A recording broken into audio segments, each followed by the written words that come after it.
to the national capital of modern day India, that was Delhi, and certain snippets of it and how it came into being. All the cultural institutions, specifically in Delhi, majority of them, of course, they specifically in central Delhi, the Lutyens Delhi, as you call it, because Edward Lutyens and Herbert Baker were the chief architects of this new city, and how the Britishers brought about the colonial architecture in Delhi after the 1857 mutiny, and all the cultural institutions that were associated, and how the transition happened. Now, there are different plans and maps, of course, that I got hold of. As you can see, a short layout of old and new Delhi. Over the right side is the making of the map, and over the left side, you can see a map from the 1930s, where in the center you can see New Delhi, and in the bottom you can see Old Delhi, Tughlaq Shah Tomb, Qutub Minar, Mehrauli, and all these spaces. So this is one of the archival documents that I wanted to share. Of course, Edward Lutyens, the Raisina Hills, when they were constructed, he can be seen here on site, and there's a sketch of his. Of course, the marvel, the structures that always set an example for Delhi as an architectural marvel also is Connaught Place, which is the center of Delhi. It was designed by one of the prominent British architects, Robert Thor Russell.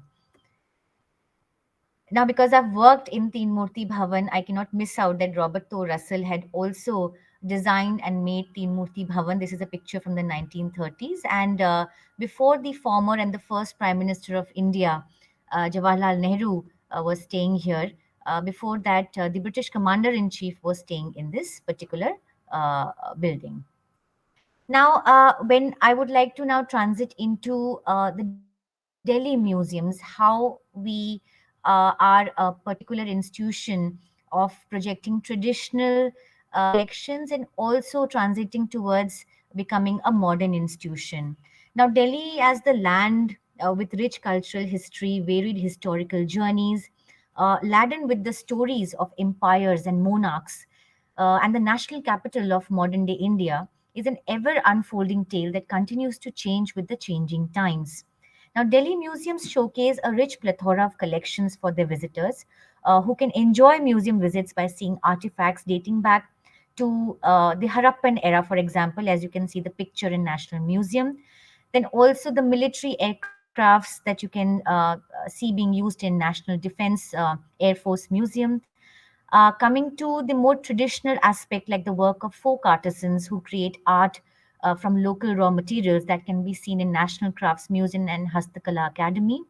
And of course, the very traditional form of collection that is usually projected in museums are personalias, or personal belongings of personalities and Indian leaders, which can be also seen in an example in Indira Gandhi Memorial Museum.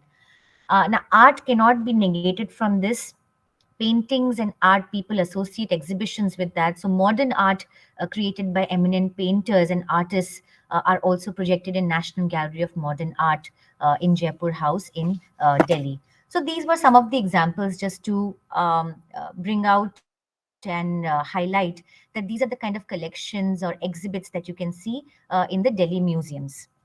Now, before I go to education outreach in Delhi museums, I would like to enhance on the definition of a museum that has been given by ICOM, International Council of Museums, in 2022. A museum is a not for profit permanent institution in the service of society that researches, collects, conserves, interprets, and exhibits tangible and intangible heritage, open to the public, accessible, and inclusive.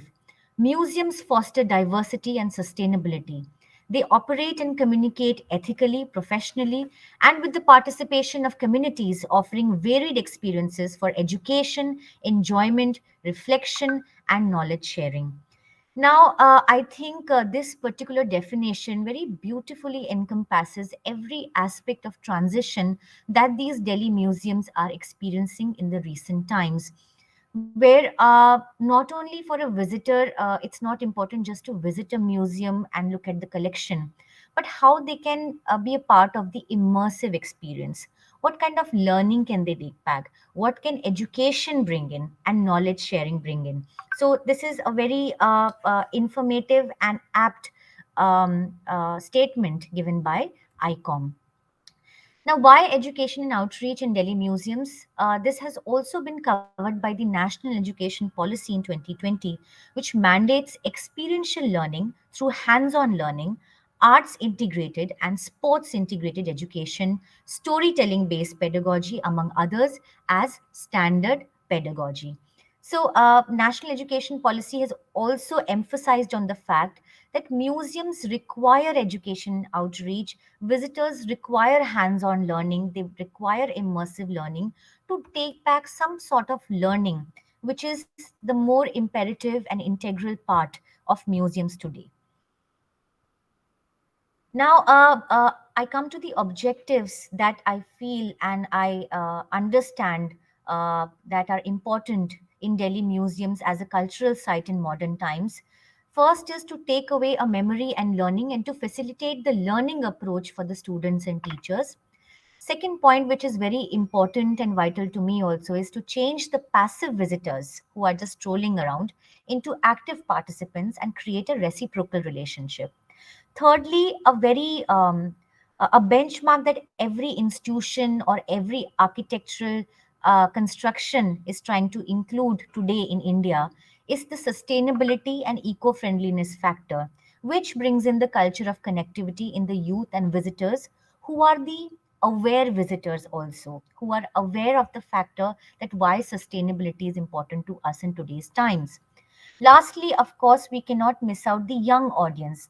How to create an experience for the young audience and aspire them to contribute in the transformation of India into a new India that we are transpiring into while keeping the process of information and entertainment intact.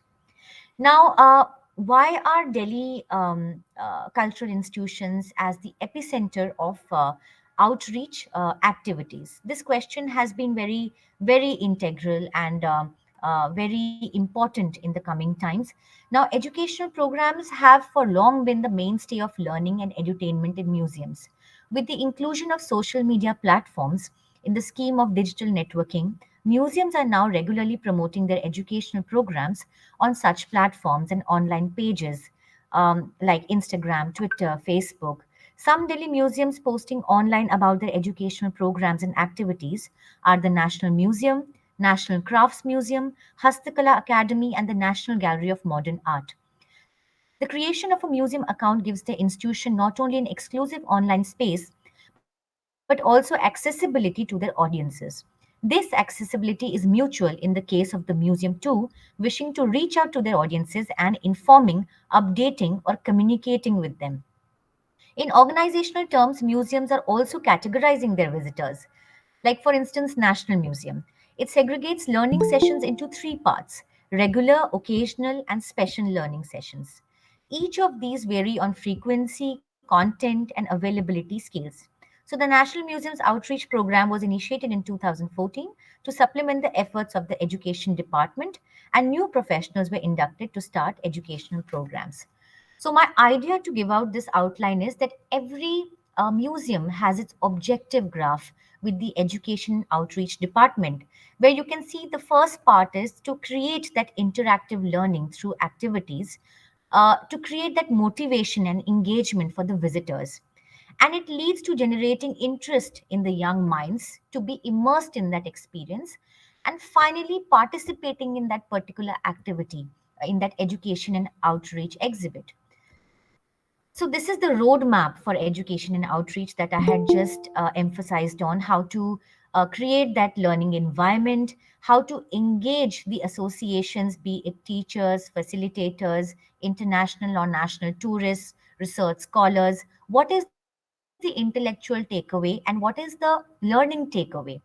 And finally, the active participation to create that culture of connectivity, to create the hands on activities, to transmit the vision of the museum to the participating audience.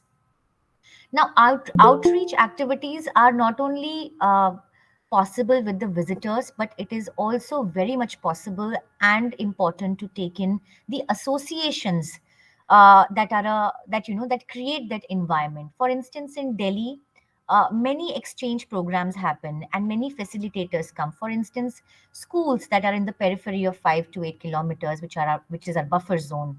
Social organizations like Teach India, Helpage India, Smile Foundation, Lakshyam. Cultural institutions have extremely well oriented exchange programs like, say, Max Miller or embassies or National Museum, NGMAs. Museums also exchange their facilitators and organize programs. Government institutions like Ministry of Culture, Information and Broadcasting, Children's Film Society, they are giving out grants to organize heritage walk, nature walks, film festivals. World institutions like WHO, UNESCO, and of course, we cannot do without the facilitators and experts. Just in case of this webinar series, also, how the experts have come together, like curators, book readers, storytellers, birders, monologue artists. So, all these associations and experts come together to bring the education and outreach program in full fervor in Delhi.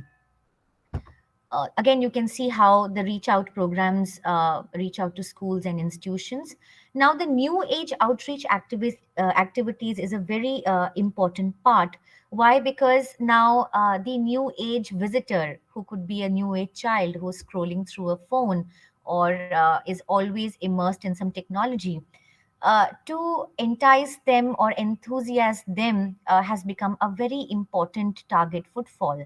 So, like we have proposed a light and sound show in Pradhan Mantri Sangrahalaya, where the projection of very many historical aspects, maybe like women empowerment or the history of civil disobedience movement or the Quit India movement, that could create a lot of interest through this light and sound projection on the particular architectural structure.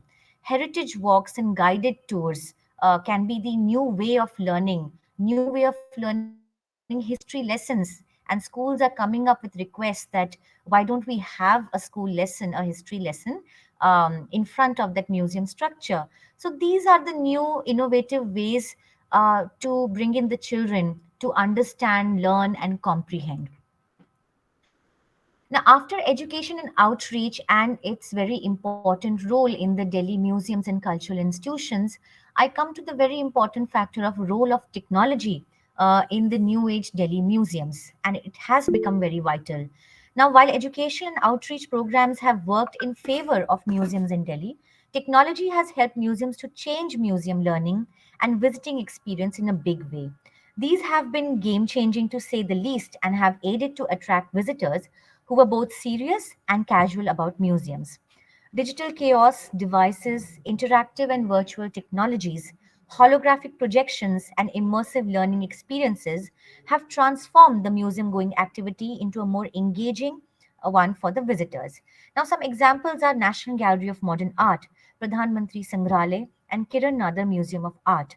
The first of these, that is NGMA, for specifically, let me give an example held in August 2022, a learning session for visitors titled Experience the Immersive Dome Projection on the Exemplary Oeuvre of Intangible Heritage. This was open to the public, accessible and inclusive. Museums foster diversity and sustainability. So this was one of the programs, one of the examples that I can give you, which actually projected a very interactive session, including the role of technology as well. Now, why is technology being used? Like I had emphasized and enhanced before, we can see a stark behavioral change of visitors in the new age Delhi museums. Why? Because there is an influx of technology and Internet of Things in every 5 years. In every 5 years, there is an upgrade. Span of attention is being lost in the young generation. So, to entice them, to bring their span of attention back, new ways of technology, new outreach programs have to be moduled so that they can be immersed in this learning session. Now, museums in Delhi have over the years worked out ways to engage their diverse audiences and to make them return for more than one visit. A significant part in this has been played by outreach programs, educational modules, and exhibition. A major thrust to this quest has been provided by the inclusion of digital and virtual based technologies that have transformed not only the way museums look, but also engagement of their visitors with the collections or subject matter. It could be historical, political, or cultural. Now, accessing museums through technology, either physically or virtually, has enabled visitors to experience culture and history in new ways. Museums have upgraded their displays and learning techniques through digital methods, especially to hold the attention of a technology obsessed younger generation that spends a majority of its time on digital devices. So, museums that have organized their content online during the pandemic or COVID, either through virtual exhibitions or virtual gallery displays, have garnered attention and appreciation of many of the audiences.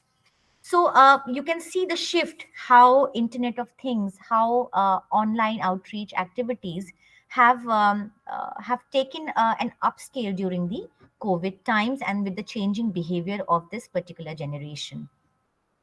Now, coming to certain pictures, I'll try to show you how digital technology is being used. You can see the digital mediums and interfaces here, how a child is trying to, experience the touch kiosk by touching it and flipping the touch kiosk.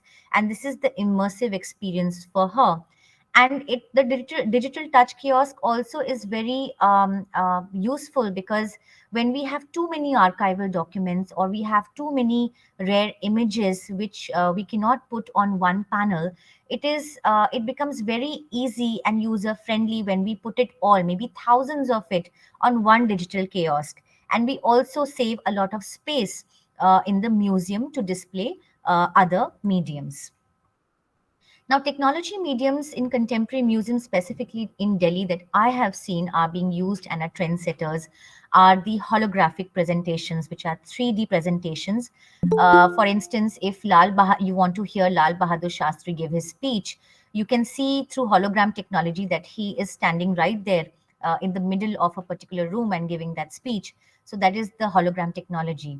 Then multi-touch and multimedia interactive kiosks, audio-visual displays, virtual and augmented reality. Virtual and VR and AR is a huge part of not only museums but several other institutions in all the metropolitan cities, where you feel, suppose there is a certain helicopter ride that you're actually sitting on the helicopter, but the helicopter is not there. So that is the VR and AR that is being used. Now, QR code, many of you and most of us are being using today in smartphones to make their transactions or go through a menu. That is a very popular technology medium. So I'm myself very familiar with it.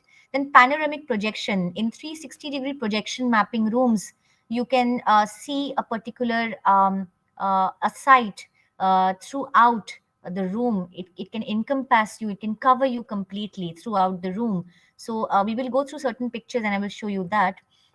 Now, a case study, because I have been a part of this project since the inception of it.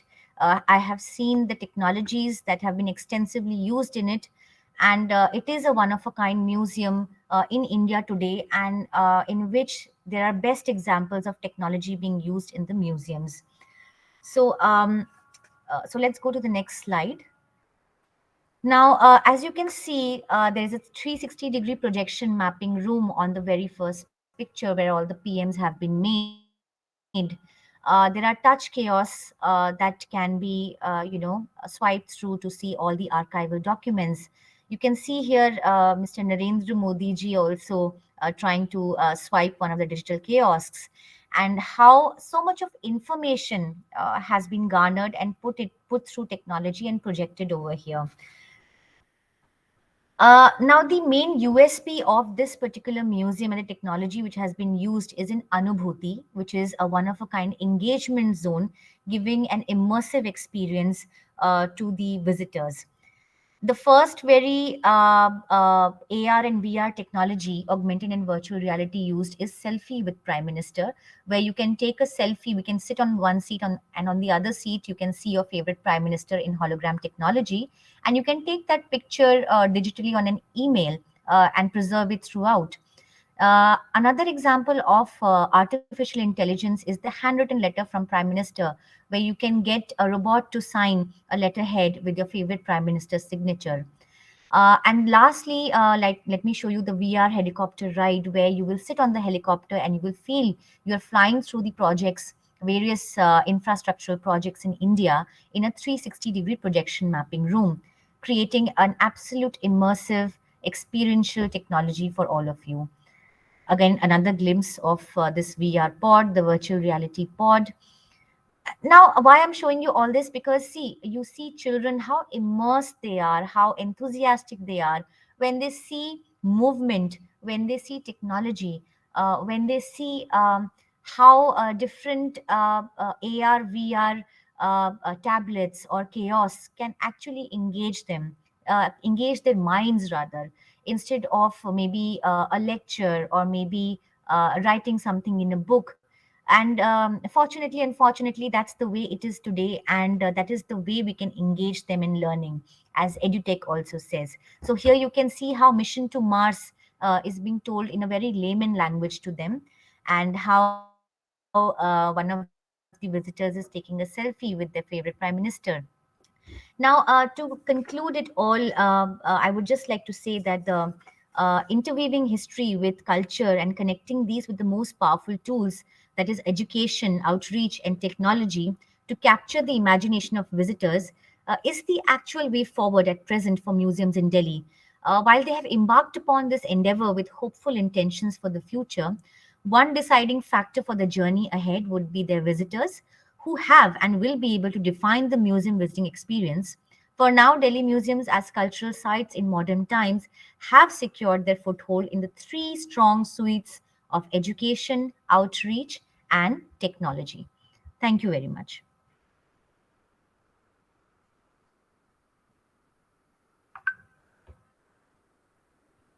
Thank you, Vinita. You presented the museums in Delhi very nicely, and the modern use of modern technology. That's why I believe when yesterday we were talking over phone, then she has given me a glimpse that the Pradhan Mantri Sangrahalaya has taken consultancy from NCSM. So I realized that there will be some use of technology, obviously, and because they use in their science museums and parks such kind of things, so they utilized it nicely here. And AR, VR technology was used and holographic projection was used, because earlier we have seen in Parliament Museum such kind of things, and now in Pradhan Mantri Sangrahalaya also. So we believe that this will grow up in different museums, especially national level museums, starting with the national level museum, because many of the private museums in India are also using this. But I would like to ask you one thing. Before going to ask, I would like to welcome our co-chair, that is Dr. Bogade, uh, Dr. Mr. Bhujang Rajaram Bogade. He is Director Research for Resource Foundation, Nagpur. So, लगता है आज yeah, we will, Soni साहब yeah, लगता है वो जुड़ नहीं पाए आज। हमने okay, इंफॉर्मेशन दे दी थी, उनकी तरफ से ओके भी आ गया था, पर okay, वैसे भी उनका ये विनीता जी का नाम शायद उन्हीं ने हमको बताया था। तो हाँ, और कल ओके में कहा था, उसमें लिखा था ओके के लिए, लेकिन वो जुड़ नहीं I पाए। want to ask, yeah, I want to ask you here that you have that thing for mission to Mars and selfie with PM, and are you also using one photograph? I have seen that the objects with kiosks, different kiosks. So, is what other kind of audio-visual technique or this AR, VR, or modern holographic technique you are apart from this you are using in different galleries? How many galleries are there in Pradhan Mantri Sangrahalaya? Because it's a newly developed museum, so we all wish to know.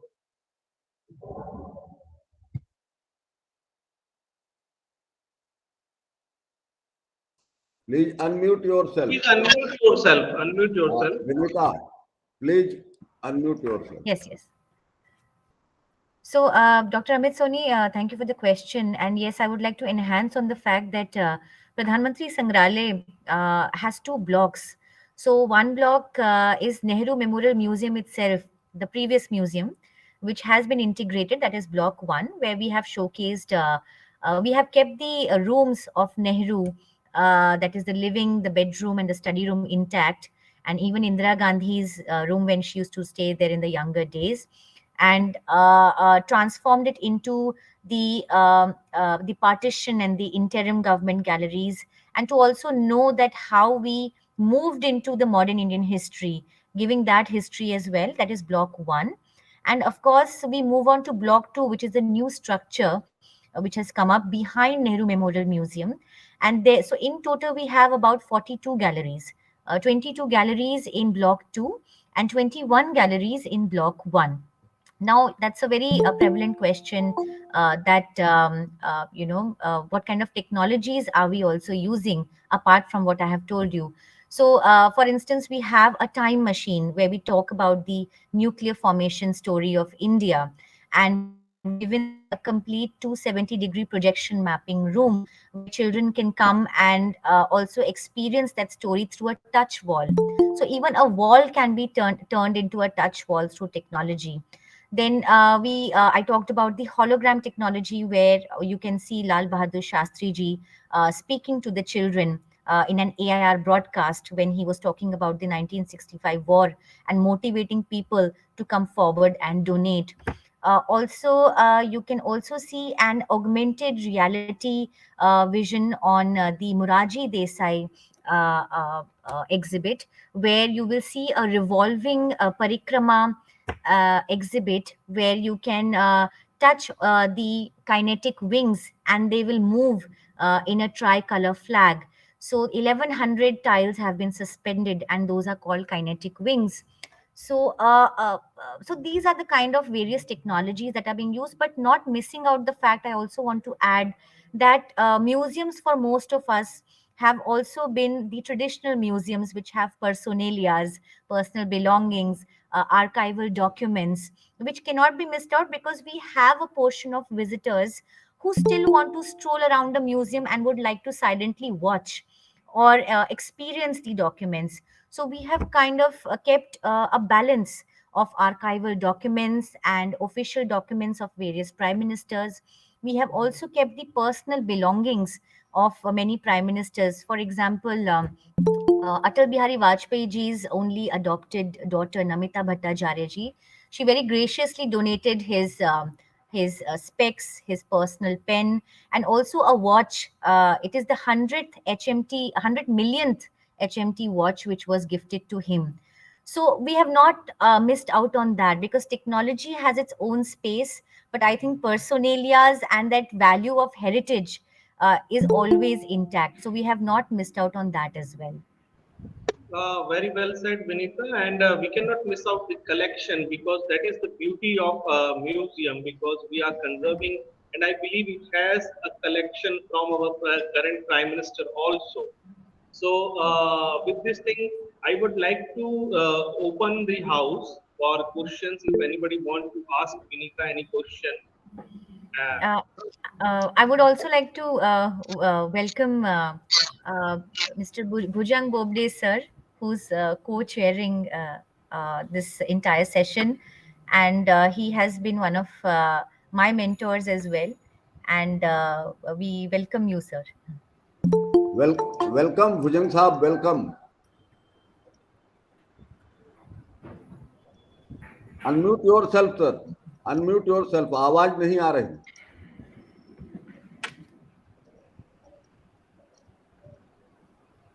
भुजंग साहब, आपकी आवाज नहीं आ रही.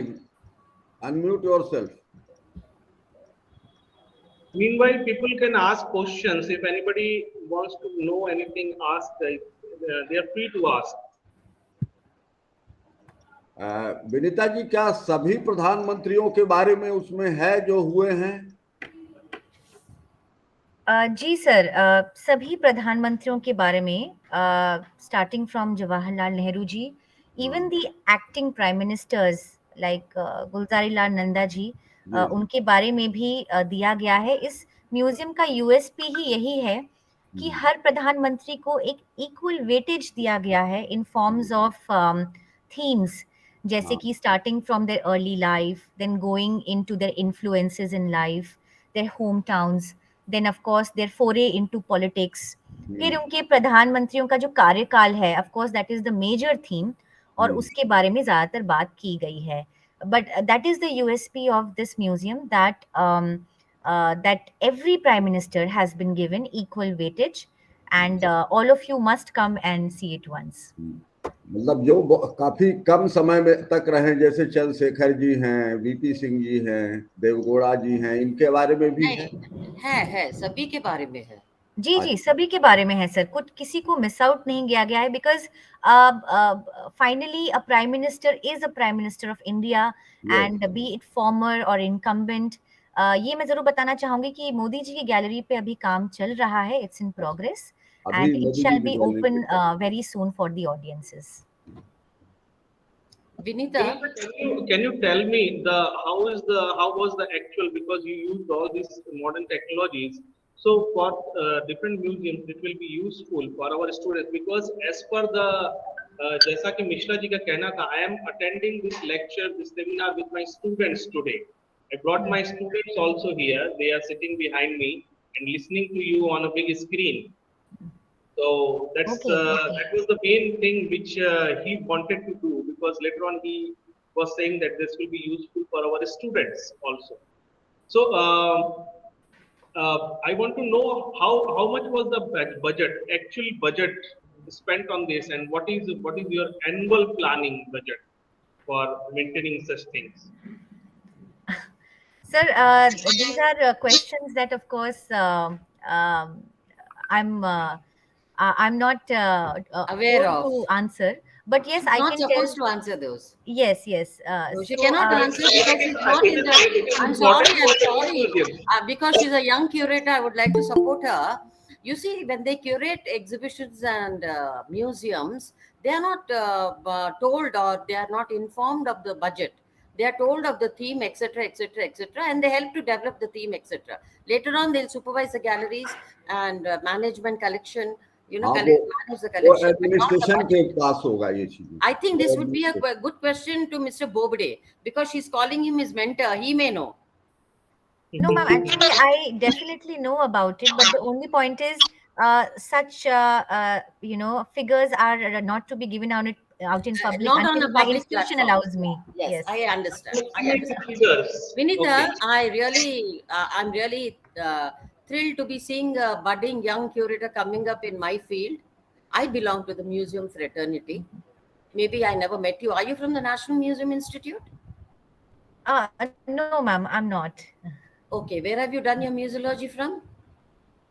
I have done it, like the course I have done it under Dr. Bhujang sir only, and Okay. I have done my masters in modern Indian history, Huh. and plus I have an I advertising think that's MBA an background. appropriate subject to be doing this Yeah. museum, modern Indian history.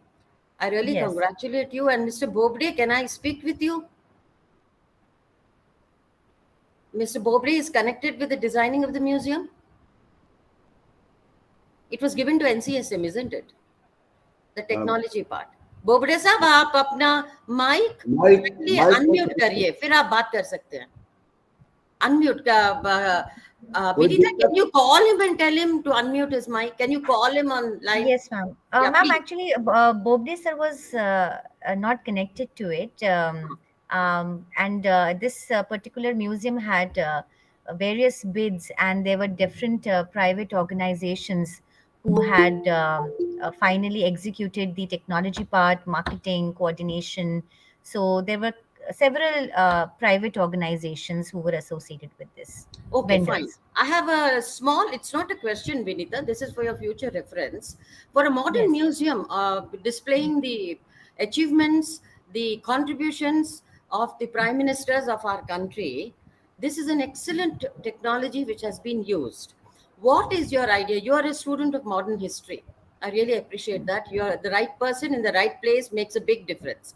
But what is the difference between having technology in a modern museum and a technology in a prehistoric gallery? Can you tell me that? You know why? I'm just clearing your idea. Prehistoric, you talked of a time machine. So prehistoric gallery, People would like to see the Mhm. have a prehistoric experiential Mhm. gallery.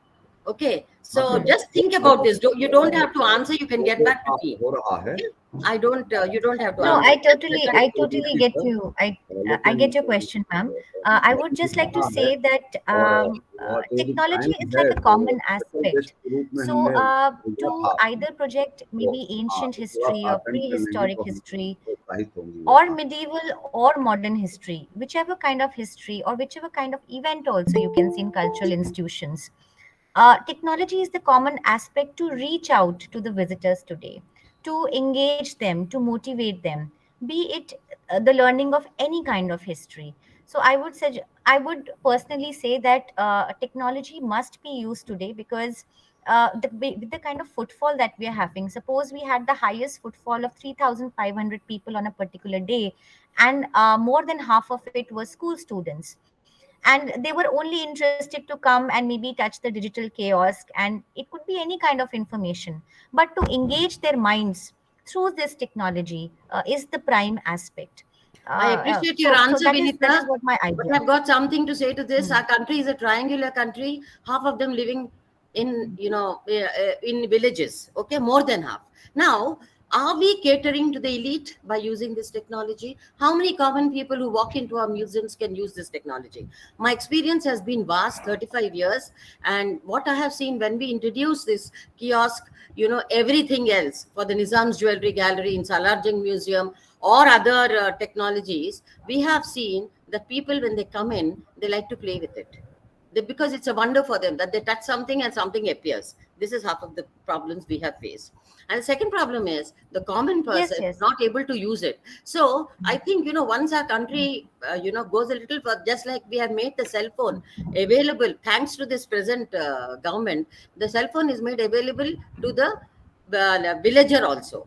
Okay, so similarly, once Mhm. technology is available to all, it becomes easy for all. But till then, I think we should have, have hands-on techniques both for, IT literates and IT people who are not familiar with IT also. This is my suggestion, and from my Absolutely. experience, I draw No, it. no, Actually, absolutely. I I would totally like to agree answer with you, you. ma'am. I would like to answer you for Vinita here. Actually, being a trained museologist, I must say here that I am teaching museology from last 10 years here, and this is the time when we should employ all these modern technologies to give the best to our audience, because we want to make the world class museums. We want to save our things. Okay, but we can train, we can use the volunteers to guide the people there. We can use the volunteers or friends of museum. That's what I asked. That's why I told Vinita that at least we should start with the national level museums with such technologies. No, sir, Because it has begun. Sorry to interrupt you, sir. You are a museologist from 10 years. Where may I know? Because I'm a little ignorant about this. Where are you a museologist? Where are you working? I am working in Indira Gandhi National Tribal University, Oh, and I am an that's a wonderful. Yeah, alumni of yeah. National Museum Institute, where you were asking. I You am an belong which? alumni of National Okay, Museum Institute very from good. I'm one of the 2000. earliest alumni of that institute. I received my PhD from there, from none other than Dr. Gopalaswamy. Now, I agree with you totally, but we must not make museums totally elite. Totally elite. This is my experience. We are open to all. We have to be all inclusive. Museums make technology immersive. But do they make it all inclusive? This is a thought for the day. I leave you all with it. I really appreciate what all of you are doing. Yes, I have. You must. I think I met you before, isn't it?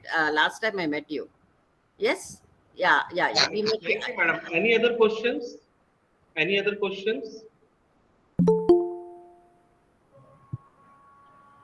So yes, Dr. Amit, thank you for pitching in that thought, which is again a very relevant thought. That, like I already had said, that a museum, be it Pradhan Mantri Sangrahalaya, also it is thought to be a balance of technology and personalias, because then there are people who would like to come and just experience, not hands-on technology, but would just like to experience museum for its heritage value.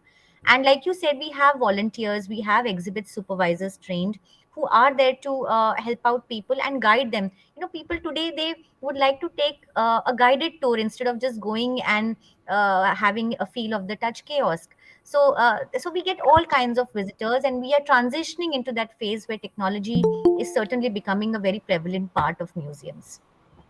And now, nowadays, we are using audio guides and sensor Yes, speakers yes. also in museums instead Hmm. of manpower.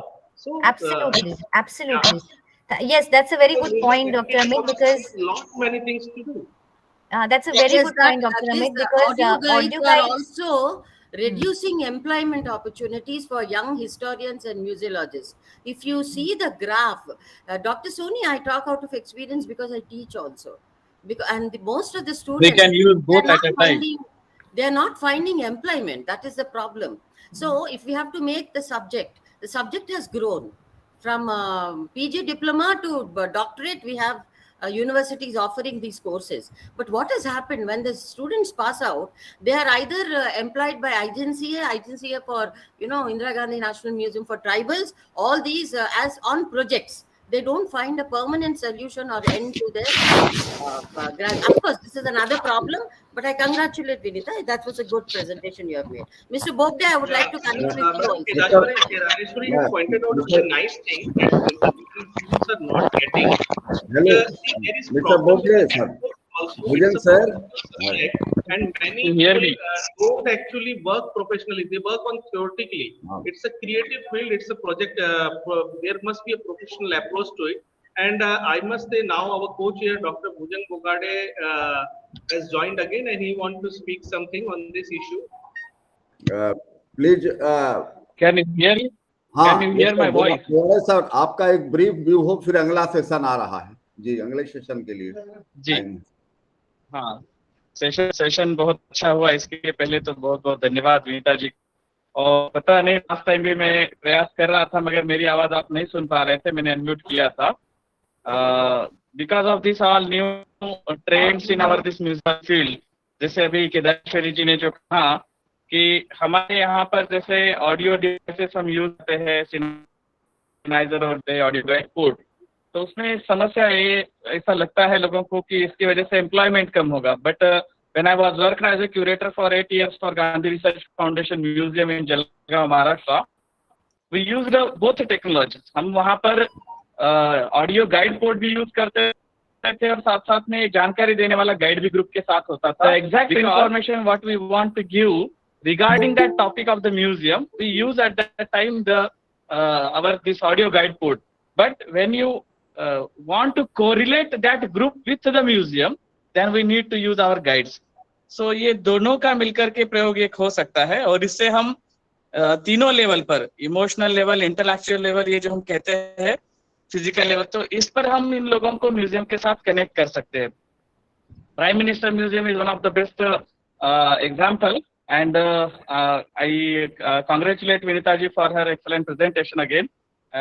Once again, I humbly request to all the participants, those who are at here, like the museum friend concept. I really like this because हम अपना उत्तरदायित्व, what is my responsibility for the museum, अगर इसको हम लोगों को समझाना चाहते हैं, so it is one of the best concept which we can use for the society. So thanks to Skand Mishra ji also, and thanks to all. Yeah, because of this time span. Yeah. Amit ji Thank कुछ you, कहना चाहेंगे? Vinita. Yes, Thank you Sanket, do you want to say something? everybody. Yeah. I We just can want to add one go to the point next that section. many places that right now, those students want to go and see, but if by implementing technology, we won't take away the job, but we would be able to create a new interest in them. कुछ नया देखने के लिए वो इच्छा से जाएंगे तो पेरेंट्स को भी ले जाएंगे. So it's not even the Pradhan Mantri Museum. Many heritage places in India are being overlooked. Even people when they go, 4-5 photo लिए, घर घर चले गए, खत्म, हमने साइट देख लिया. That's उसके very 10 true. साल के बाद when you see in India that this was the site and it broke and nothing is left. So that way, to conserve the sites, places, the IQAC, that is available to everybody. We know we have our own constraint in our country, but we can try to develop these concepts and then give it to the students. So more students will go to museum, and it automatically will include the footfall and influx. So last And this is comment happening we in must US yeah. also. They can load their pictures, like when you go to Liberty Museum, Liberty statue, you can post your picture. Same way, they will see their picture once, and they will show to their grandfather, and grandfather will couple of years show to the son that I was here couple of years back. Yes, Amit ji, So final that Okay, will sir. help Thank you. very final much. comment. Ji sir. Thank you. Final comment, sir, that we can use the technology very well in the museums because we have to give best to our visitors. The best, what we have to give is our service. Museum is a service sector institution. So what best service we can give to our visitors, then only they will be attracted. That is the best marketing policy for museums. So I must say here because it's a practical approach. And thanks to everybody, and thank you, Vinita, for giving us a glimpse of Pradhan Mantri Sangrahalaya and giving a nice talk on the new technology used in Delhi museums. Thank you to my co-chair, Dr. Bhujan Gobade. And I wish that everybody will, all of us will be connected in future so that we can work out better. Thank you. Thanks to Thank all. you. Over to Dr. Mishra now. हाँ, thank you Vinita ji. आपने प्रधानमंत्री संग्रहालय के बारे में बहुत अच्छी जानकारी दी। निश्चित रूप से ऑडियंस के लिए बहुत ही फ्रूटफुल रहेगी और आगे भी एक इंटरेस्ट जगह है इस पर, तो लोग जुड़ेंगे। और साथ ही मैं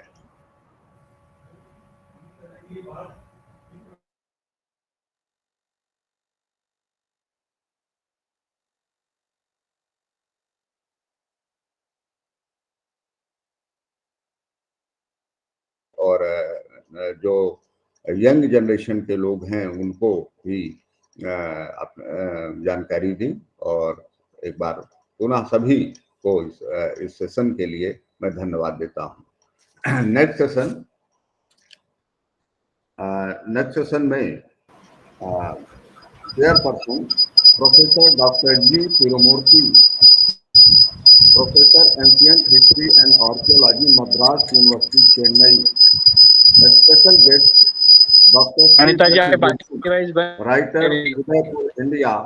Our eminent speaker, Madam Anita Korde, Indologist, Mumbai, India. Welcome, sir. Tirumurthy, sir. Dr. Jugnu, sir. Madam Korde, all of you. Hello. Hello. Hello.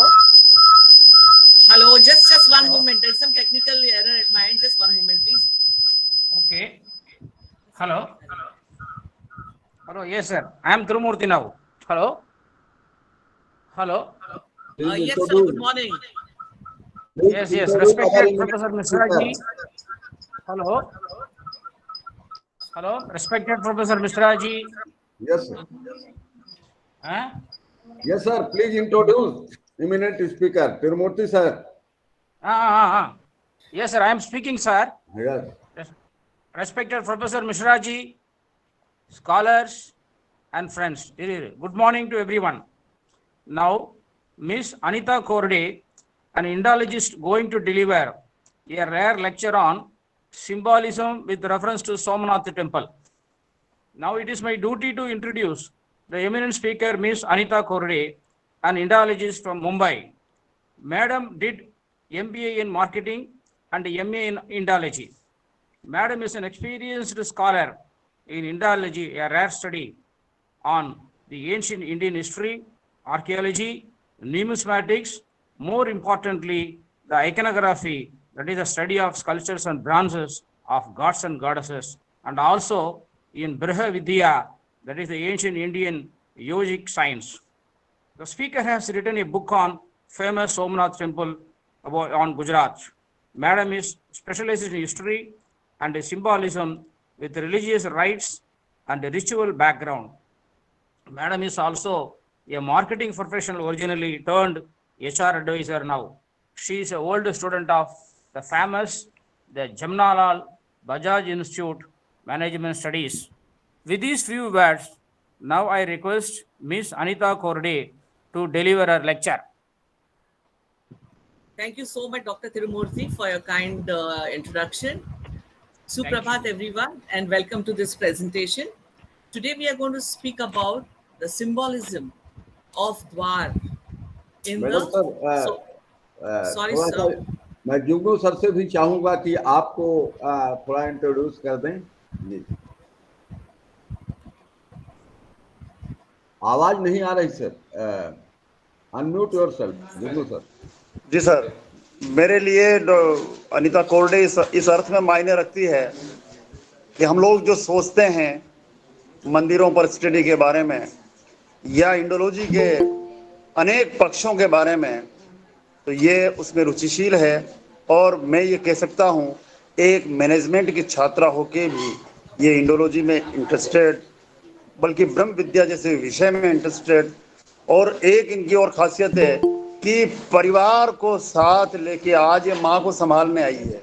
माँ बीमार हो गई है, उनको संभालने ये कितने सारे मोर्चों पर। इसीलिए हम लोगों के मन में ये होता है कि कोई महिला, वो अकेली महिला 2 हाथ वाली नहीं होती है, वो 20 भुजा वाली होती है। ये 20 भुजा वाली और अनेक पक्षों पर हम सब के लिए बड़ी खुशी है। आज़ादी के बाद जो मंदिर सबसे पहले हिंदुस्तान को मिला पश्चिम दिशा में, सोमनाथ का, उस सोमनाथ के मंदिर पर एक सबसे इम्पोर्टेंट और खूबसूरत बुक अनीता ने अपने हाथों से तैयार की है, पूरी तरह से लग के अपने घर को तिलांजलि दे के। तिलांजलि तो क्या कहूँगा, गिरीश जी नाराज हो जाएंगे, लेकिन अपनी उन सब जिम्मेदारियों को छोड़ के, बेटी को भी घर छोड़ के, एक हिंदुस्तान के लिए और आने वाले कल के लिए इन्होंने जो एक किताब तैयार की है, हमारी बहुत सारी शुभकामनाएं हैं। आज वो द सिंबल्स ऑफ द्वार इन सोमनाथ टेम्पल पर अपनी बात कहने जा रही है। ये बहुत अच्छी बात है और हम उनका स्वागत करते हैं। Welcome. Thank you so much, Gurudev. Thank you so much for your presence. Thank you so much. Somebody's, yeah. Okay. So, welcome all. Before I begin my presentation on the same topic of the symbolism of Dwar in Somnath Temple, I just want to briefly take you to my recent past as to how I came about writing this book. In the year 2020, I got an opportunity to be a part of the 2-member team to help set up the Somnath Temple Architecture Museum to display the previous Somnath Temple's artifacts. This museum was inaugurated by Honorable Shri Narendra Bhai Modi on 21st August 2021. The museum is first of its kind to explain the various parts of the temple along with their intended meanings and their placements in the temple. This museum is very well received with critical acclaim from the higher authorities. During this museum project, the seed of writing a book on Somnath Temple was sowed in my mind, which got impetus from Sri Somnath Trust. During my frequent visits across various temples in the country and to Sri Somnath Madhav Temple, I happened to speak to many devotees who, after taking the darshan, as to what they think of the temple, they answer with great enthusiasm that yes, the temple is grand and beautiful, and how happy and lucky they feel to have taken Mahadev's darshan. When probed, what do they think of the temple, why the temple is the way that the temple is, and what do they think about the various images they find outside the temple and inside the temple? Do they know what is the science behind the temple? They are dumbfounded by the questions. They were not entirely aware or partially aware as to why the temple is so grand and why the murtis look the way they look. When we told them that, we are intending to write a book explaining what is a murti, what is a temple, why the temple architecture the way it is, and what is the symbolism behind every part of the temple, would they be interested? And they in unison told us that yes, we would be very happy to know, because nobody has formally told us how it is and what it is, right? So this led us to write the book, which is called The Invincible Somnath Temple. The book is commissioned by Sri Somnath Trust and is published by Sri Somnath Trust. It is due to be released shortly. The book covers the past glorious history of Somnath Temple, its trials and tribulations, its destruction, reconstruction, and its resurrection and reconstruction by the hands of Sardar Vallabhbhai Patel, and its various architectural elements. Why the particular thing is there, what is the symbolic meaning behind it. Each and every element is explained so that both the scholars as well as the layman can understand it. And what is the right way of taking the darshan of Lord Mahadev? Not many people are aware as to how should one take the darshan, why the temple is made in such a way. So there is a scientific way of doing it, and that has been explained. And the book is basically trying to tell that importance of temple in the journey of moksha of a devotee. It plays as a catalyst. It plays as somebody who will facilitate your progress in the path of moksha.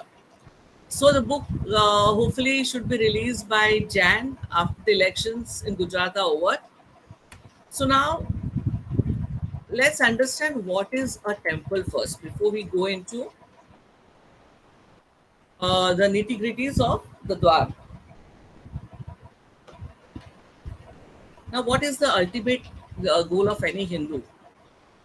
According to Hinduism, the ultimate goal is to attain moksha. So, what is moksha? Moksha is the freedom from the illusionary world in which we are recurringly born. A Hindu temple, through its mathematically correct and precise sacred architectural design, functions as a place of transcendence where a man progresses from the world of illusions to the world of ultimate truth, where the devotee transcends from his human consciousness to divine consciousness. Mukti or moksha is a long, arduous journey of many stages, and it involves progression towards through various layers or stages of consciousness. Temple architecture, also through its various layers, both internally and externally, takes the devotee from sthul to sukshma to para, which is from gross to subtle to causal. The causal or the para, the ultimate reality, is when a human consciousness resolves into divine consciousness. Therefore, every element of the temple architecture has a physical presence with a symbolic meaning behind it. In Hinduism, the highest purpose of art is not in mere decoration, but in an expression of ideas, concepts, and sentiments which appeals both to the mind and the heart. Indian art is a delectable mixture of mysticism, symbolism, and transcendentalism, where religion, art, and philosophy forms a trinity. Now let's look briefly at this particular shlok which you are seeing on your screen. This shlok is from Vastu Shastra. This is a dialogue between the divine architect Vishwakarma and his eldest son Jaya regarding the placement of deities in the various parts of the temple. Now, I don't want to go through the complete shloka here because it will take a lot of time. So I'll focus mainly on the part which is connected to today's presentation, which is the Dwar Shakha.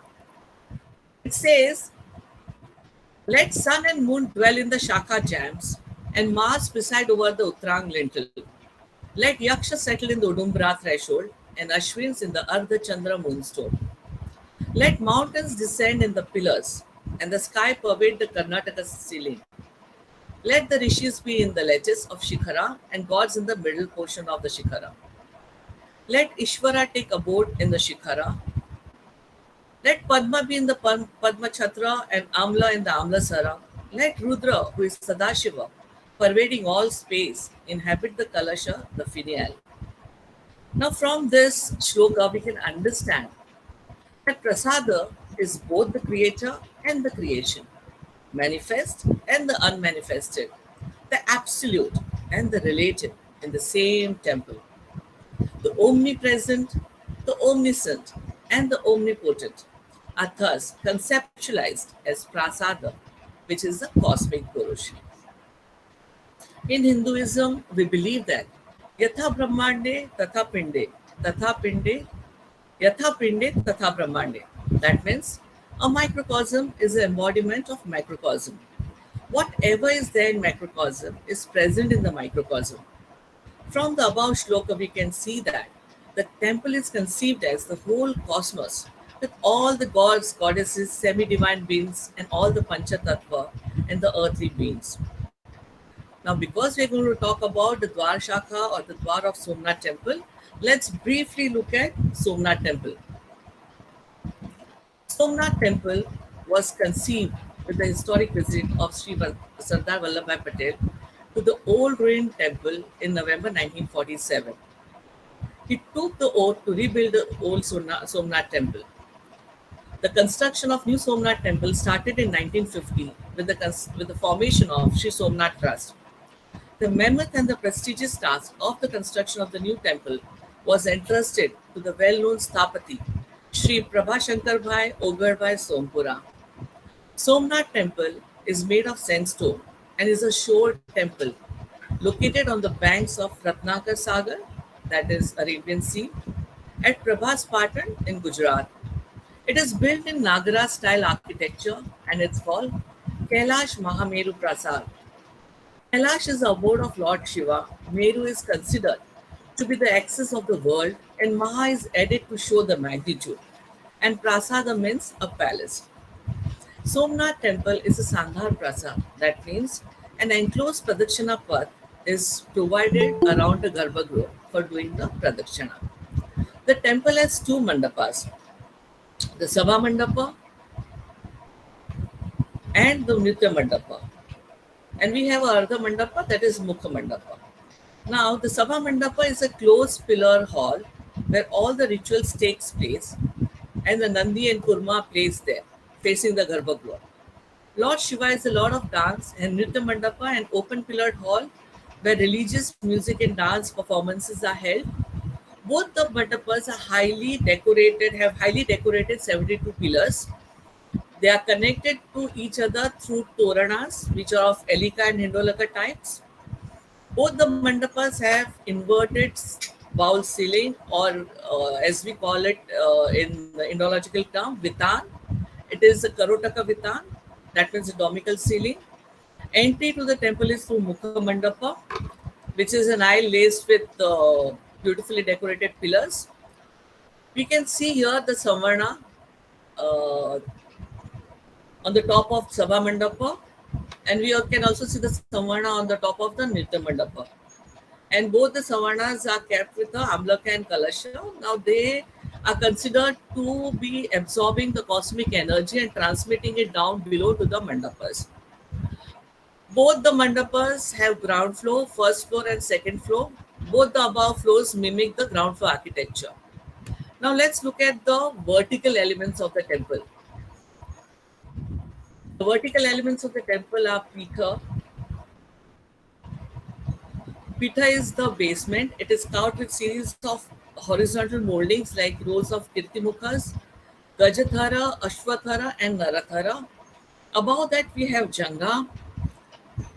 The walls of the Garbhagriha is called Mandovara. The outside of the temple of the wall, which is Mandovara, is decorated with various sculptures. Somnath temple is Dvijanga. You can see it here. It has two Jangas, the two-story Janga, and which has all the divinities are carved on the outside Janga. Above that we can see Shikhara, which is a Shekhari Shikhara. It is 7-story Shikhara, symbolizing the Saptalokas. Above that we have Amlaka over here. Now Amlaka is segmented notched disc, stone disc that sits on the top of a Shikhara.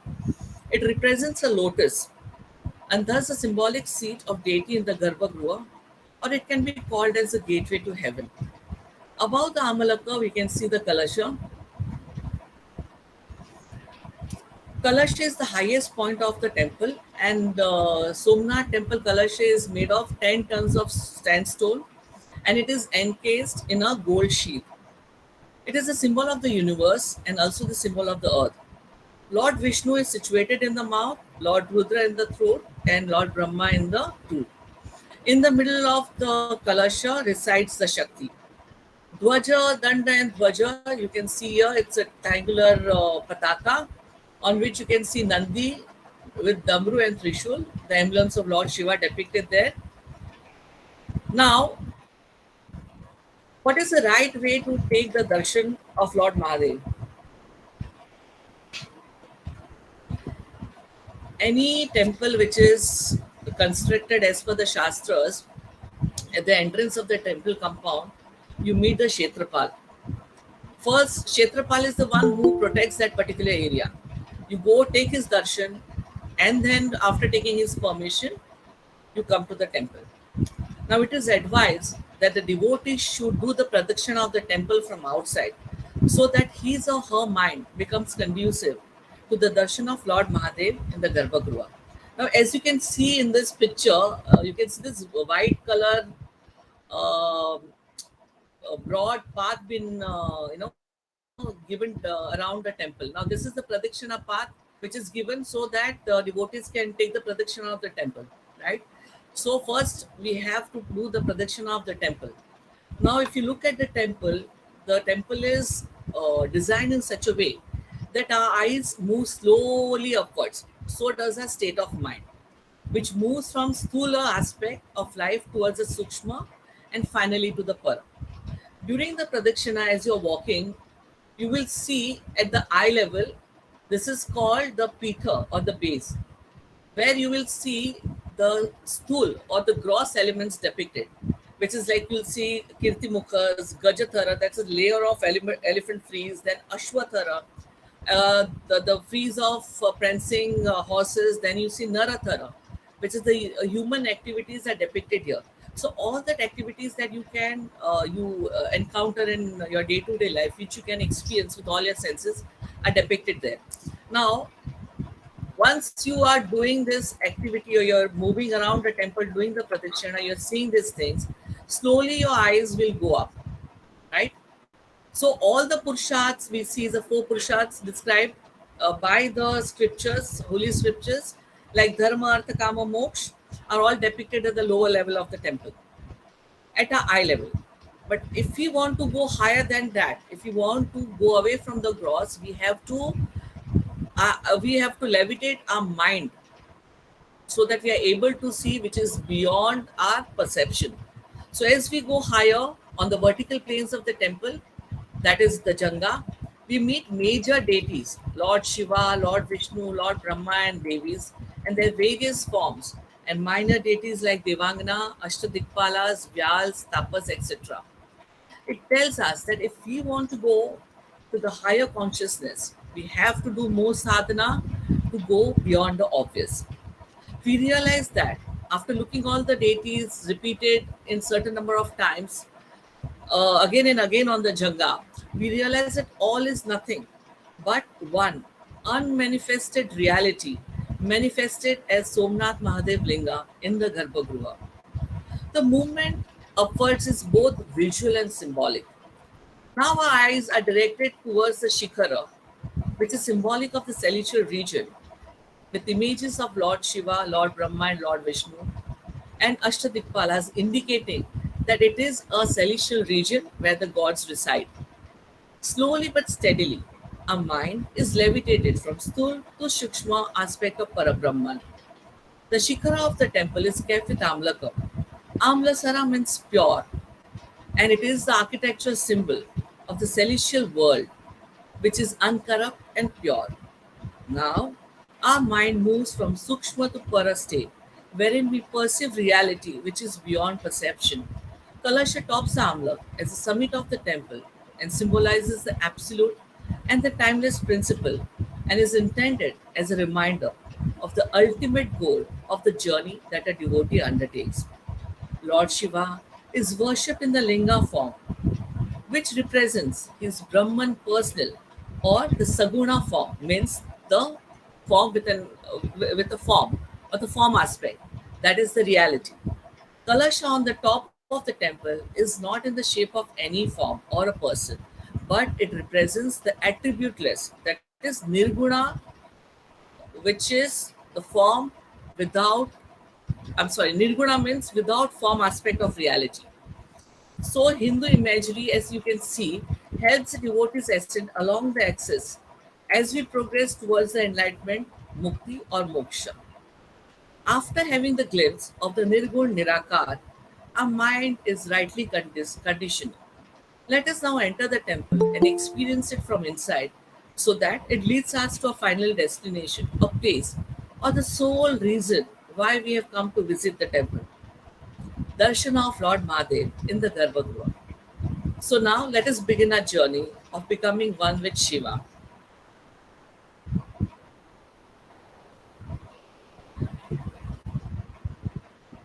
The entrance to the temple is through Mukhamandapa, which is an open pillared porch. Now, as you climb the steps to enter into the temple, what you're actually doing is you're leaving behind the profane and entering the world of the sacred.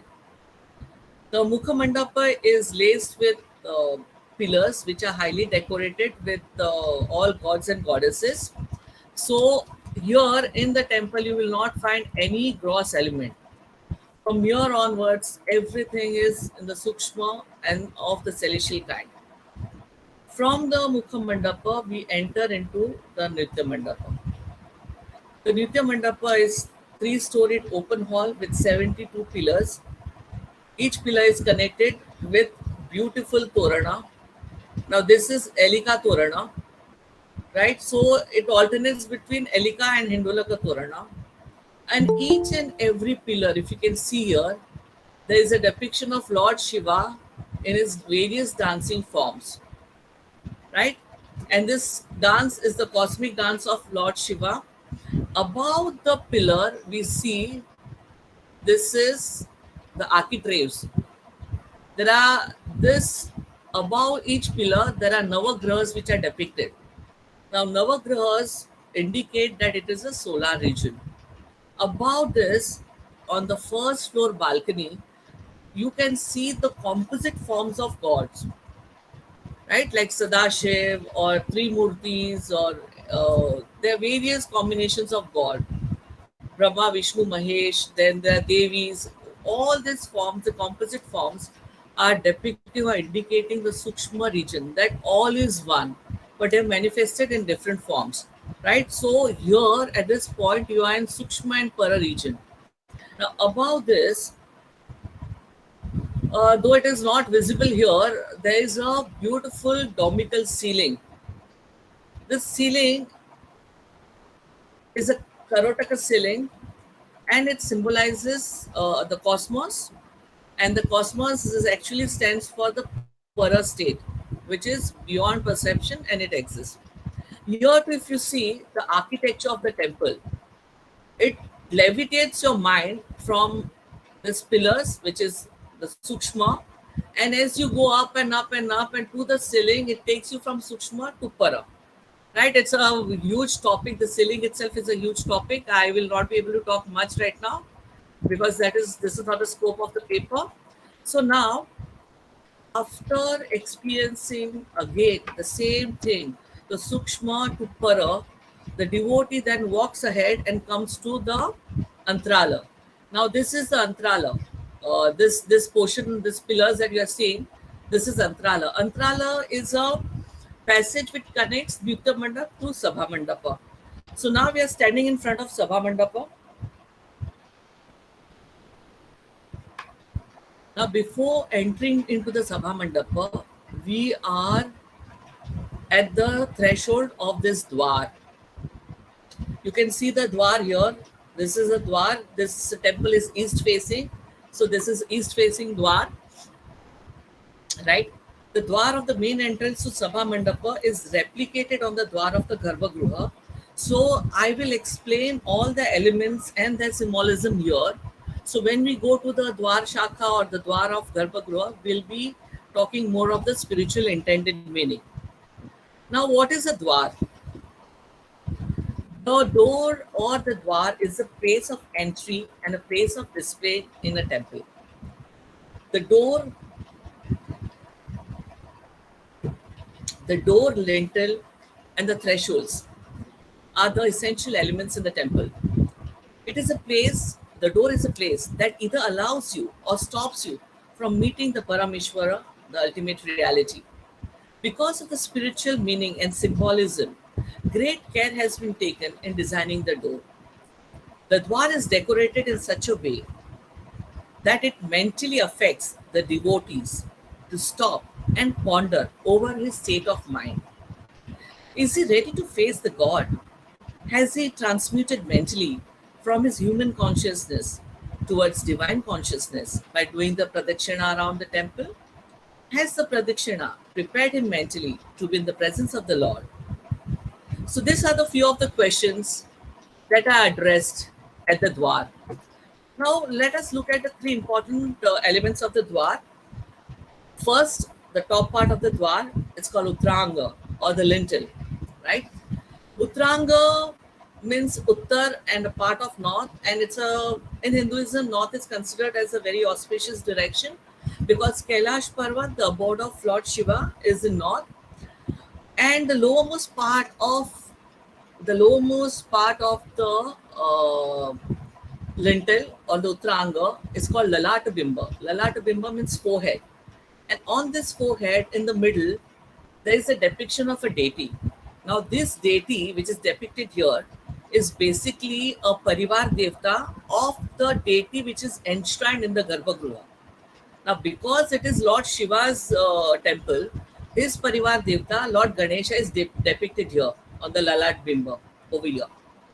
Now, the second part, and the most important part, is called shakas or the door jambs.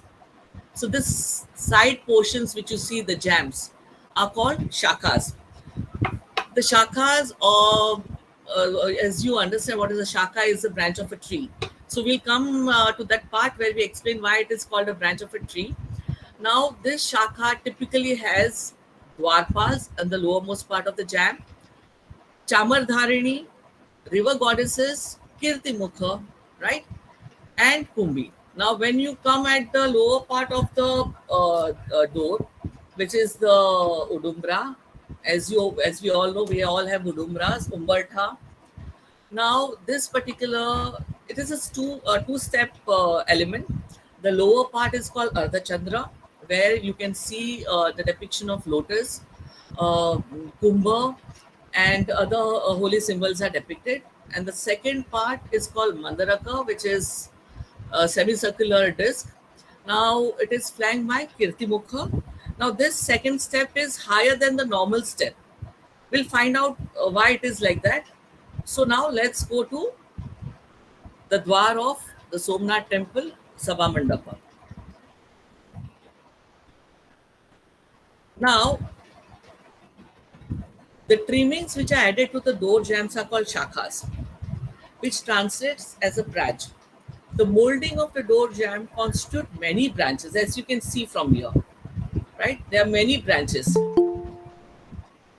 So 3-branch dwar is called Trishakha Dwar, 4 is called Chatushakha, 5 is Panchashakha, 7 is Saptashakha, and 9 is Navashakha. As per Brihat Samhita, the number of branches were fixed in the ground, tied and bundled together originally in the number of 3, 5, 7, or 9, and contributed stems to the various vertical moldings of the door jambs. The lowermost quarter of the jamb is reserved for the insertion of figure of Dwarpalas. You can see here. What is this? Right? And the Chamardhanis over here. So now, when we look at this particular door,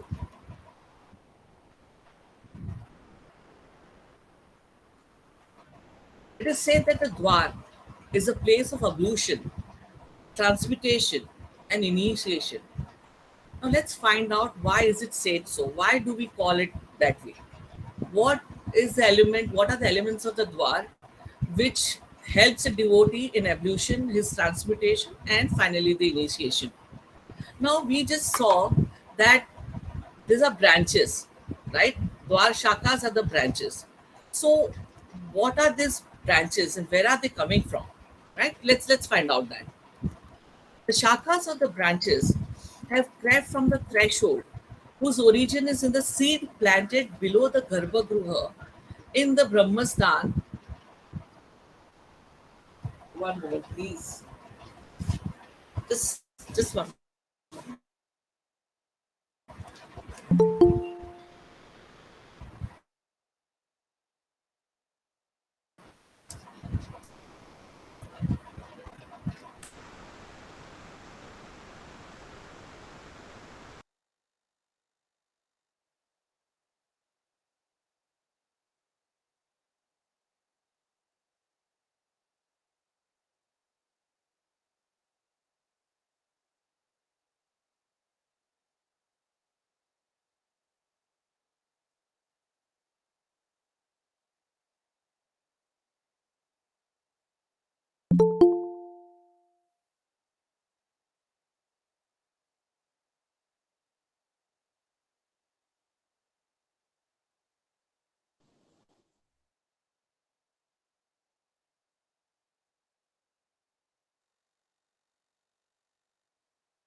Just 1 minute, please. I'm so sorry for this.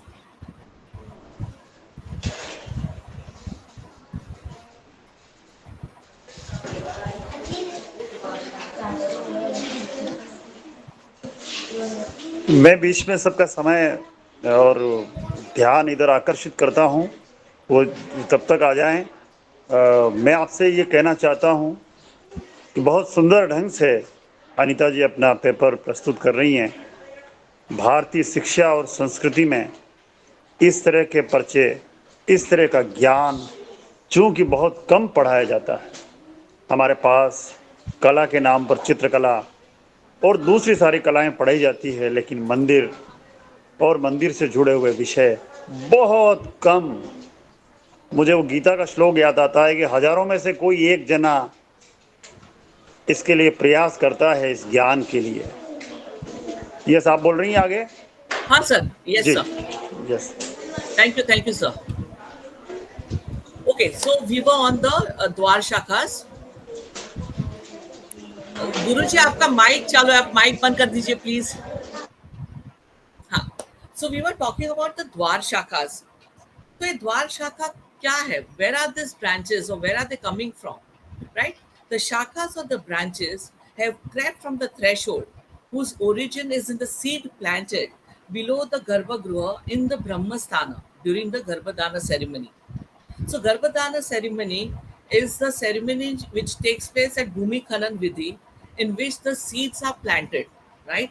And above that Brahmasthana, the Garbhagruha is constructed, right? The seed that has germinated and has grown branches, and these branches are growing upwards and are depicted as Dwar Shakhas. The Shakhas denote the growing human consciousness moving upwards. The sacred rivers descend from heaven to earth, and these holy waters nurture and nourish the seed, Garbha, embryo.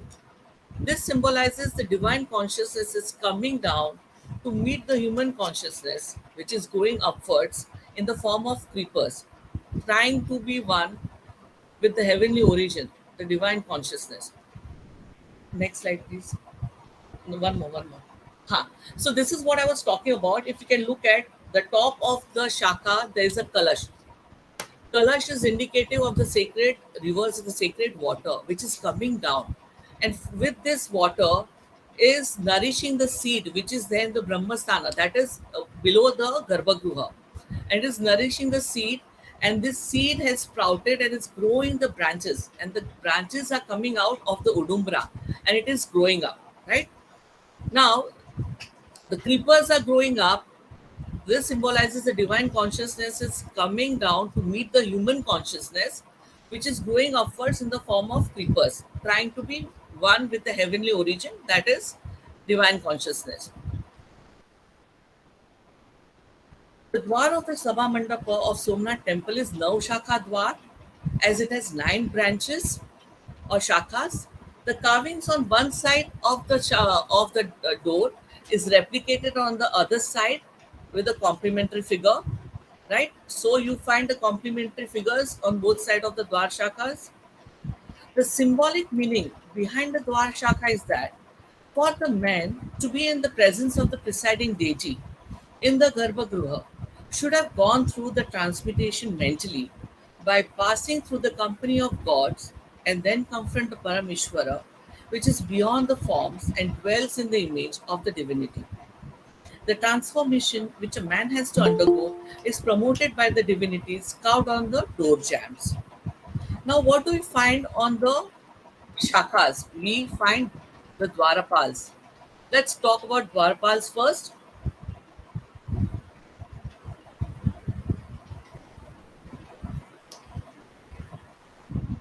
The name Dwarpal is a combination of two words, Dwara and Pala, in which the Dwar stands for the door or the entrance and Pala for the guardians. Dwarpals or the doorkeepers are the semi-divine beings, the servants of gods and part of the Parivar Devtas. They are formidable looking and are guards in service of the temple's presiding deity. They are placed at the temple entrance and the door of the Garbhagruha. What is the function of a Dwarpal? The Dwarpals protects the energy of the temple and remind the people entering the temple that this is the place of God. So while entering the main shrine, the devotee should be in the reverential, grateful, and submissive frame of mind. Therefore, permission is sought from Dwarpals before entering the shrine. Dwarpals are always shown standing, well built, tall, muscular, with broad shoulders, powerful looking, with four arms or two arms, wearing various ornaments to adorn their body, carrying weapons with the deity he is guarding carries. They are always shown in pairs, and each pair guards each cardinal direction. Their appearances, attire, weapons, and emblems showcase the power and magnificence of the main deity in the Garbhagruha. In addition, the appearance and stance show the nature and the disposition of the main deity and the affiliation of the temple, such as Shiva, Vishnu, Devi, etc. Lord Shiva, Lord Vishnu, and Devi have their own sets of Dwarpals. Now, because we are talking about Somnath Mahadev, the Shaiva Dwarpals are seen here. Because the temple is east facing and we are entering from the east, the Dwarpals are Mahakal and Nandi, the ferocious aspects of Lord Shiva. They look fierce with bulging eyes, bushy eyebrows, and mustache, protruding curved sharp canine teeth, and their threatening stance and fearsome weapons. They wear the emblems of Lord Mahadev, such as stripes of ash, animal hides, etc. In addition, they carry trident, mace, broadsword, and noose. The Dwarpals of Lord Shiva is Nandi and Mahakal in east, Heram and Bringi in south, Durmukh and Pandura in west, and Sita Asita in north. We see Dwarpal, Mahakal, and Dwarpal Nandi on the either side of the Dwar Shakas. The Parivar Devtas, Lord Kartikeya and Lord Ganesha, are also seen on both the sides of the Dwar Shakas, and both are flanked by the Chamardharinis. You can see Chamardharini here, right?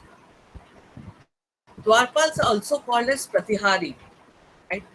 Now, their main job is to keep the unclean people due to the contagion of the mortal world. It is meant to prevent them from coming in contact with the deities. Their job is to ensure that anyone who enters the door has gone through the transmutation mentally and has left the worldly desires outside the temple.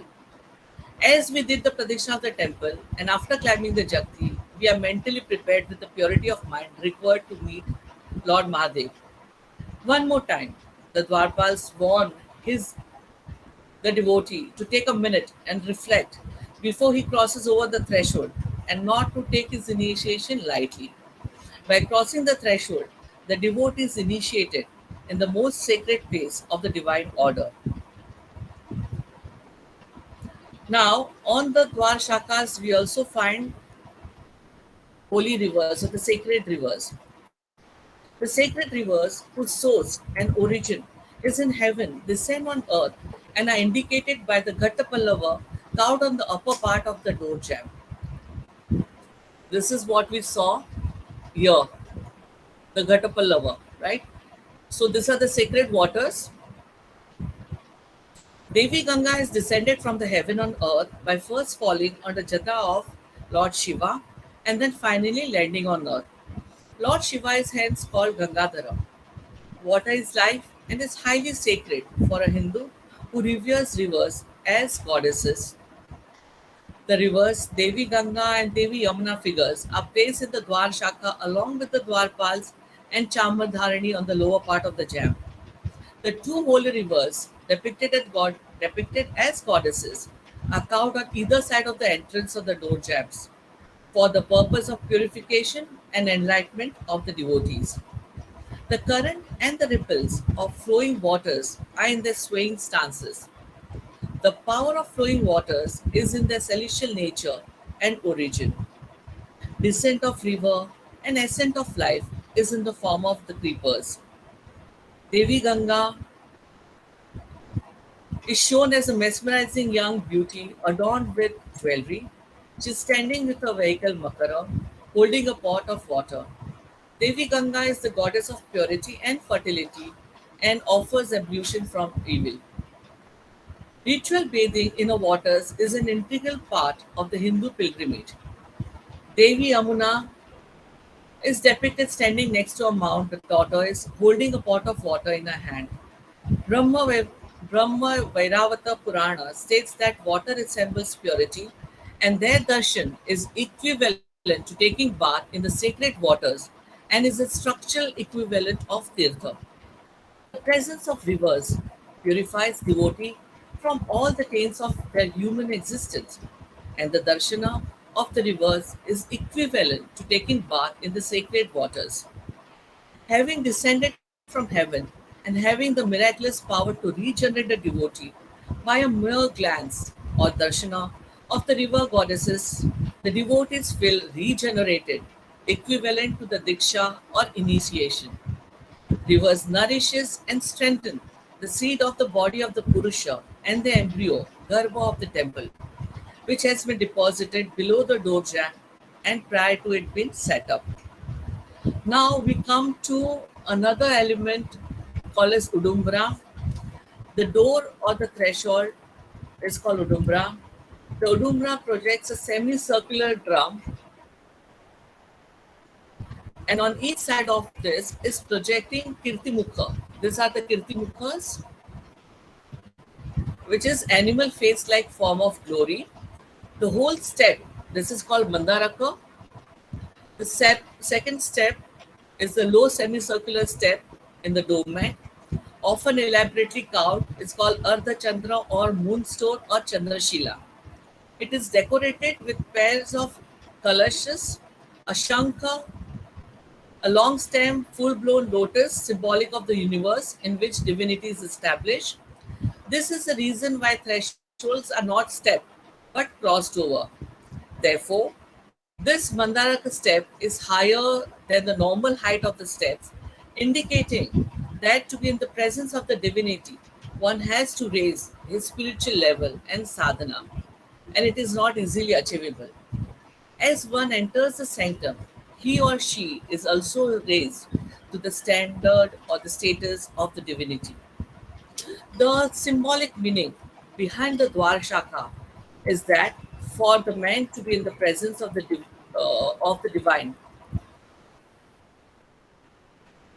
in the Garbhagruha should have gone through the transmutation mentally by passing through the company of gods and to see the divinity which is beyond the forms and dwells in the image of the divinity. The transformation which a man has to undergo is promoted by the divinities carved on the door jambs. Somnath temple has dwars on the entry door of Sabhamandapa, Garbhagruha, and the two exits of Sabhamandapa. All the doors are made of wood and the rest of the parts in marble. Ablution, transmutation, and initiations are effected at the entrance. After the transmutation of the Dwar of the Sabha Mandapa, we enter the Sabha Mandapa. Again, we go through the same vertical elevation of Sukshma to Para through the pillars. You can see the pillars here. All the pillars have the depiction of various forms of Lord Shiva, Lord Brahma, Lord Vishnu, right? Now, as we see these figures again and again, our mind is exposed to the various aspects of the divinity. And there you raise your eyes and there you see this architraves. Again, it depicts the Navagraha. The Navagraha is indication of the solar system. So slowly from the earthly things, you are moving your eyes, your consciousness towards the solar system. And from there, again, there is first and second floor balcony showing the depiction of the composite forms of all the divinities, indicating that now you have moved from Sukshma to Para, and the ultimate Para is realized when you look at the ceiling. Look at the ceiling of the Sabha Mandapa. It's a beautiful Karotaka ceiling, a domical ceiling. Basically, the ceiling is the indication of the cosmos. The whole philosophy is that everything emerges from a single entity and everything goes back to the single entity. The ceiling is a huge topic, but all I can tell you right now is that this is the place. This is the place. The ceiling is the place where you realize that everything emerges from one and everything goes back to one. That's the way the ceiling is made. It is it's a comical shape. Slowly the layers converge into a central point called as Padmakeshara. It's a pendulum kind of lotus motif. And lotus has a lot of symbolic meaning in Hinduism. Uh, Lord Brahma, the creator of this universe, is shown emerging from the nabi or the navel of Lord Vishnu, Sheshashaya Vishnu, sitting on the Kamal, right? So the lotus is a very auspicious motive. It is indicative of the creation. So ceiling is indication of the creation and destruction of the universe. That everything has come from one and everything will go back to one, right? Now, when we are in the Sabha Mandapa, we are enclosed within the sacred architecture. When we walk to the Sabha Mandapa towards the Garbhagruha, first you meet the Nandi, then you meet the tortoise, which is here. And as you walk, what happens is that we are embosomed by intricately designed pillars, domes, and arches. Wherever we see, we find the holy images of Lord Shiva in his various forms and pillars, various divinities on the ceiling, auspicious symbols all around. The atmosphere is soothing with fragrance of incense and camphor, and the chanting of holy mantras pervading the surroundings as we are prepared for our final meeting with the Lord. Our mind has become quiet, losing touch with the material world beyond the confines of the mandir. All our panchendriyas, all our five senses, eyes, ears, nose, tongue, and skin, experience only that which is related to the Lord. From the Sabha Mandapa, we come to the Antral, and from here we take the darshan of the Lord in the Garbhagruha. We finally stand in front of the Garbhagruha, the very essence of the temple. Garbhagruha, Garbhagruha, where the light emerges from the womb of the darkness. Now, when you look at the Garbhagruha, it is a square. Shaped mandapa. It has got only one entrance, that is the Dwar. Now, if you look at the Dwar, this photo is not very clear, but it is Panchashakha Dwar. You can see the Dwarpals, Nandi and Mahakal. Over here, there are Devi Ganga and Devi Yamuna, flanked with Chamardhanis. And there are Kalashas here, and there are diyas depicted here, which is not visible in this, but it is there. On the Lalata Bimba, you have Lord Ganesha, and on the upper part of the lintel, there are Navagrahas, right? So this is the Panchashakha Dwar. There's Udumbra, which is not seen here, but the same architecture which was there on the Dwar Shakha or the Dwar of Sabha Mandapa is replicated here. So again, we go through the same thing. We go through evolution, transmutation, and initiation by looking at these divinities on the Dwar Shakha. The temple symbolizes a sacred tree. Garbhagruha represents the super consciousness, the origin of the whole universe. One kalasha filled with seeds representing the deity and the temple is placed under the deity during the Garbhadana, and another kalasha is placed with the symbolic seeds on the top of the shikhara. The sacred tree grows out of the seeds planted under the Garbhagruha in Brahmasthana with its branches rising from under the Udumbra of the Garbhagruha, that is the Dwar Shakas, and grows upwards toward the Shikhara. This is symbolic of the essence of human consciousness.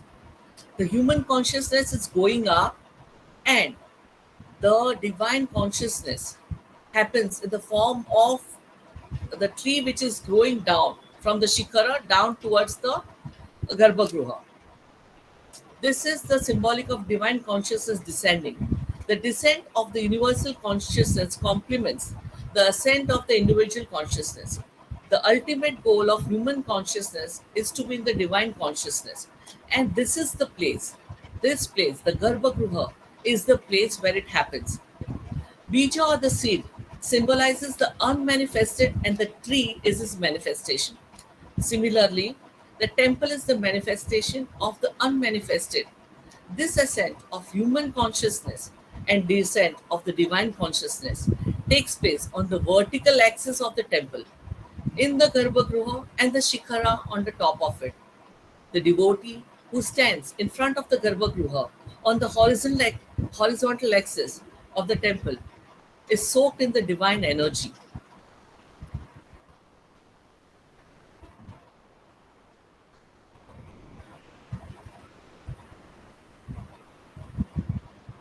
One minute, please.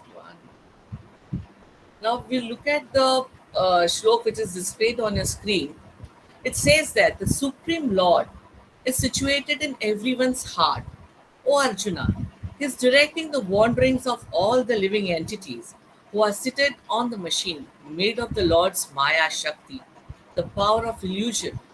Shiva, Lord Shiva, is not only the creator, sustainer, dissolver of creation, but he is also the witness, Shakshi, and indweller, that is Antaryami, of all beings.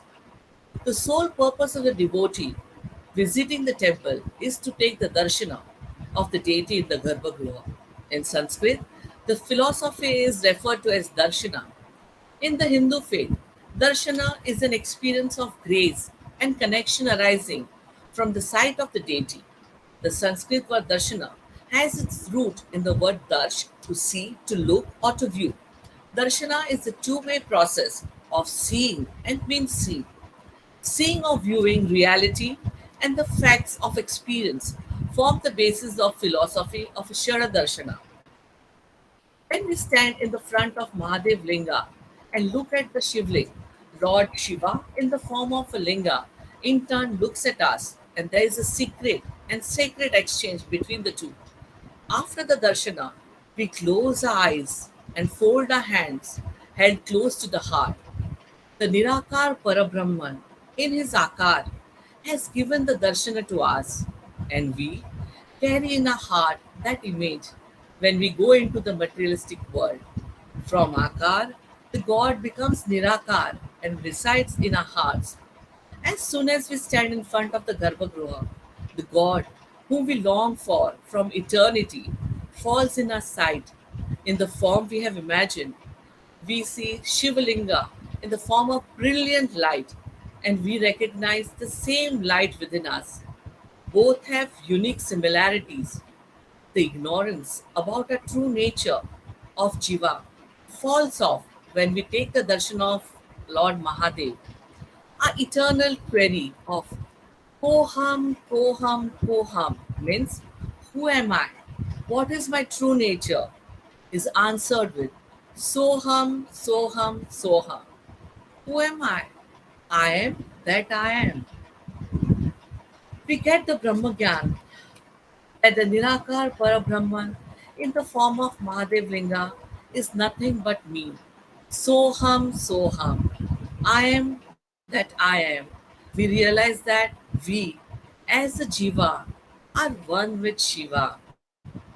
Hence, each and every element in the temple leads us to realize our true nature, that we are the embodiment of the Creator. I am that I am. Thank you so much. With this, I end my presentation. I hope you would have enjoyed listening to my presentation. I would like to thank Professor Dr. Tirumurthy, Ms. Hadika Imtiaz, and MS Golvalkar College, Rewa, for allowing me this opportunity to share my thoughts with you. My special thanks to Dr. Skand Mishra ji for his untiring efforts to ensure to get scholars from various parts of the world to see to it that everything works on time. And really, Mishra ji, I'm very much thankful to you. It is said that the highest respect you can pay to anyone is to give them your time and attention. And this is what my audience has given to me. I'm really grateful. Thank you so much once again. Thank you. Hello. Hello. Yes, sir. Yes, now it is for the respected scholars to raise about some their doubts. Time for the clearance of doubts from the Madam ji. Any doubts from scholars? Hello.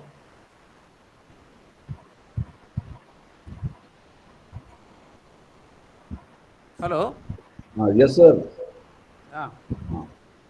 It seems nobody has any doubt. I think there won't be any doubt because Madam has covered almost all the details, including the plan, elevation, iconography, ordnance details very brilliantly. This authentic lecture, there is no doubt in it. As per the Somnath temple, Gujarat is concerned, she is the authority, I think so. So there won't be any doubt, right from the moksha onwards, the goal of the human being, moksha onwards, the condition of the temple, ruined condition before 1947, after the reconstruction. So everything Madam has, very beautifully, explained. The Nagara state, the Kalasa, the explanation given to the Kalasa, the female of the Vimana, then the Ashtadikpalas. Generally, we used to think Ashtadikpalas, no significant, but Madam has explained about the Lord Shiva shrine, something like compound of a house. So that is what the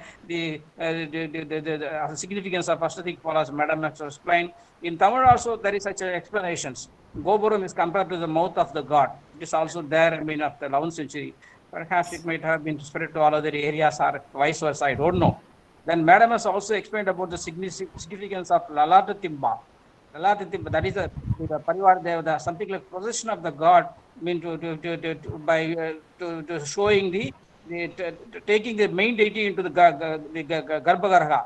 That is a Rashtrakuta influence, perhaps like that. Like that, Madam has explained so many things, including the Navagaraha, surplus, like a polar system, then the representation of Lord Shiva, Somnath temple. Philosophy, there are nothing but more than the philosophy. So like that, within 45 minutes, Madam has taken to the Somnath temple, which is spending an Naya Paisa. So we have enjoyed a lot about the Somnath temple. Thank you, sir. Thank you so much for your kind words. Thank you, Madam. गुरुदेव आपसे सुनना चाहेंगे आपके words, please, if you don't mind. Sir आवाज नहीं आ रही है. Unmute yourself. Unmute yourself. जी, मैं भी अपनी बात कहना चाहूँगा. सबसे पहले तो धन्यवाद कि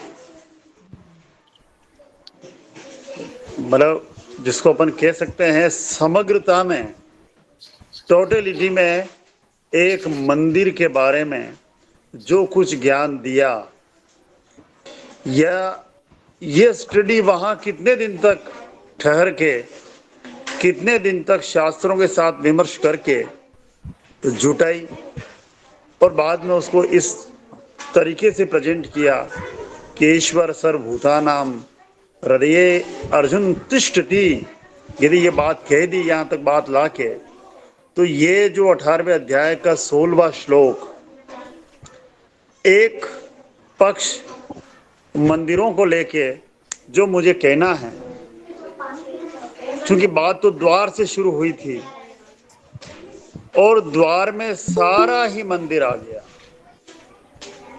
सोमनाथ, इसके अलावा और क्या हो सकता है? द्वार में चूंकि द्वार ही है। मैं अक्सर जब मैं वास्तु को पढ़ाता हूं तो मैं बच्चों से या हमारे पार्टिसिपेट हैं उन सब से मैं बात कहता हूं कि मंदिर और द्वार, द्वार का मतलब जो दो आर है, दो खंबे, जो दो आर है, तीलियां हैं, उसमें आए जाएं। और यदि ये 64 पद के हैं, मैं आपका ध्यान चाहूंगा सबका, यदि ये 64 पद के हैं तो 8, और यदि 81 पद के हैं, 81 के, तो मुझे लगता है 9 पद के, 8 और 9 का जो ये रेशो है, चाहे सम्रांगण सूत्रधार हो, चाहे अपराजित प्रच्छा हो, और चाहे मंदिरों को लेके सबसे खूबसूरत टेक्स्ट जो भारत के पास मौजूद है वो है मय मतम। उसमें 1 पद से लेकर 1000 पद तक जो वास्तु विन्यास करने के जो मापदंड दिए गए हैं, उन सब में जो द्वार का पैमाना है वो जितने से गुणा होगा, जितनी संख्या को, उतने तक का एक द्वार का, जिसको अपन कह सकते हैं चौड़ाई हो जाएगी। अब चौड़ाई हो जाएगी द्वार की, तो ये एक देवता का पद है। बहुत अच्छी बात बता रहा हूं मैं आपको, एक रहस्य है ये, एक रहस्य है। चाहे ये द्वार भले ही घर के हो, चाहे भले ही मंदिरों के हो, तो जो द्वार हैं उस द्वार पर कौन से देवता की स्थिति है, ये ईशान से लेकर कुबेर और ईशान तक जितने देवता वास्तु पद के 45 देवता, तो जो बाह्य पद के देवता हैं, जो द्वार देवता हैं, उनके नाम वही हैं जैसा वो फल देते हैं। आप देखिए, यदि सुग्रीव देव हैं तो वो गले से संबंधित है। मैं आपका ध्यान चाह रहा हूं,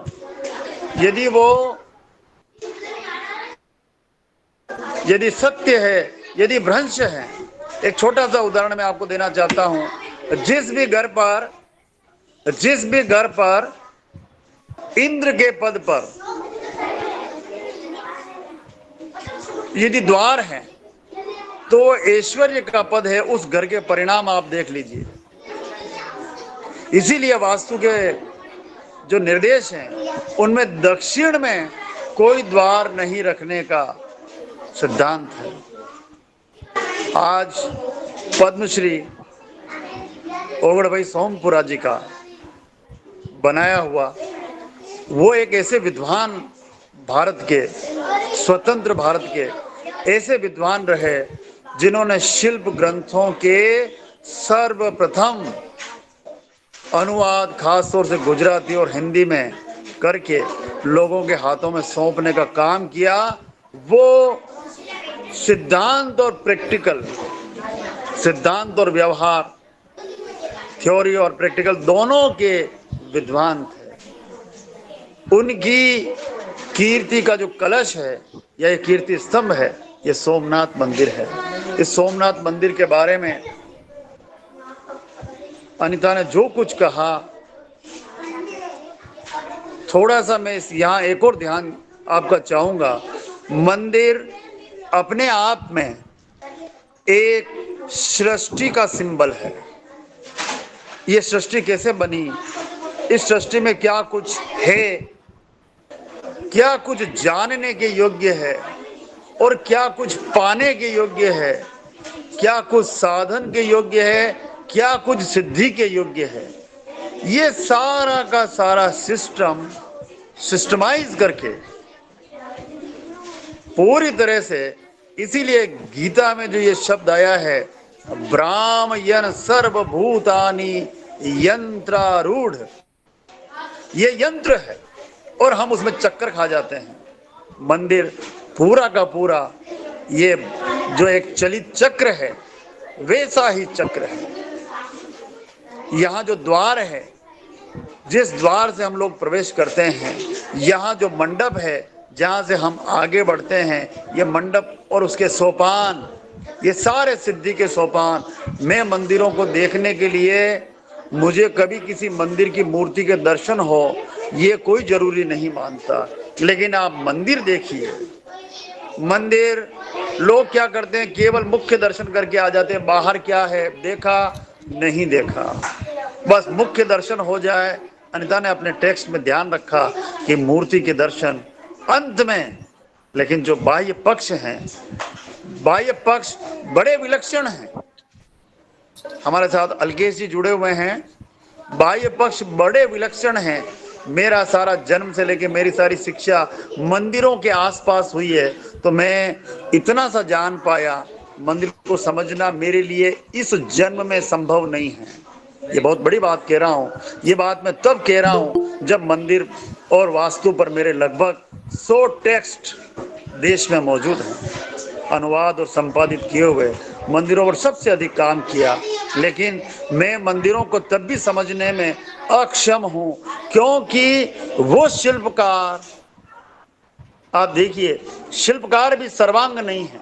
उसको केवल अधिकार एक मूर्ति बनाने का, 2 मूर्ति बनाने का, 4 मूर्ति बनाने का, लेकिन कितने सारे शिल्पकार मूर्तियां गढ़ते हैं और जो उन मूर्तियों का नियामक है, जो निर्देशक है, जो सूत्रधार है, जो कमांडर है, वो कितना बड़ा विद्वान है कि ऐसी रचनाएं हमारे सामने कितने ही एकड़ में, कल हमने अंगोरवाट की बात की जो 500 एकड़ पर बना है।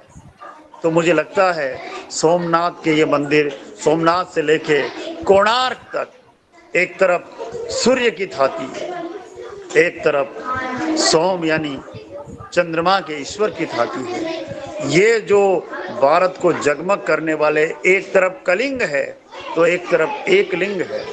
ये देखिए आप, ये जो धाती, ये जो थाती भारत की अपनी विशेषताओं को लेके मंडित है, अनेक दिशाओं से, अनेक कोणों से और अनेक विशेषताओं से अभिमंडित ये मंदिर हम लोगों को कितना कुछ कहते हैं।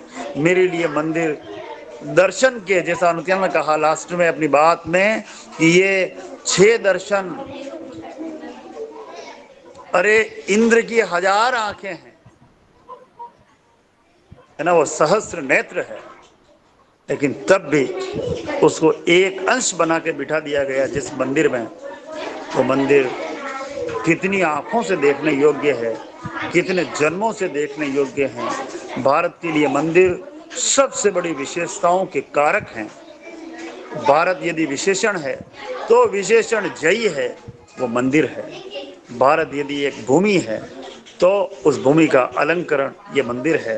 भारत यदि एक धरती का खंड है तो अखंड रूप में सृष्टि का सौभाग्य है, तो वो मंदिर है। तुमने बहुत खूबसूरत अंदाज में अपनी बात कही और बहुत स्टडी के साथ, एक विद्यार्थी होने के नाते मैं तो तुम्हें धन्यवाद देना चाहूँगा। लेकिन ये जो गुरु पदवी मेरे लिए गुरु से ज़्यादा सौभाग्य है, मंदिर को समझना। तुमने समझाने के लिए जो कुछ बात अपनी कही, मैं धन्यवाद तो क्या दूँ, मैं तो ऋणी हूँ। मैंने अपने 2 क्लास में तुम्हारा लेक्चर सुना है ना। उन बच्चों के बीच में भी मैं लगातार ध्यान पे रहा, मेरा ध्यान बच्चों पे भी रहा लेकिन तुम पर भी रहा, उन शब्दों पे रहा, उन शब्दों में, उन पारिभाषिक शब्दों पर रहा। मंदिरों के जो पारिभाषिक शब्द हैं, मैं तो मिश्रा जी चाहूँगा और सुनने वाले तमाम, अभी भी हमारे साथ 21 लोग जुड़े हुए हैं और उनमें जो विद्वान उच्च कोटि के जो प्रशासनिक बात उठा सकते हों, कह सकते हों, हम लोगों ने मंदिरों के पढ़ाने की विद्या बंद कर दी, इसको केवल शिल्प तक सीमित कर दिया। और वर्तमान में जिस तरह से मंदिर आ रहे हैं, बन रहे हैं, उनमें वो पारिभाषिक शब्द लुप्त होते जा रहे हैं।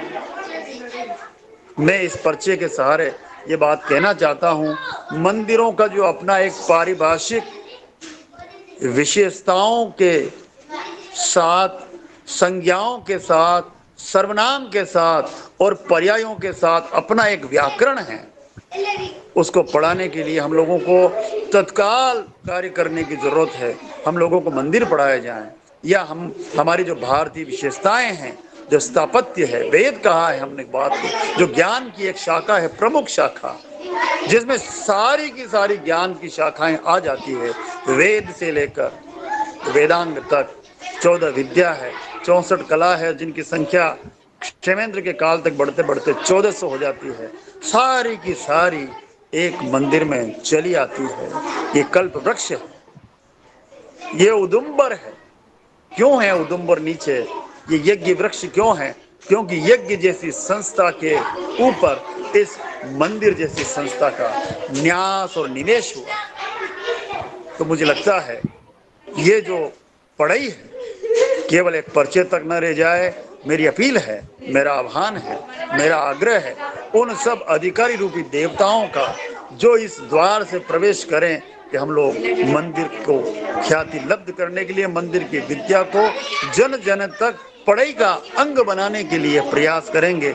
मंदिर भारत की थाती है, निधि है, अष्ट निधि नहीं, अनेक निधि। हर मंदिर अपने आप में किसी की कॉपी नहीं है, मौलिक वर्क है। भारत की ये भी बड़ी विशेषताएं हैं। सम्रांगण सूत्रधार में हजारों मंदिरों के नाम आते हैं। एक एक मंदिर का यदि हम प्रतीक भी बना के इस देश में रखें तो एक भारत कम पड़ जाए, भारत की भूमि कम पड़ जाए। ऐसा इस देश का जो विजडम है, ये प्रज्ञा है और प्रज्ञा का प्रसार है, उसको पढ़ाने के लिए हम लोगों को एक प्रयास सार्वकालिक रूप से, सर्व महत्वपूर्ण रूप से करना चाहिए। मैं बात कह के अपने विचार समाप्त करता हूँ और धन्यवाद देता हूँ, बहुत बहुत आशीष देता हूँ अनीता को।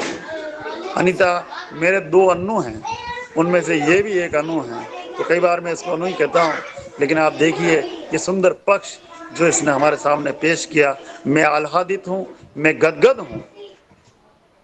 मंदिरों पर जब भी चर्चा होती है, भारत के देववाद की चर्चा होती है, ये देवताओं का स्फुरीकरण है ना, धड़कन है, तब मुझे लगता है भारत जो देवताओं का देश है, उनमें यदि मंदिरों की चर्चा होती है तो ये पुण्य प्रसंग है।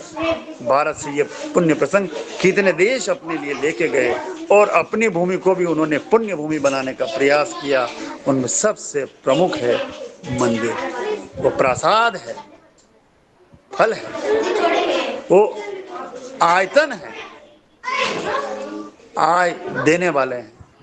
आप देखिए कल कुंडलीक ने कहा था अकेला अंगोरवाट का मंदिर उस पूरे देश की अर्थव्यवस्था को चलाता है। आप देखिए हमारे यहाँ हम लोगों ने मंदिर पुजारियों को सौंप दिए, लेकिन मंदिर भारत के आय के कितने बड़े स्रोत हो सकते हैं। मंदिरों की अपनी अर्थव्यवस्था है। मैं कहाँ तक कहूँ, बहुत बहुत आशीष, बहुत बहुत धन्यवाद। God bless you. Thank you, sir. Thank you, sir. Thank you so much. Thank you, Anita, given a nice talk on Somnath Temple. Dr. Suryamoorthy sir,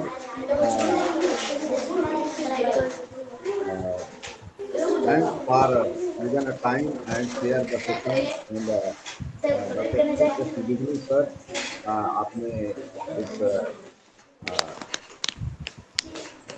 महत्वपूर्ण जो टॉक थी अनीता जी की, और उसके साथ ही आपने जो अपने विचार यहाँ पर दिए, निश्चित रूप से ऑडियंस के लिए और सामान्य जन के लिए और मंदिर के प्रति श्रद्धा और लगाव और उस पर अध्ययन करने के लिए जो लोग लालायित रहते हैं या अध्ययन करते हैं, उनके लिए बहुत बड़ा पथ प्रदर्शन है। मैं सभी को अपने महाविद्यालय की ओर से और अपने ऑर्गेनाइजिंग कमेटी की ओर से धन्यवाद ज्ञापित करता हूँ। धन्यवाद। Thank you so much. अगली टाक बहुत ही महत्वपूर्ण टाक है। एक minute विश्रा ji, Yes, sir. Anita ji and Jugnu sir, let's start a small basic course on temple, taking Rewa into consideration. That is my suggestion. Simple suggestion है. आप जो बोल रहे हैं बच्चों को मंदिर का पढ़ाना चाहिए, तो हम रेवा यूनिवर्सिटी को साथ में लेकर अगर ये छोटा सा कोर्स स्टार्ट करते हैं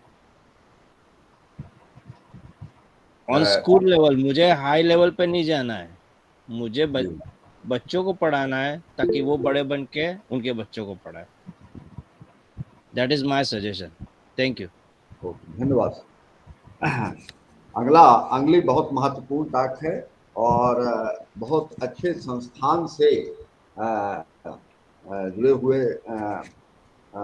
हैं अपने eminent speaker professor doctor Ghaniur Rahman, director Taxila institute of Asian civilization, Quaid Azam university Islamabad, chairperson professor Mohammad Masood Imran, professor department of archaeology, Jahangirnagar university Savar, Dhaka, Bangladesh, co chairperson doctor Mohanlal, associate professor ancient history and archaeology, IGNTU, Amarkantak, Madhya Pradesh. तो first I am welcome sir, Dr. Rahman sir, Dr. Masood sir, welcome, Dr. Mohanlal ji, welcome, and I am request to Masood Imran sir, please chair the session and introduce our eminent speaker, Professor Ganirur Rahman sahab. Thank you, Professor Misra. And also, I would like to thank the organizers. Hopefully, I am audible for you all. So, I also would like to welcome everyone to join Professor Dr. Ganir Rahman's talk on symbolism in Buddha life story narrated in Gandhara Buddhist art.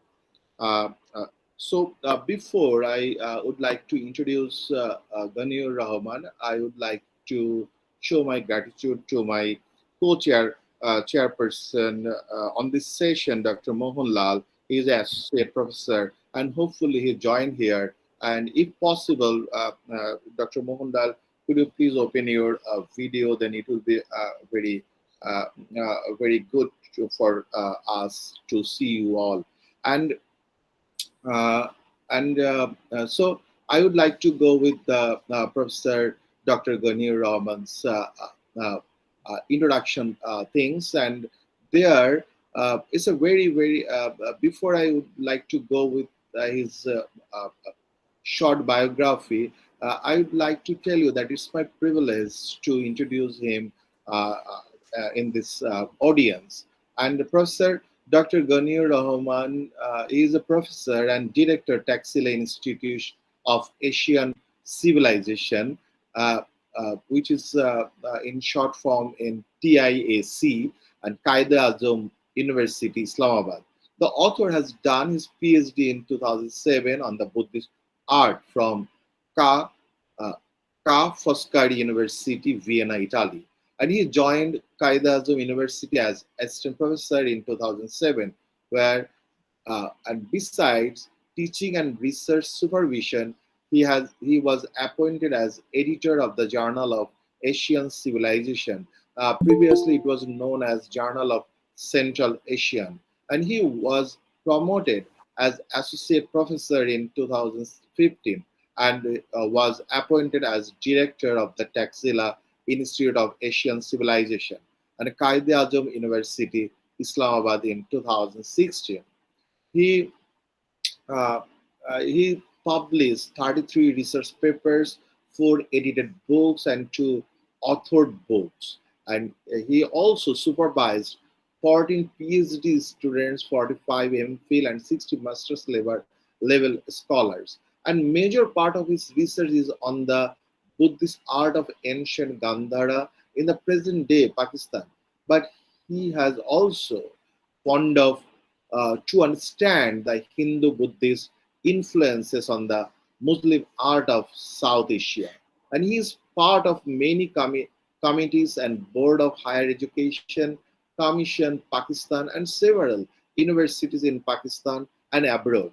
He has also been awarded several projects in Pakistan and abroad, which he has successfully completed. He has presented his research in the conference in Pakistan, USA, Austria, Uzbekistan, Kazakhstan, Sri Lanka, Singapore, Italy, Iran, and China. So I would like to invite Professor Dr. Ganiyur Rahman to open his mic and to join with his PPT file, PowerPoint file. Please, floor is yours, Mr. Ganiyur Rahman.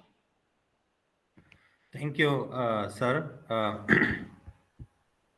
Sir First of all, I would like to Rahman साहब थोड़ा thank. सा ये बताएं जी second part जो रहमान साहब का जो talk रहेगी उसमें कल हमको सर ने भेजा है I am share to already share to Masood sir Hindu first part and second part is the Hindu Buddhist archaistic influences on the art and architecture in ancient Gandhara.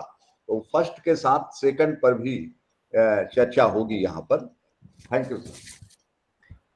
Mishra साहब ये मुझे मैं ओपन करूं या आप करेंगे? मेरे पास यूएसबी में भी है और आपके पास भी है। आप अपने इधर से करते हैं तो वो आपके हैंड में रहेगा और वैसे मैं यहाँ रखे हुए हैं, कोई दिक्कत आएगी तो मैं फिर करूंगा। ठीक, मैं कर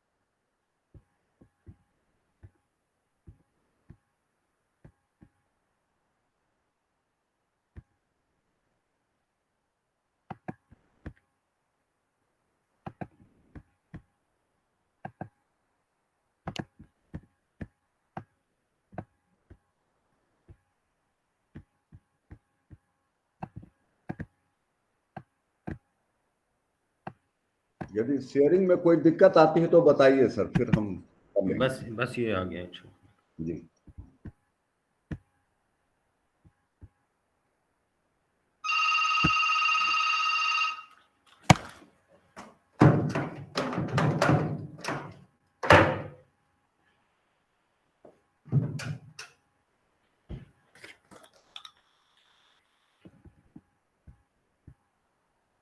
सॉरी, मेरे ख्याल में आप शेयर करें, मुझे यहाँ पे कुछ नजर नहीं आया ये शेयर स्क्रीन वाला। ठीक है सर, एक आप कर दें।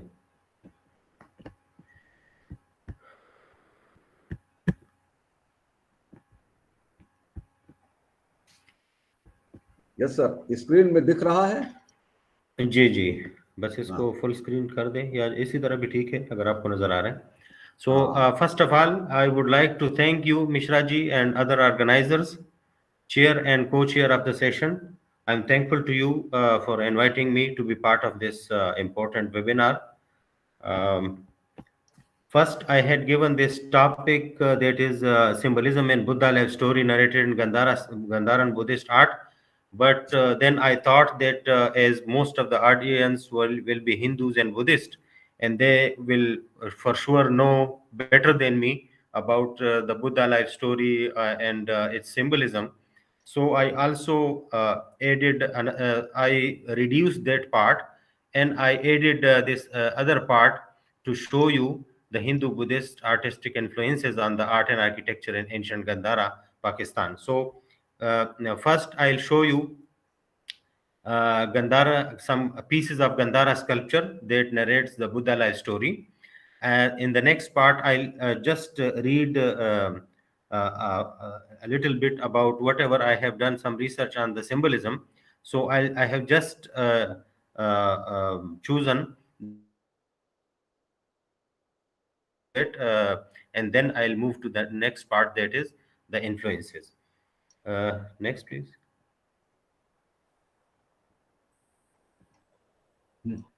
Yeah, you can see this regional map showing India, Pakistan, and Afghanistan. And if you can see the cursor, here is the Gandharan region. Next. You can see a bit detailed map showing northern Pakistan, this Indian part, and Afghanistan, and this is the center of Gandhara. Please, next. Then again, a detailed map of Gandhara that shows the extent of the Buddhist sites shown by this stupa images. So here in this whole region, you find the Buddhist sites. Next, please. Uh, this is the dream of Maya depicted in Gandhara sculpture. You can see Maya sleeping and the elephant that was entering her body when she dreamt about this elephant, and then Buddha was conceived. Next, please. These are just the glimpses to show you some Gandharan pieces, Gandhara sculpture that has depicted the Buddha life story. Again, another piece that is showing Maya sleeping, and in the next part, the Raja is shown with the Brahmins to ask about the interpretation of the dream. Next, please.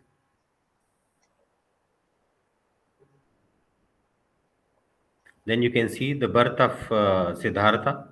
It is very important to note that mostly in Gandhara, Buddha has been depicted in human form. Very rarely, he has been shown with some symbols. So you can see the the humans and the gods are present in the pieces. You can see Indra is receiving Siddhartha, the newborn, who is born from Maya, his mother, and her sister and another attendant are there. Next, please. Another scene, although a bit damaged and cannot be seen very clearly, but you can see the newborn Siddhartha to be Buddha is on the ground taking the 7 steps. You might better know that when he was born, he took steps and to see, to have a look to the different directions in the universe and proclaiming some words.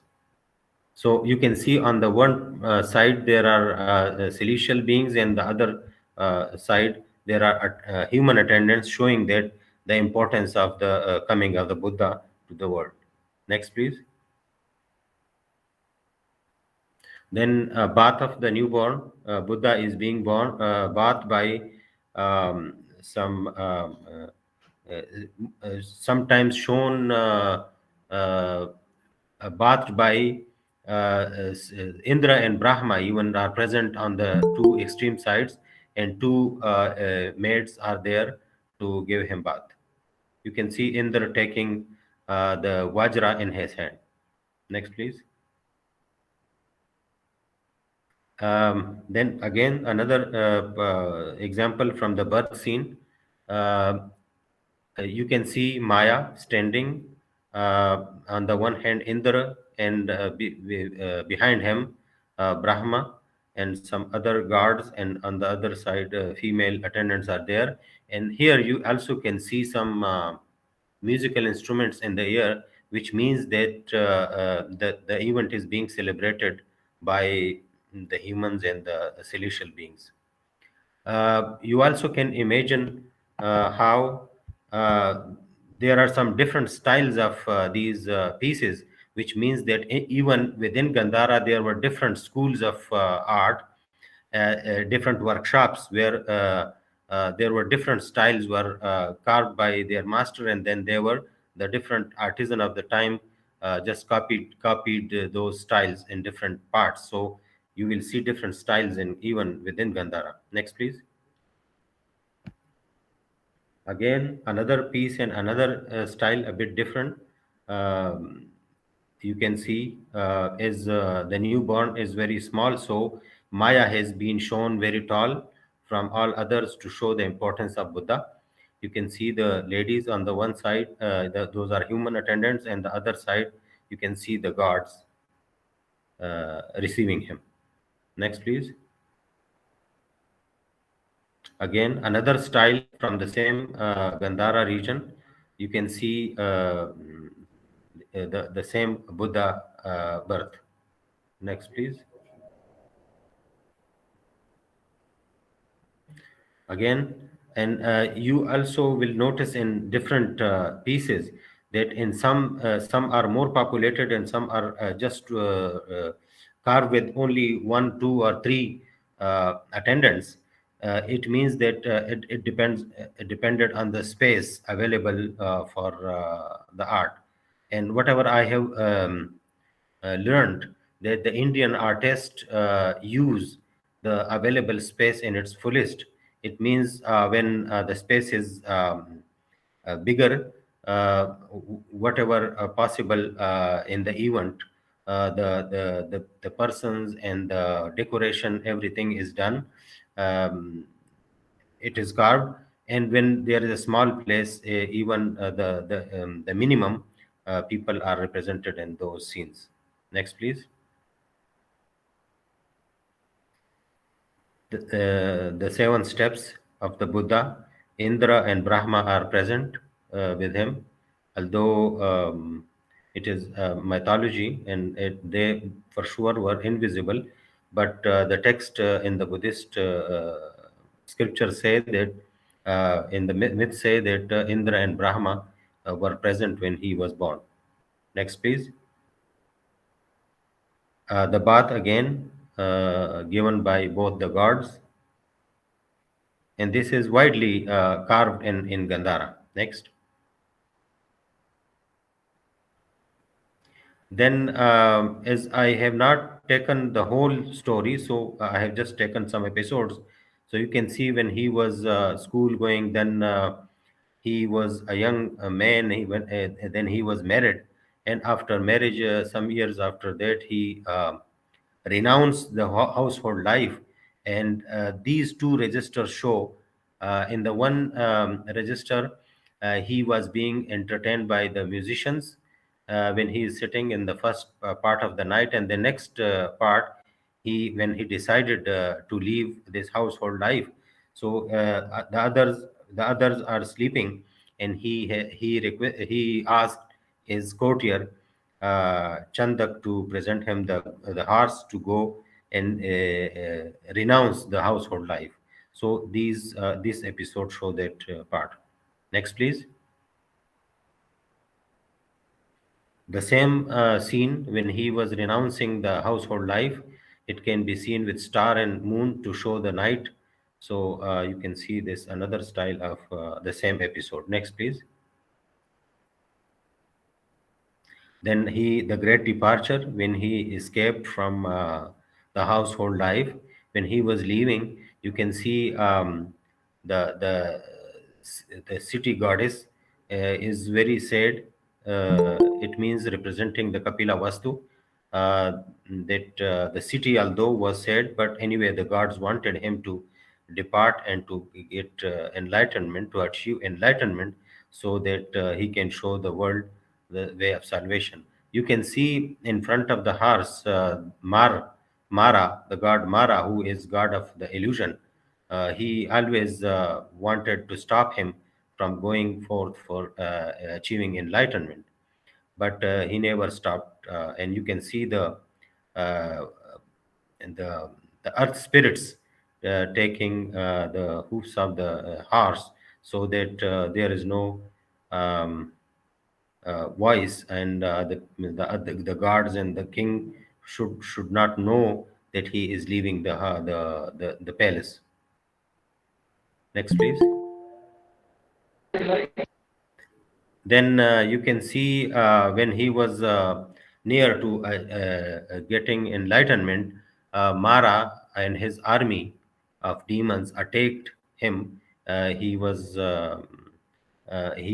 asked to leave this path, but it is said that he touched the bhumi, the earth. So the touch, this gesture is called Bhumi Sparsha Mudra, and all the earth shook, and all the army had to flee. So he was also successful here, and after that he got enlightenment. Next, please. Then in one stance, the gods of the directions presented him with bowls because he was in need of that when he renounced that he should uh, he should eat something because when he was emancipating he had left eating.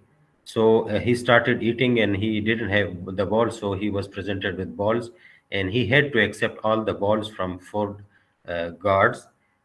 It was this interest which worked for the elevation of Shakyamuni to the level of a superhuman being and a predestined one who was able to come a long way, passing through innumerable lives, perfecting his good karma to become a Buddha, and thus the whole tale of his life, right from his conception, was given a miraculous direction. The last rebirth of the Bodhisattva of our time had to be surrounded by wonderful events as he was a predestined one. The Buddha Dipankara had already predicted regarding his Buddhahood and the occurrence of a few events before his Buddhahood in one of his last lives. His conception was already viewed as somewhat miraculous, and the text affirmed that these circumstances had been decided under the merits accumulated in the previous lives of Buddha Shakyamuni. And when the time arrived, the Buddha uproar took place. Um, there are three uproars which take place in the world: the cyclic uproar, the Buddha uproar, and the universal uproar. And you better know about this. And when the Buddha uproar is heard, the gods of all the heavens come together into one place, and then they identified this being that he is going to be the Buddha of the time. They requested him that you are the one to be born again. Sir, it was not to acquire the glory of a Shaka or of Amara or of a Brahman or of Chakravartan that you fulfilled the 10 perfection, but it was to gain omniscience in order to save the world that you fulfilled them. Sir, the time and is fit season for your Buddhahood has now arrived. And but the great being, before assenting to their wish, made it what is called the five great observation. He observed and decided the time, the continent, the country, the family, and the mother and her span of life. So while the future Buddha was taking a decision to come down to the earth for the last time as son of Maya, to her occurred thoughts to retreat from the world with pure thoughts and get refuge in Dharma. Devas and divine guardians came to pay homage and protect the mother who will bear in her womb the glory of the world.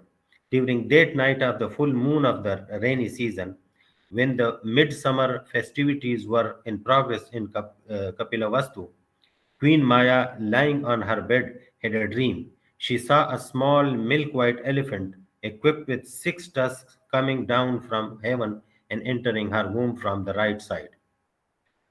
The next day, the dream was related to the king, who summoned many eminent Brahmins for interpretation of the dream. The Brahman said to the king that a male child had planted itself into the womb of the queen.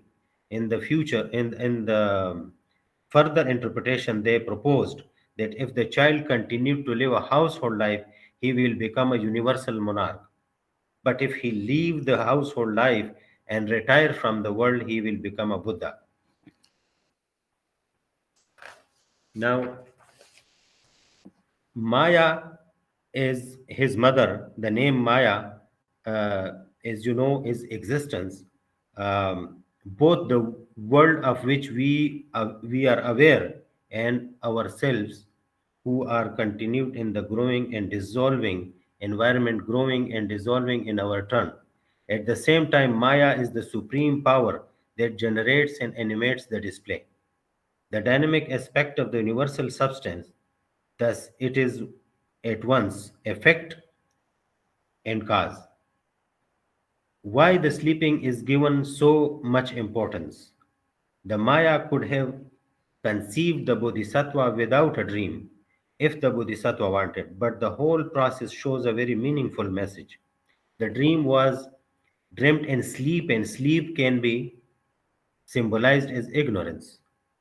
Knowledge arises from ignorance and is perceived in the middle of ignorance and can be recognized in a better way if the ignorance is known. Knowledge extinguishes ignorance. It is like the light which extinguishes the dark, and the light is easily recognized and in a better way perceived if one knows the darkness. The future Buddha was a potential knowledge and thus was destined to extinguish ignorance. He was thus light of truth to extinguishing dark or illusion. The death of Maya, because Maya died after a few days, so soon after the birth of Bodhisattva may symbolize the extinguishing smaller illusion by the light of Buddha, which will later proceed to extinguish the bigger world illusion. The Bodhisattva is also mentioned in text that at the time of his meditation under the Bodhi tree, he was awakened to truth and about his past, present, and future. It is like if he was in the state of sleep, and at the time of his meditation, he awoke from that temporary dormant state and thus remembered not only his previous lives but also his task for the search of the remedy to cure humanity. And after remembering everything, he went ahead with more concentration and achieved the light of truth, the truth which showed the way towards liberation from samsara. The liberation from samsara is called nirvana, which should be the goal of every living being according to the doctrine of Buddhism. His worldly birth was a rehearsal of emergence from the darkness to the light, same like his emergence from the body of Maya. Thus, he crossed another milestone towards the light of the truth and knowledge. But in the real sense, he was never in a dormant state or in dark or ignorant. All the terms are used to make understand the people who are ignorant are not yet enlightened with the knowledge of the truth.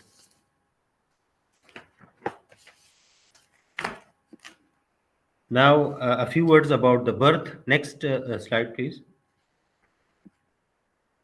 Maya, while standing under a shala tree in the Lumbini Grove, holding a branch, gave birth to Prince Siddhartha or Shakyamuni. It is one among the many prodigious events happened in the life of Shakyamuni.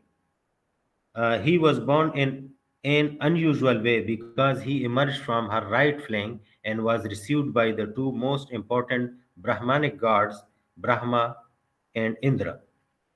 Immediately after his birth, the prince stood on the ground and faced the east, surveyed the four cardinal points, the four immediate ones, and the zenith and nadir, in short, all the 10 directions in order, and had nowhere discovered his equal. He exclaimed, "This is the best direction," and strode forward 7 paces. At the seventh step, he halted and with a noble voice shouted like the roar of a lion, "The chief am I in all the world." The bath scene presents a very interesting representation in Gandhara sculpture. The presence of Shakra or Indra on the one side and Brahma on the other side of the Bodhisattva with the in the center makes an interesting triad. As we have already mentioned that Brahma is considered as the representation of knowledge, while Chakra is the representation of the action or power, and the Bodhisattva treated by both of them indicates as if the Bodhisattva was destined to achieve the power or ability of both of them. The Bodhisattva was the center of the triad and thus of more importance than them. Like the Buddhists show them. Later on, when the Bodhisattva Shakyamuni had already attained the supreme knowledge, he established the order of monks, and after Mahaparinirvana, one of the symbols which represented him was a trident or the representation of the three, which included himself as the center and Dharma, the doctrine on his one side, and while the Sangha on the other side. And again, later on, when the philosophy of the school of Mahayana had already established the bodhisattvas were elevated to the highest level, and thus the Buddha was started represented flanked by two bodhisattvas, Maitreya and Avalokiteshvara, instead of the two Brahman gods to continue the representing the trade. Next, please. Yeah, next. These were just the dream and the birth scenes about which I gave a little bit about my research.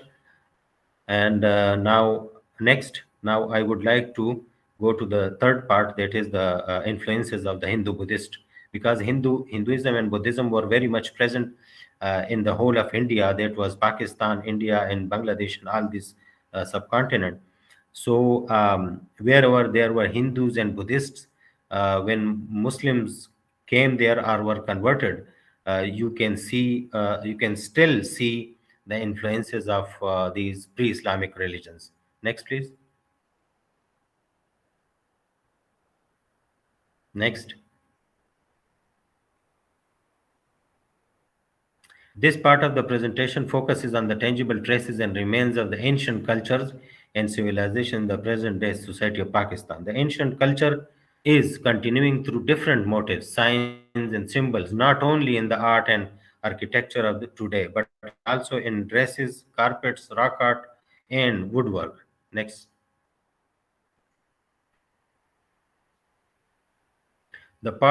This part not only present the pre-Islamic Hindu Buddhist motifs, signs, and symbols, but will also show these in the present context for mere decoration purposes, and thus unintentionally continuing the ancient tradition of decoration. Next. Artistic or decorative patterns have a long history from prehistoric times through ancient civilization to the Muslim period of South Asian subcontinent. Hinduism and Buddhism, not only as religions, have left intangible marks on today's Muslim society, but its artistic, decorative patterns and signs and symbols have deep imprint even on the Muslim period art and architecture of the region. Next. Symbolism is a part of the art that is portrayed in the form of symbols, which are present in paintings, sculptures, carvings, architectural decorative elements, designing, or carpets and prayer mats, clothing, and pottery. Next. Religious decorations or symbolism is used for the representation of specific religion or religious concepts or beliefs. Popular religious symbols in our case include lotus flower, thunderbolt, Mandara mountain or Mount Meru complex, churning of the ocean, that is Samudra Mantana by Devas and Asuras. Next. The religious symbols convey different messages of different religions. Pre-Islamic time period here refers to ancient Indian era, which also historically represent these Vedic, Mauryan, Indo-Greek, Scythian, Kushan, Huns, and Hindu Shahi periods. So in these periods uh, uh, were pre-Islamic ones. For this research, I have focused the Hindu-Buddhist mythical representation in symbolic way that precede the Muslim period in South Asia. Next. You will see some signs now in the Muslim mosques and graveyards to see these continuity of culture. Next. Yeah, you can see this is a gravestone of Muslim grave. You can see this stupa motif and also flanked by some sun discs. Next. You can see this cross. That is not a simple cross. It can show not only the four directions, but it actually represents the vajra, the double vajra, or the thunderbolt. You will see in the next figures how why do I say that this is a double vajra. Next. This is also on a gravestone. This is a mosque in a mountainous region, a wooden mosque, and you will see the different Hindu Buddhist influences in it. Next, please. Next. You can see this swastika motifs, which shows not only the swastika motif, but it shows the movement. That means the moving swastika, and that can not only represent the sun moving, but also in its turn, it also shows actually the knowledge in action. Next. You can see these three flutes. These are, I don't know about its meaning, why they are here, but these type of flutes are also present in sometimes in the pillars, dividing different scenes in the Buddhist sculptures, stone sculptures. So you can see the Buddhist, from the Buddhist art, they have taken this carving, and it has been carved in a mosque, in a Muslim mosque. And on the upper part, there is again a motif which shows the double vajra. You will see it in the next photos. Next, please. Next. You can see these three discs, which can represent not only the sun or sun discs, but these are three in groups, which means three ratna or three jewels, and that can also represent three murti of the Hinduism. The triad is very important in Hinduism and Buddhism. Next. uh, we are now focusing on this motif, which simply it seems to be a flower with four petals. But in the next photo, you will see that you can see the center of this motif or flower is a sun disk, and this seems to be the double vajra. Next. I saw this thunderbolt photo in a museum, so I took this photo, and I can compare this with these motifs in different parts when I see the influences. So you can see this type of double vajra has been depicted in many places. Next. Now you can see the Ashokan columns within a wooden column in a mosque. You can see this uh, Ashokan period column, and it has been surmounted with the Dharma Chakra. Next. Again, these type of flutes which were depicted or taken from the Gandhara art. Next. Then this also seems to be a simple flower, but when you see it, you will see that it also represent the different directions, and the directions and its symbolism is very important in Hinduism and Buddhism. Next.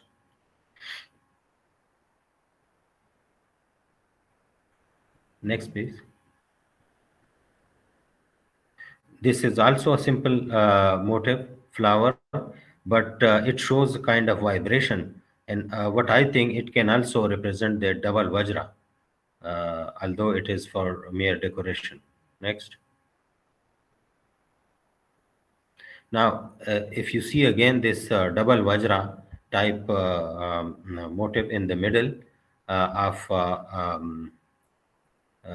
member, where the Muslim priest sits and deliver his sermon on Fridays, you can see this double vajra.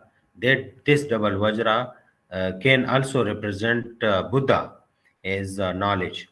So you can see in the middle Buddha, and on the sides Dharma and Sangha. So there are these three, or the triad, and it can also represent Brahma, Vishnu, and Shiva. You can also see these four directions crosses, three crosses here. So it is also again this triad. Next. Again, you can see this double vajra. Next. This not only can represent this double vajra. When we say double vajra, or we say that the directions, or when we say Mount Meru complex, I think these all are in replaceable with each other, because these all can represent each other, all the three.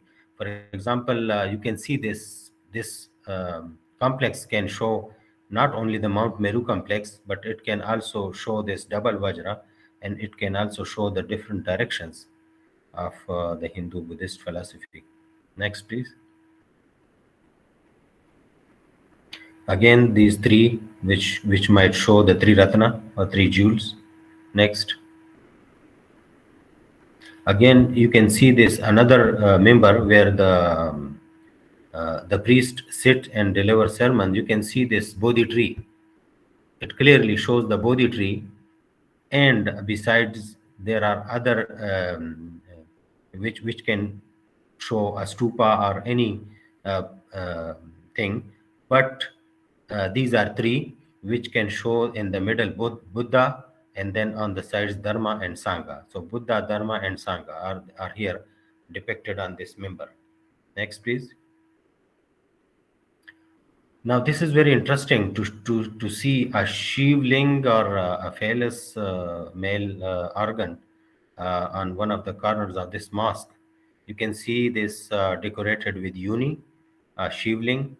In the next photo, you will see its close up. Next, please. Decorated with unis. Next. You can see this part. You can also see the seeds coming out, or so it can represent the fertility. The Hindu audience better know the symbolism than me. Next, please. Next. Then again, there are some gravestones, like you can see, either showing the Dharma chakra or sun discs. Next. Again, you can see these flower of a different kind, which can represent their double Vajra. Next. You can see here this swastika, moving swastika, that can represent the sun or the knowledge in action. Next. Another mask and a few symbols. Next. You can see the single Vajra or single thunderbolt having three sun discs moving. Next. You can see this single Vajra. This is a single thunderbolt, so you can imagine how it has been depicted in this wooden masks. Next. You can see this flower having a sun disk moving. Next. These flowers in three, grouped in three, that can represent three Ratna or three Murti. Next. This shows that it is more than 100 years old, this mosque. Next. You can see the single Vajra emanating fire or flames, and you know better know about this, that the Vajra is actually a magical weapon that can emanate flames, and it is used by the gods and celestial beings for fighting. Next.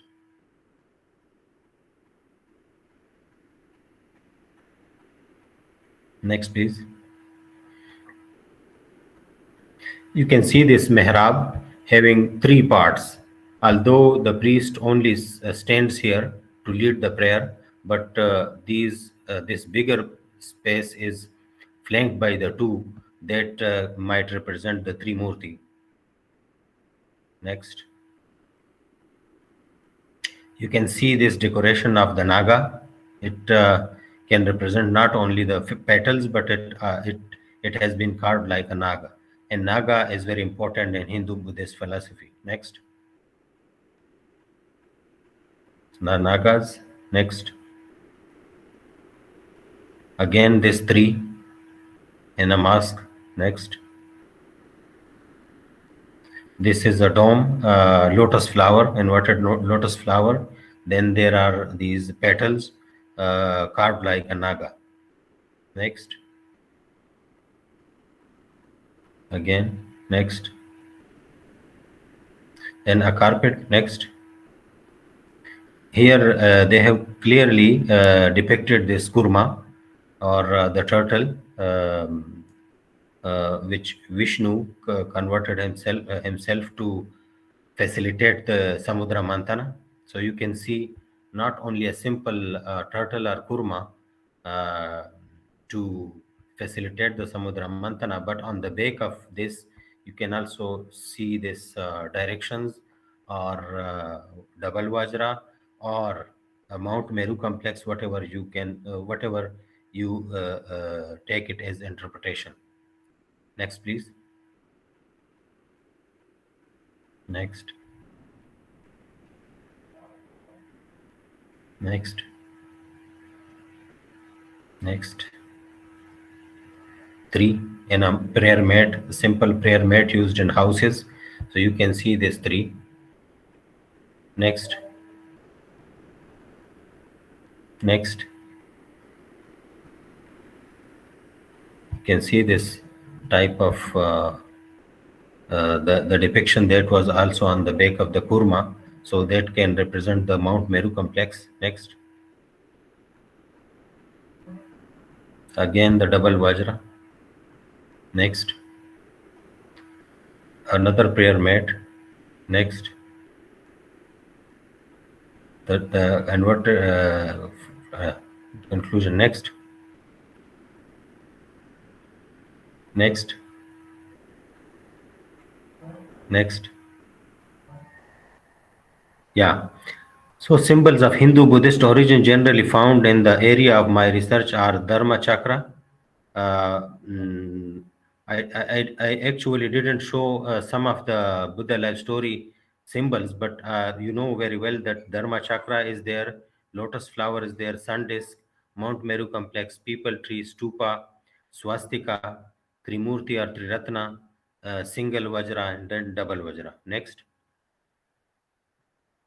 The decorative patterns of Hindu and Buddhist origin indicate strong and ancient roots of the symbol popular in South Asia. These symbols are more popular and deeper rooted because no image was carved in ancient times in Pakistan and India, as image making was started and popularized very late.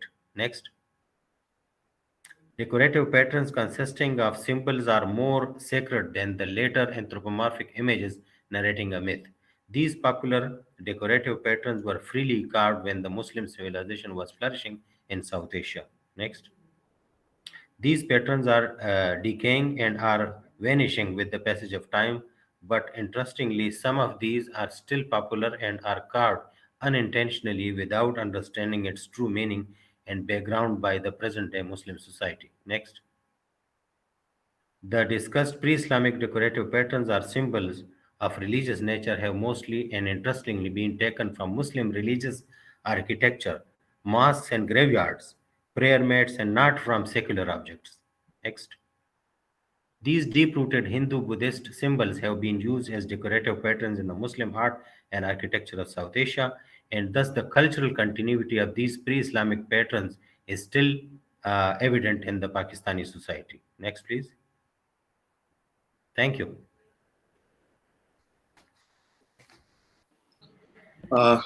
Thanks, Professor Goni. Your work is very, very interesting. And I think from the audience, there are so many questions will come up. So floor is open for questions. So anyone wants to ask anything else from the audience? Hello, anybody wants to ask anything else? Anybody? You can join with your question. If anybody has any question to Professor Gani. Okay, please raise your hand. No one. Okay. One hand is raised from the beginning is Ajay Shankar Pandey. Do you wanna say something, Ajay Shankar Pandey? Sir, Yeah.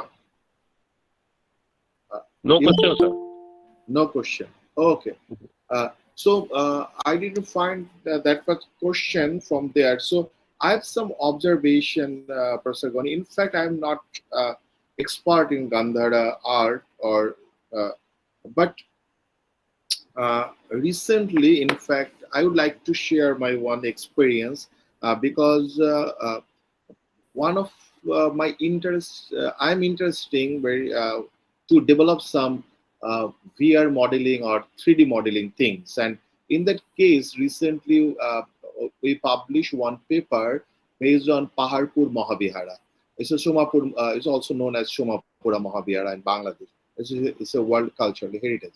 So there, in fact, we try to explain, because how it was looks like, because we got totally ruined structure. So there we try to figure out the main philosophy, that what type of philosophy they use, because in the baseline and also in other, along with Buddhist sculpture, we got so many other Hindu sculptures, and also Shiva lingas and other things. And we tried to figure out that the philosophy, one of the Buddhist philosophy was developed in Bangla, Bihar, this region, and also Nepal. I found that in Nepal also, we call it Vajrayana Buddhism. So in Buddhism, in Hinduism, there is so many different things. In Hinduism, Brahminical Hinduism is there, Tantric Hinduism also in there, and in Islam also there are so many different groups of philosophy are existed there. So in that case, if you is it possible to figure out what type of uh, philosophical Buddhism been practiced in Gandhara region, especially uh, uh, will it call it Vajrayana, or will it call it Hinayana, or other types, Theravada or other things. And there also you showed that so many motives they use, and how they influenced philosophically. If philosophically is not influenced, they won't use those Hindu icons there. So, and in Islam, you showed so many motifs being used, especially two mosques you showed, and also in graveyard. Very interesting, very exciting. This that what type of philosophy in Islam, we know that there are so many different groups of people and different ideology are there. So this mosque belongs to which type of Muslims or Islamic group people who love to use this type of motifs to use in their mosque also, and how they think with these symbols. So could you please explain more in regarding these things? Okay, your first question was about the sects of Buddhism which flourished in Gandhara. Whatever we study and whatever is my understanding, in Gandhara, Mahayana type of Buddhism was flourishing, because mostly we find human forms than symbols. And you know that in the earlier Buddhism, when Hinayana was, or we can say when the Hinayana type of this sect, they would prefer not to make or carve any images of the Buddha. But in Gandhara, everywhere we found him. The Buddha life story is found in a human form. It means that the Buddhism flourished in Gandhara was Hinayana. um, and you also talked about Vajrayana, although uh, we say that Vajrayana is mostly in Tibet and those parts of the world, but it is said that the Buddha Padmasambhava was born in this Gandhara region, and he then the Guru, and then he moved to Tibet, and this Vajrayana sect was established by him, but it was most popularized in the Tibetan area than in this area. So Vajrayana, one thing is that we see the Vajra or the thunderbolt as a symbol everywhere. It might have that influence too in Gandhara, that Vajrayana was although flourishing in somewhere else, but for sure some Vajrayana or Vajrayana sect people might be living here. But mostly we see that Mahayana was flourishing in Gandhara. The next question you asked is that the two mosques were taken from a region north of Pakistan where most of the people are Deobandi school of thought. So you see, you know that Deobandi madrasa or the school is in India now. Even now in India, it is that school of thought that is flourished mostly in this northern part of Pakistan. They are living in this area, and the two mosques I selected are mostly from this Deobandi thought.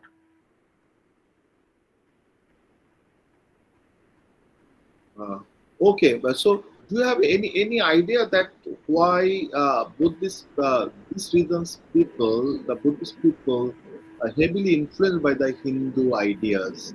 Why? Because what type of philosophy they belong to? In fact, in you know that in one in Vajrayana philosophy, they always talk that the Buddha is the incarnation of Vishnu, one of the incarnation of Vishnu. So, in the same thing, is there any signature in Gandhara in that case? Actually, Buddhism was part of Hinduism. It was never thought out of Hinduism in the earlier period because it was just actually Buddha challenged some of the interpretations of the Vedas, but it never negated any thing in completely. So it was actually this Brahman control on the society that maybe some of the gurus challenged that, and then they developed some other sects. It was kind of sect of Hinduism, and later on it was developed like a philosophy and a separate religion. So coming out of Hinduism as a sect means for sure they will be taking even using their gods as companions of the Buddha. Many Hindus who were around him, and then later on they were converted to Buddhism. So for sure, their symbolism, their different things, they were part of Buddhism. Buddhism and Hinduism have the common philosophy. That is karma, samsara, and these things were common. So it is not possible to say that Buddhism was something different, but it came out of Hinduism, and that is why most of the things were used from the same religion. But some philosophy, like for example, on the absolute, the god who was the absolute, on that maybe they had issues. Now what the modern Buddhist say, I don't have research on that, but they are no more like the Buddhists of the 1500 years back, when the early Buddhism was flourishing.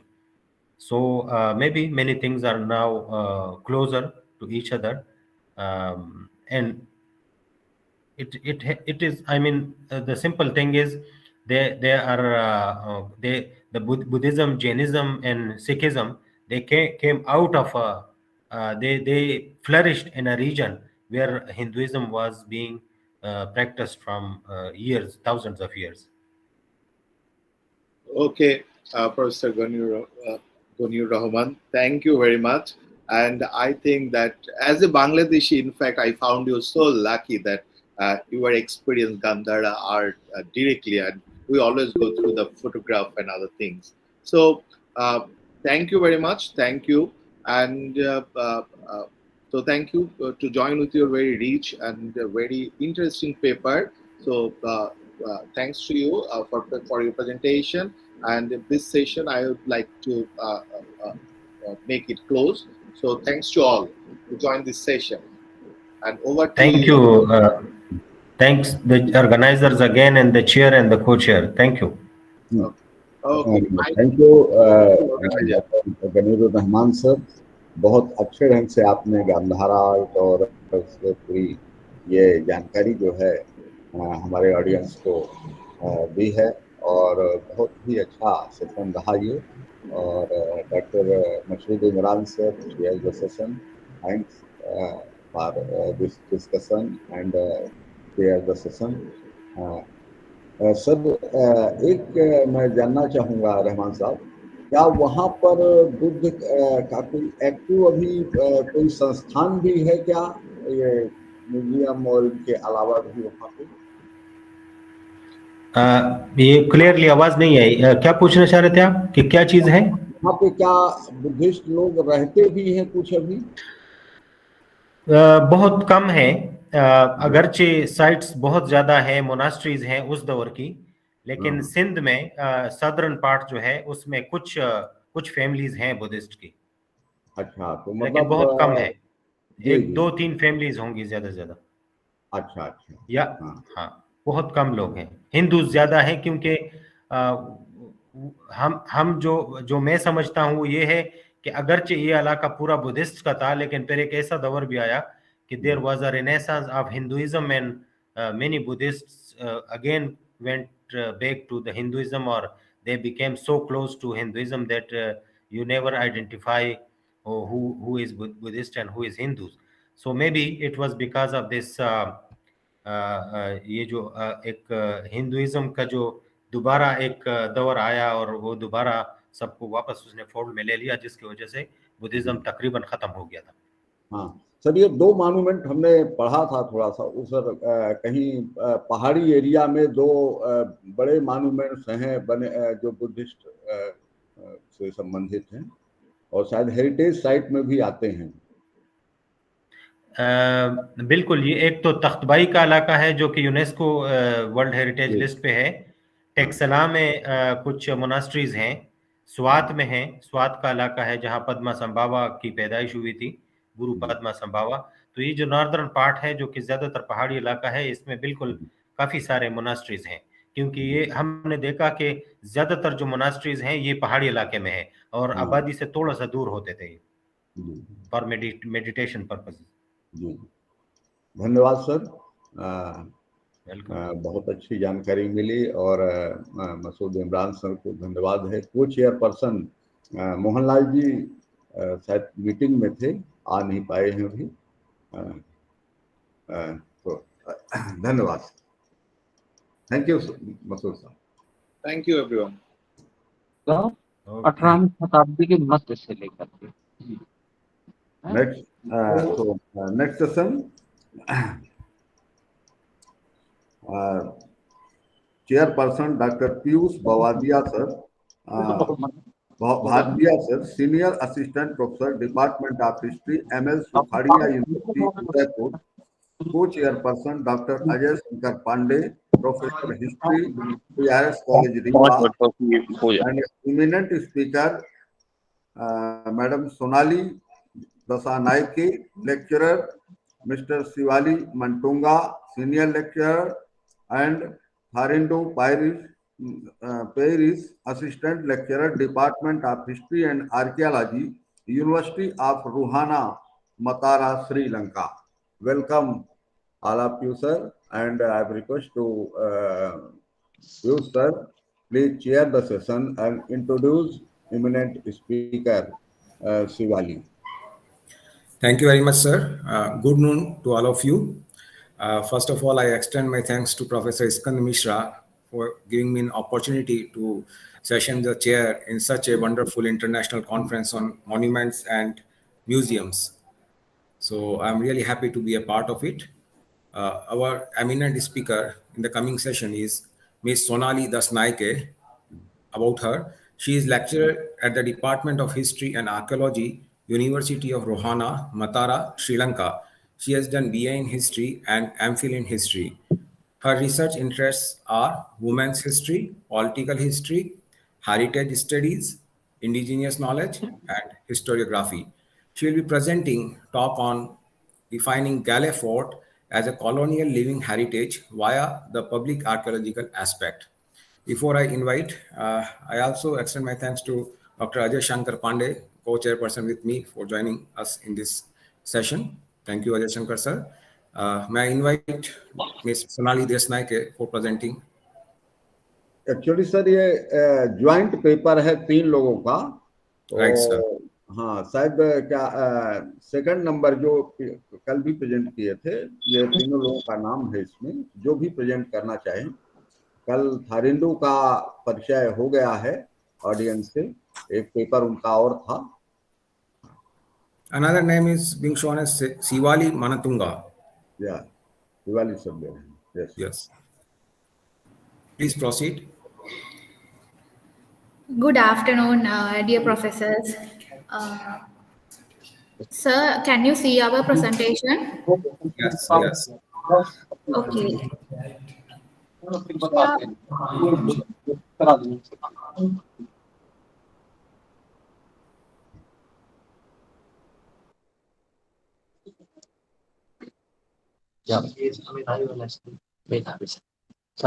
अरे वो दस्खत वाला ये लिए है ये लिए Sir, we शायद cannot move our presentation. We already sent it to you. Can you share it? कर दे ऐसा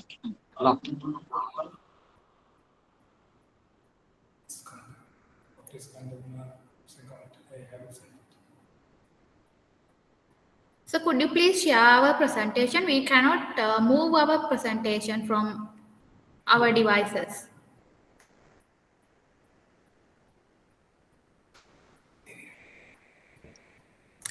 हाँ, थोड़ा सा इंतजार करना पड़ेगा।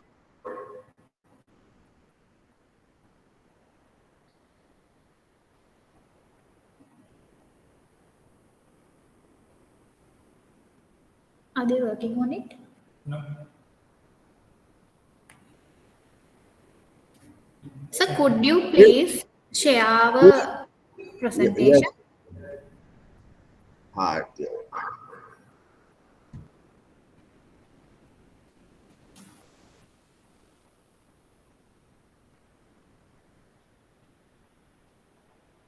Shivali, actually, just download the presentation and then Okay.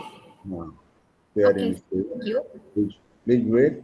So first you define some introductory part of this.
Professor Mishra, sir, are you there?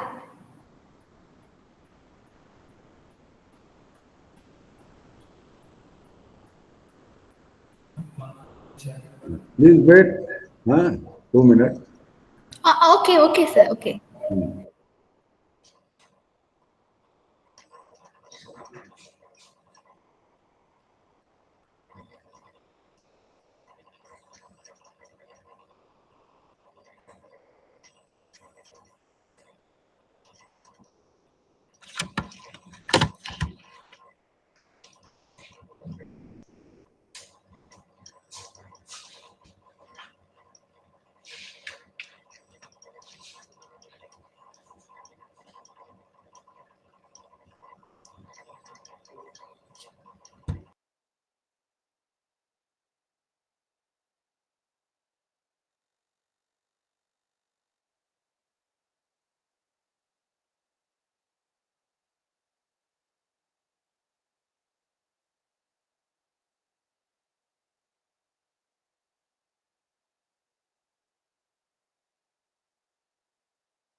Okay.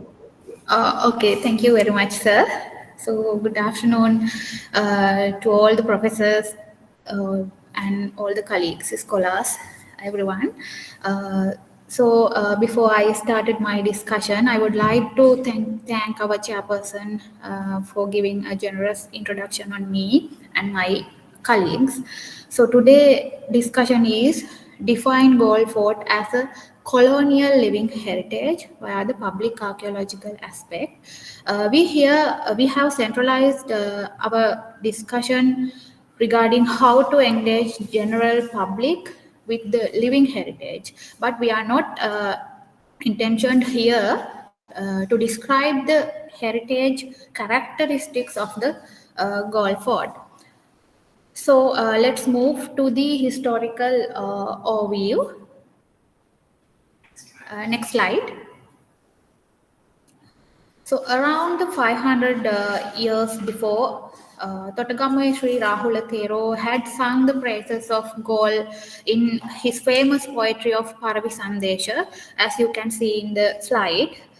So it means where the shops are resplendent with gold and gems and pearls, as if the depth of every ocean had been searched to procure them. Please, the next please. The Galle was a port in pre-Christian era, but first time in Mahavansha mentioned about the Galle in 12th century AD during the period of Parakrambahu the First, and its importance and utility emerged in 14th century AD in Kotte period. It was one of the most significant ports on the southwestern and southern coast of Sri Lanka, and by the time arrival of the Portuguese, Galle had become a major nautical point of the southern coastal belt. So very first day of arrival of the Portuguese, it was afforded welcome shelter for the Portuguese ships while they replenished their stocks of water and fuel and repair their ships. And but before they came to the island, Galle was a popular trade center for Muslim traders. But it achieved greatest prominence with the growth of Dutch power in Sri Lanka. Galle remained the major port in Sri Lanka even after the arrival of the British in 1769. Portuguese and other subsequent European who came to Sri Lanka called this place as Point de Galle, especially in the French naval charts and maps. We can see this according to the Professor Senrat Parnavithana. And even the early British administration reports have used this form of call to the Galle.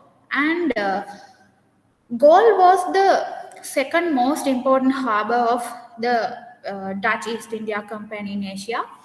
After capturing Galle Fort from the Portuguese in 1640, Dutch established a solid foundation for their cinnamon-based trade in Sri Lanka.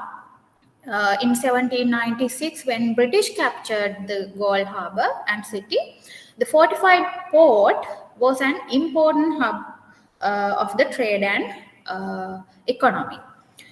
So let's see the location of the heritage city. The next slide, please.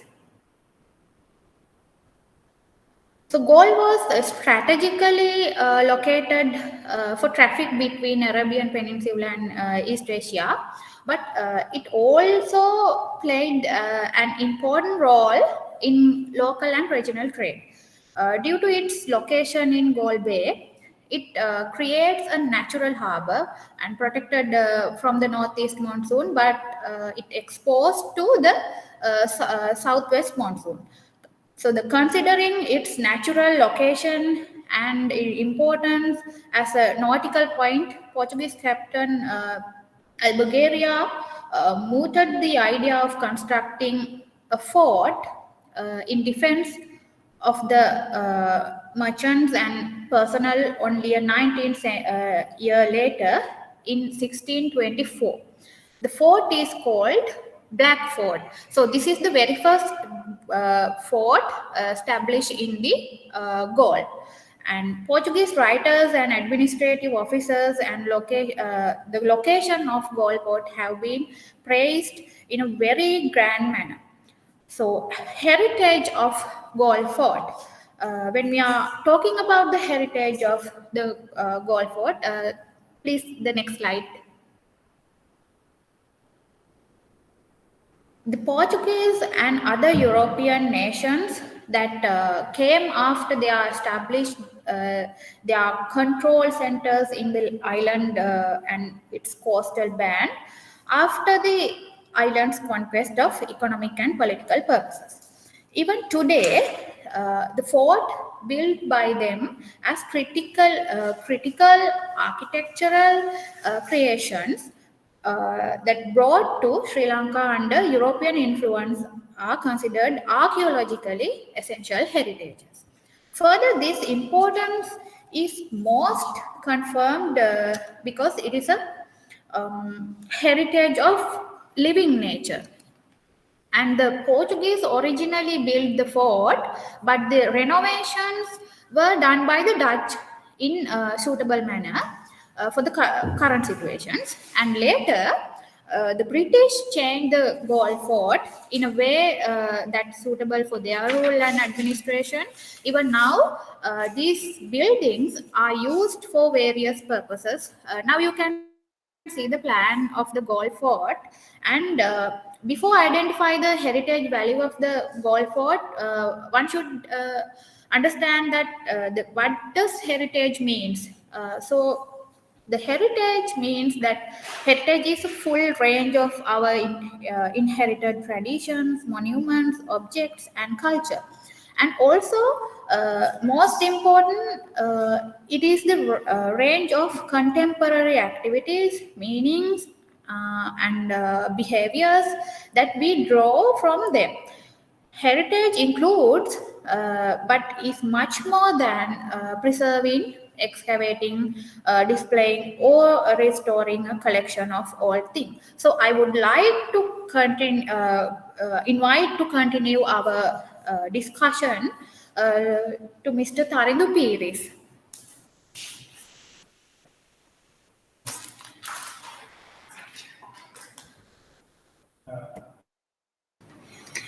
Thank you.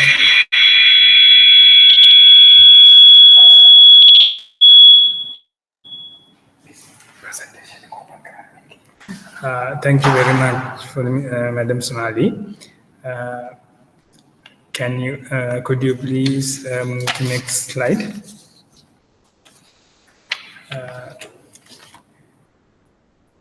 As stated by Sonali Dasanayake, she presented the history of the Gaul Fort and its significance. Now, we have to engage with the topic, the public archaeological heritage value. Before we understand the public archaeology encounter with this case, we should identify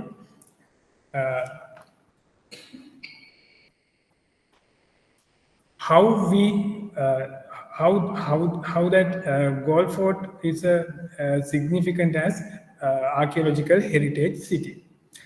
According to the antiquity audience, I think you can move the next slide, slide number 8.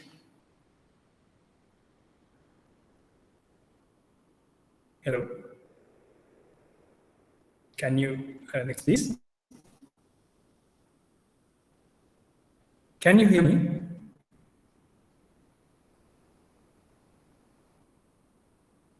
Next slide.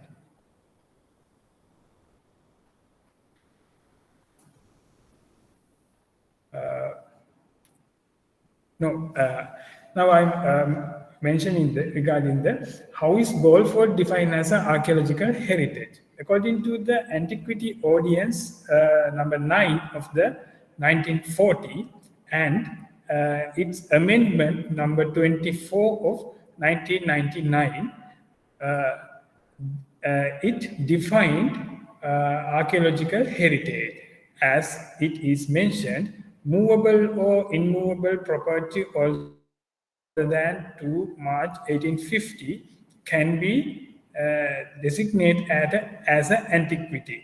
In addition, a movable property older than 100 years can be designated as an antiquity according to the decision of the concerned minister of the subject.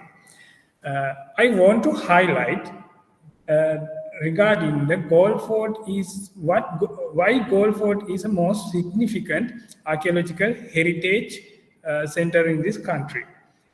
And additionally, the Council of Sri Lanka, the Code of Conduct of Sri Lanka Council of Archaeologists is a very prestigious and the authority enactment is established in the Parliament Act 1992.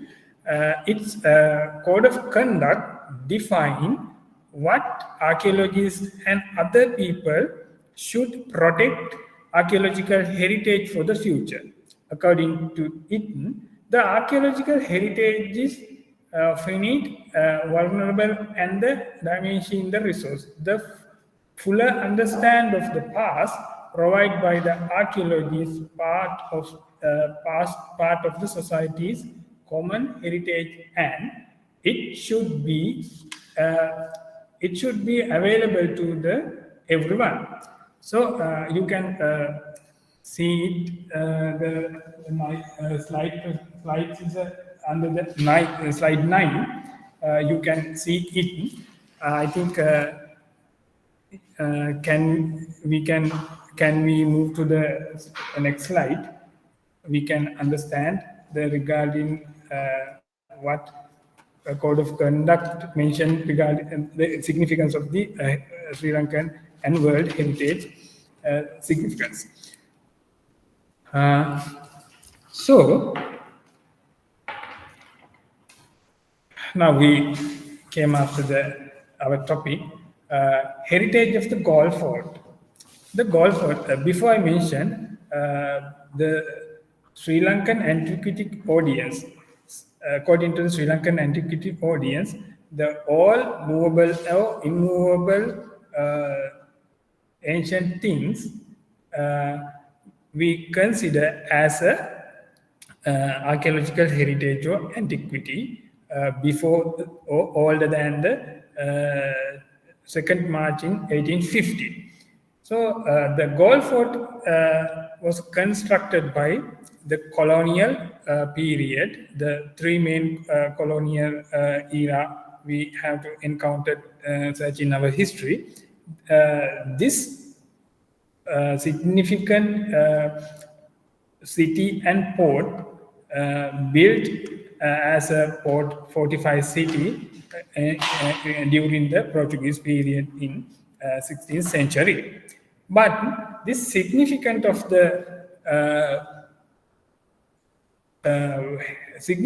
this area could understand the Dutchmen who capturing it after the 17th century. The World Galle Heritage City. Can we move it? The next slide. The heritage of Galle Fort. Next, please. Next. Okay. The city of Galle and fortifications is included in the UNESCO World Heritage List in the year of 1988. The fort belongs to the European tradition, before I have mentioned it, traditions, and was constructed during the Portuguese Dutch period. After the British era, they developed the other monuments and buildings for their political and administrative purpose. So these forts included the three European cultural values, especially cultural heritage, consist the monuments. Concerning this situation, the world famous UNESCO Heritage Fund has nominated this place as a World Heritage in the year 1988. What are the significance of heritage in Galle Fort? Next slide, please. Next, please. Okay. We can identify the common heritage features in the fort consist from the colonial era to present: the rampart, bastions, churches, warehouses, sorry, that's a spelling mistake, private residences and lighthouses. When we our point, this is not clarify or describe the characteristic of these heritage monuments, but before we engage in or enter in our main method or today topic, we should get some idea regarding the heritage characteristic of insist in the Galle Fort. The ramparts. The next slide, please. Okay. I would like to give a brief introduction regarding these monuments. The rampart of John Wolfgang, the famous traveler in Germany, who visited the Galle Fort in the 1737, and he wrote a famous account regarding his travel places, and Africa and Eastern Indias. That's his book name. He mentioned the Galle Fort and its plan and landmarks, house building plans, such as things he could able to include their work. According to John, mentioned the rampart of the fort. He have identified how ramparts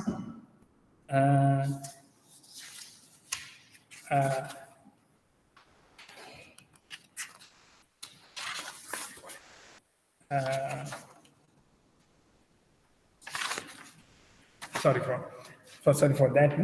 He could identify the importance of the rampart in the Galle Fort during the Dutch period. So we can,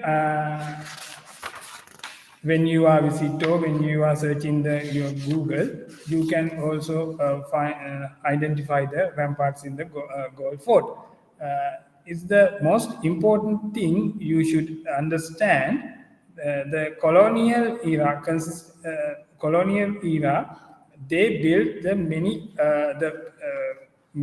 they built the fort cities in Sri Lanka, but the Galle Fort is well preserved and consisting living heritages. These other are also the same things, but it's the southern province.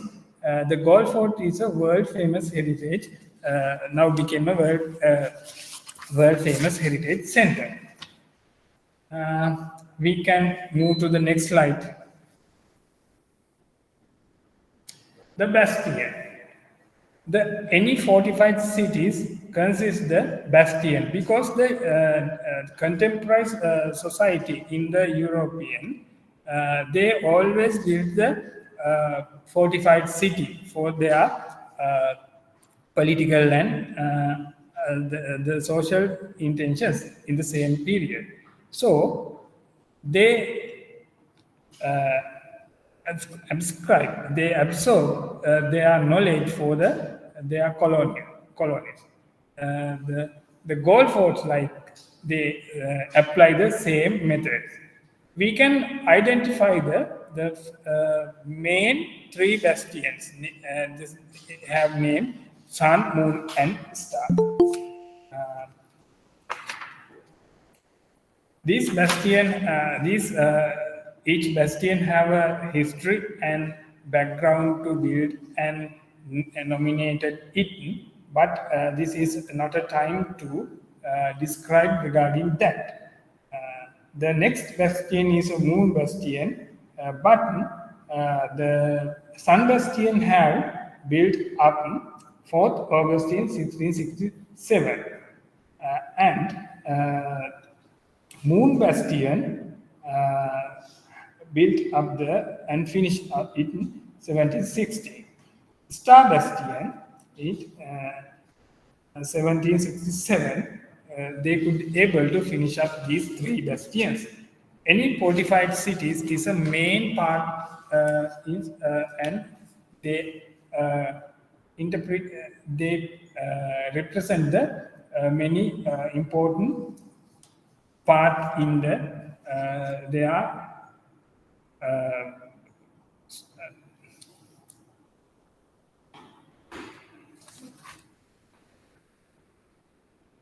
security.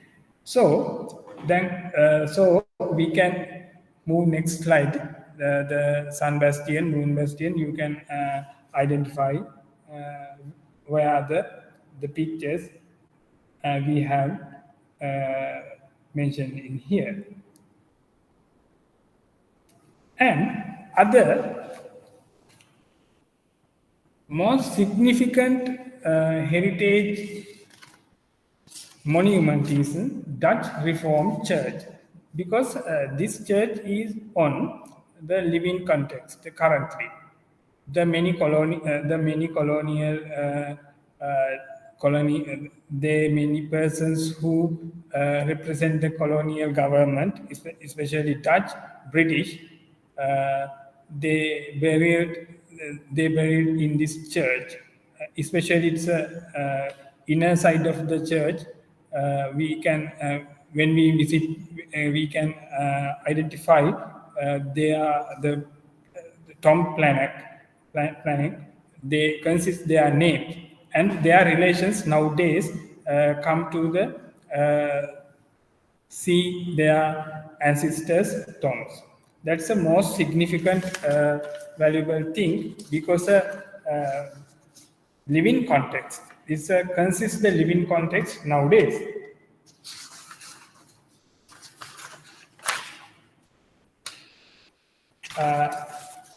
The church, this church have a long history. At the first time, this church built up the 4th July 1752 under the supervision Abraham Antonius, and still they functioning, and we can identify the gables and other most significant items in the colonial archaeological monuments. This church is a finest example of the style of churches in the Sri Lanka, with magnificent gables suitable for a Protestant place for worship. That's a Protestant place of worship. After the British came, they renovated the church, but they maintained their antiquity of the antiquity looking when they stay in the Dutch period.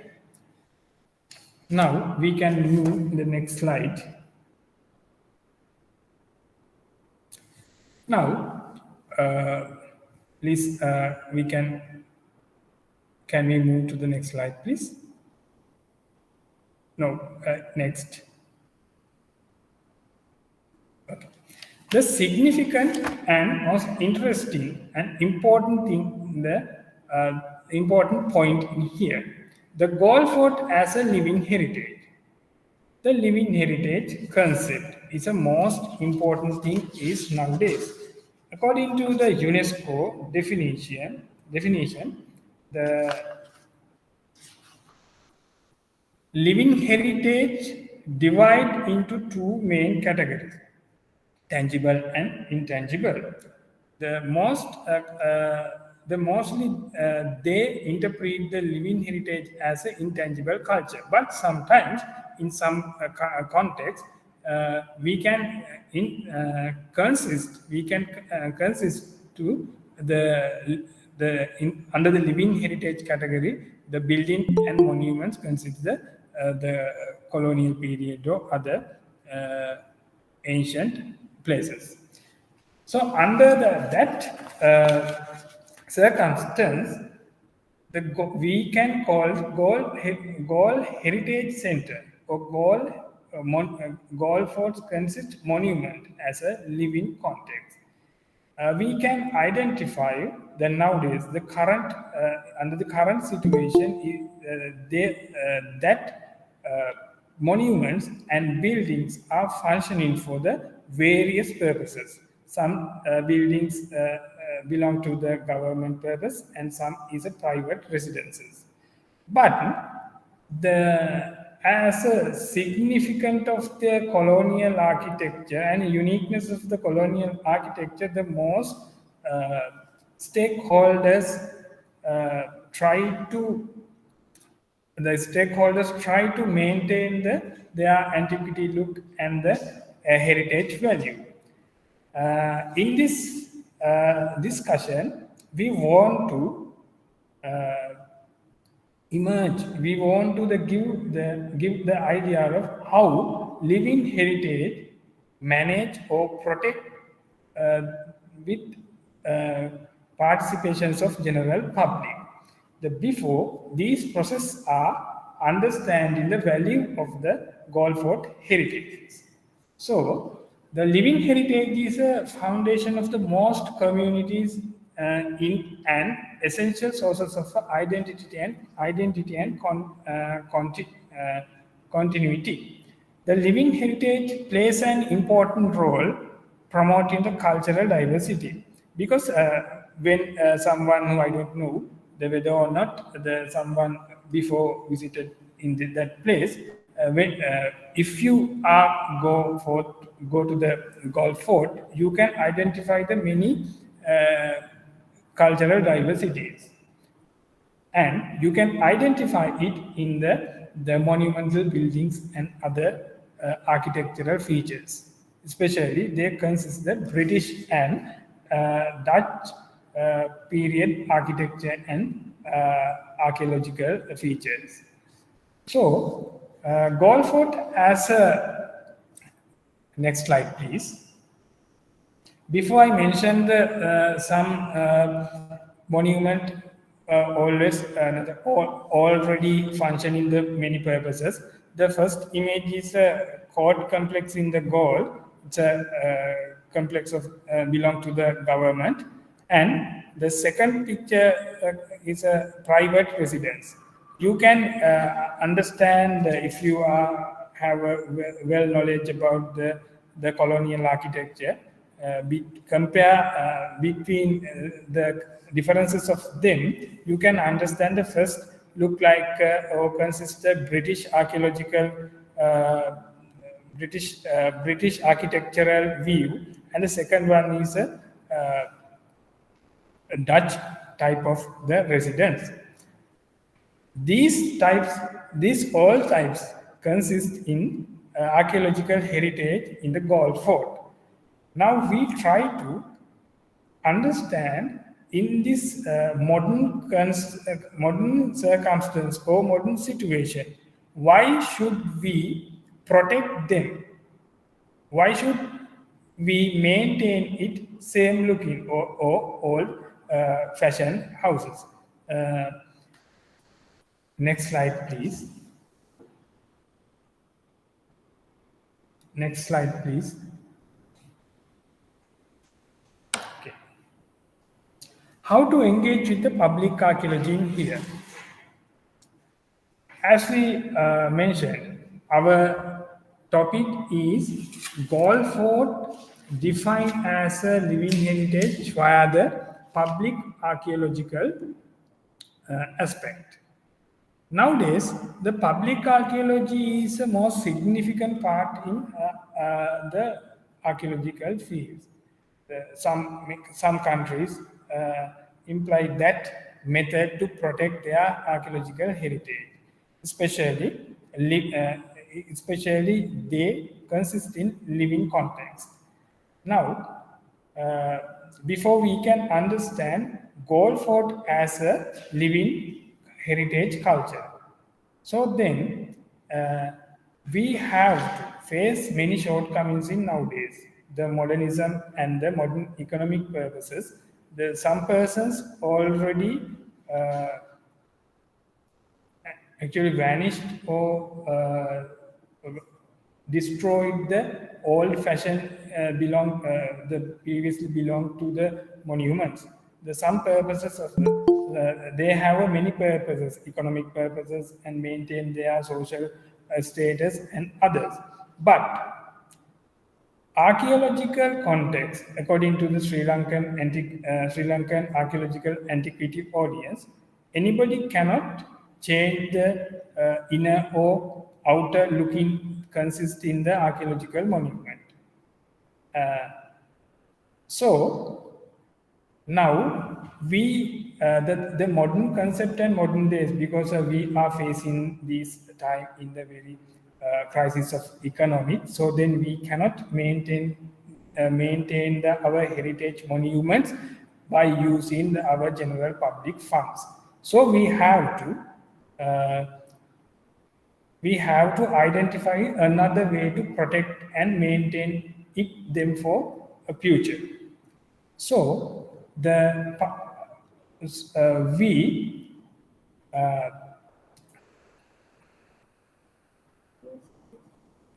So in these purposes, we propose that the proper way to protect and maintain the heritage value of the Galle Fort, the public archaeology, because the public archaeology concept is based on the general public. The stakeholders, especially in Sri Lanka, the Department of Archaeology and Central Cultural Fund, they cannot done in alone, because the archaeological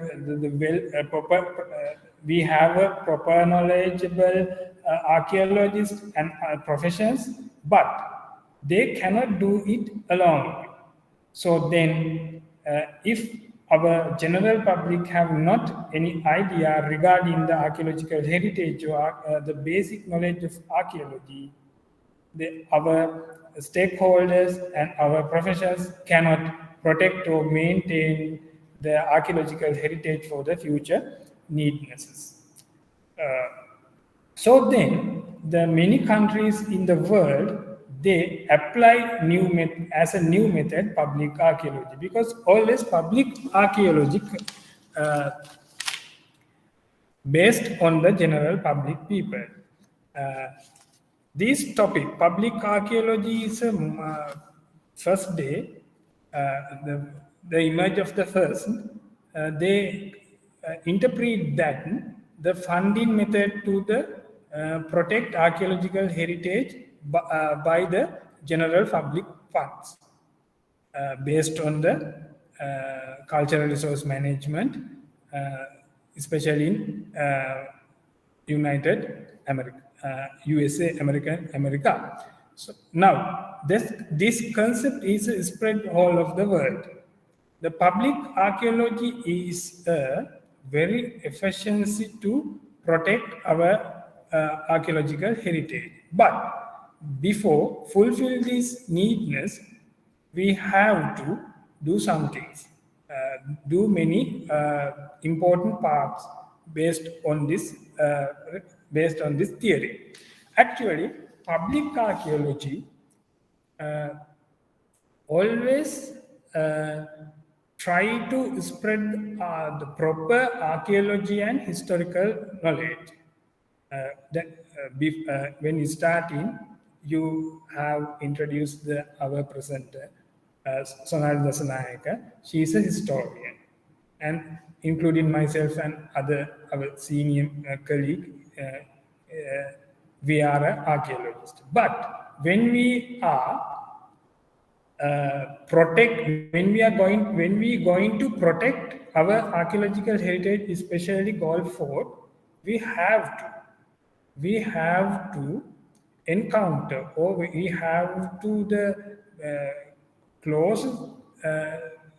we have to work with close any professions, especially historical knowledge, because the general publics, for the general public to the proper archaeological knowledge and proper historical knowledge, because they are living in there, so they have good awareness of their monuments and buildings. So public archaeologists always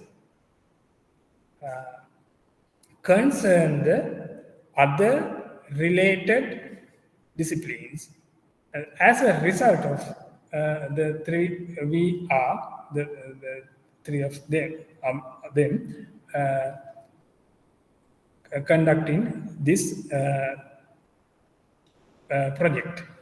As a result of this, we can identify some significant part in the using of this method. Next slide, please.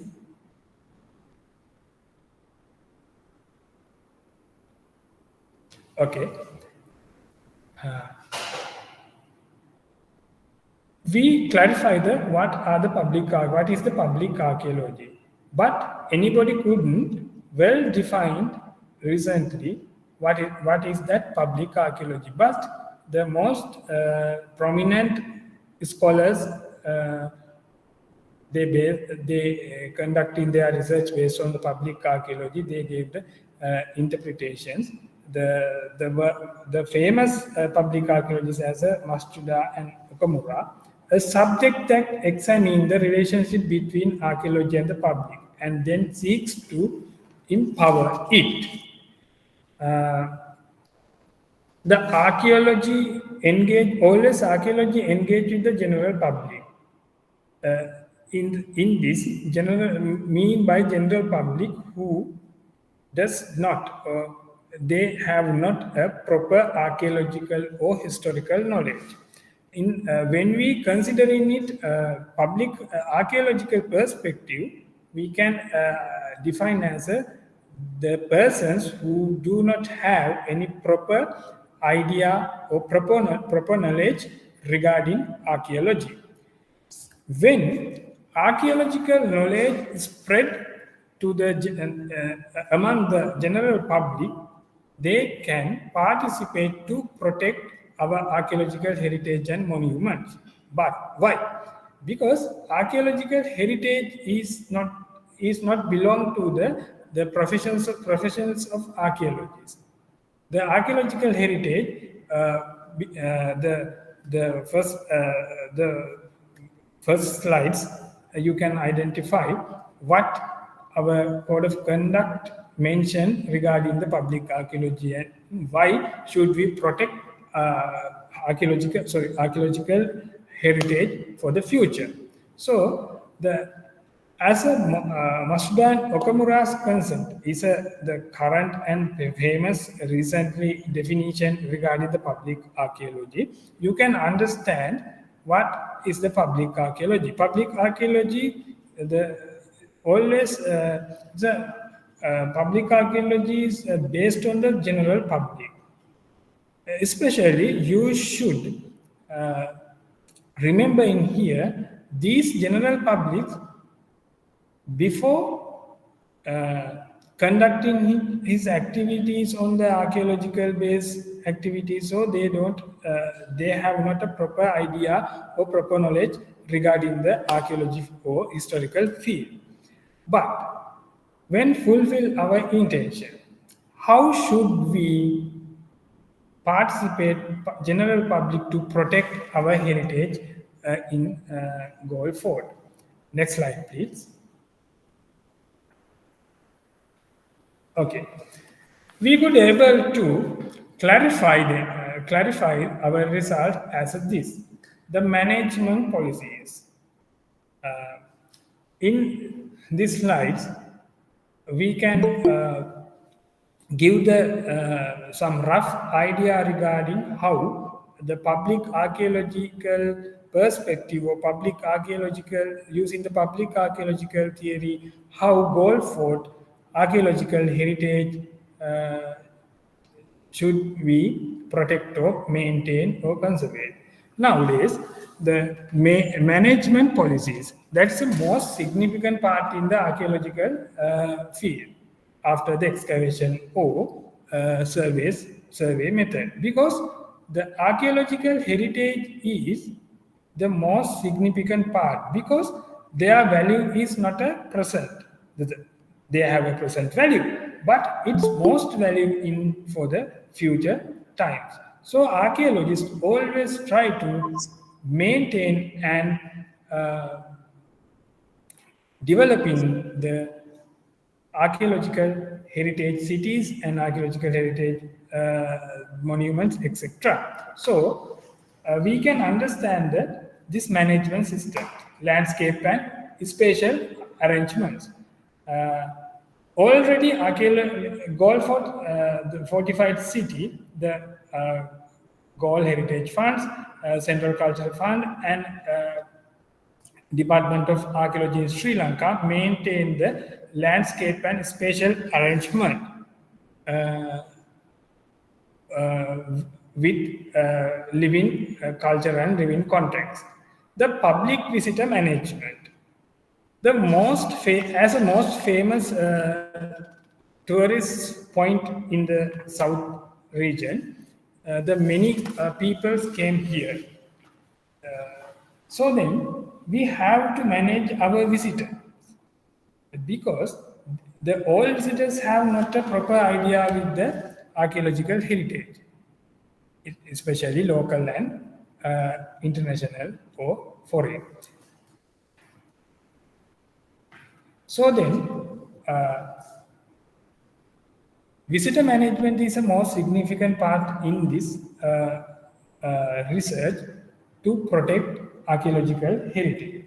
The other things is training, education, research.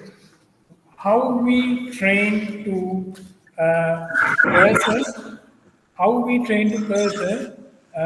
to protect these archaeological heritage. And key players. You can identify the management team or key players as a university professionals, because of down south have a many capable University of Ruhuna.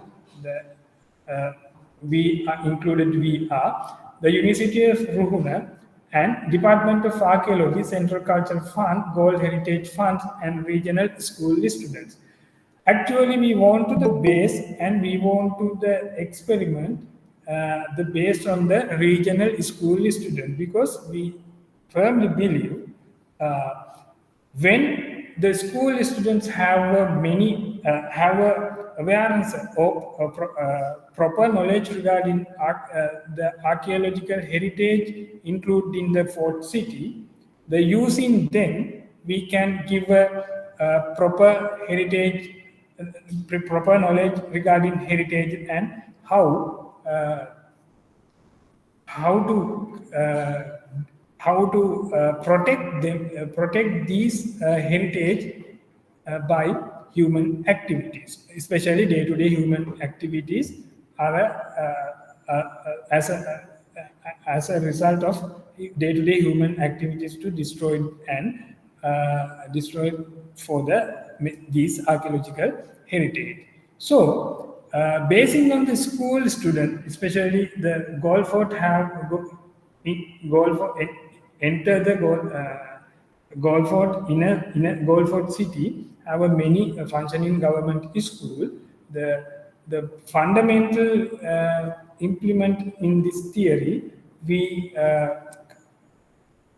clarify, we understand the school, regional school student who have a capability to protect the Galle Fort archaeological heritage for the future. The next important thing is publicity. The using these students, we can give a publicity, especially archaeological heritage value and how should protect it. What is what are the significance of this place? Why should protect them? We can fulfill our intention to give the proper archaeological knowledge for the school students and others. So this is a conducting. This is a conducting method still. So we want to the present in how to protect the Galle Fort archaeological heritage using public archaeology concept. It's a very brief and brief introduction and the snapshot regarding our research, collaborative research. Thank you very much.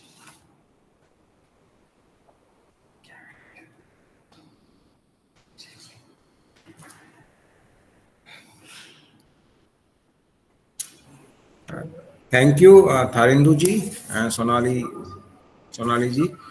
Good presentation. First, I'll request the audience to raise their questions.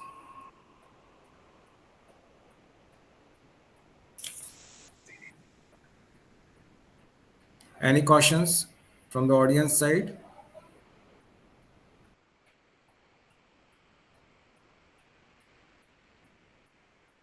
Do our co-chairperson have any comments? Yeah, hello yes, sir. Yes, sir. Sir बहुत अच्छा madam Sonali और तरेंडू sir का प्रस्तुतिकरण रहा, presentation रहा, और उन्होंने food के प्लान और हेरिटेज के बहुत अच्छे से व्याख्या की। प्रेजेंटेशन भी उनका बहुत अच्छा था और रिसर्च पेपर भी बहुत अच्छा था। मैं वेबिनार ऑर्गेनाइजर की ओर से उनको थैंक्स बोलना चाहता हूं और अपने चेयरपर्सन सर को भी मैं थैंक्स बोलना चाहता हूं। धन्यवाद sir. Tharindu ji and Sonali madam, with respect to your topic, you just tried to imbibe the concept of living heritage in the presentation, but you sometimes also talked about the normal heritage, because we understand two dimensions of heritage, tangible and intangible. So living heritage comes under the category of intangible. So in a few slides, you just try to have this tangible heritage, and later on with definitions, you try to collaborate this thing, how it can be termed as a living heritage also, with respect to the court complex and the residential buildings that is still they are working. So could you say more about the living heritage related to the Galle Fort? Because we consider certain practices, certain skills, certain craftsman skill, food, cuisine coming under the living heritage. Only the utilization of living and office, are you summing up this aspect only for the living heritage of Galle Fort? Over to Sonali madam and Tarendu sir. As I understood, sir, you mentioned regarding intangible heritage. Why did consist the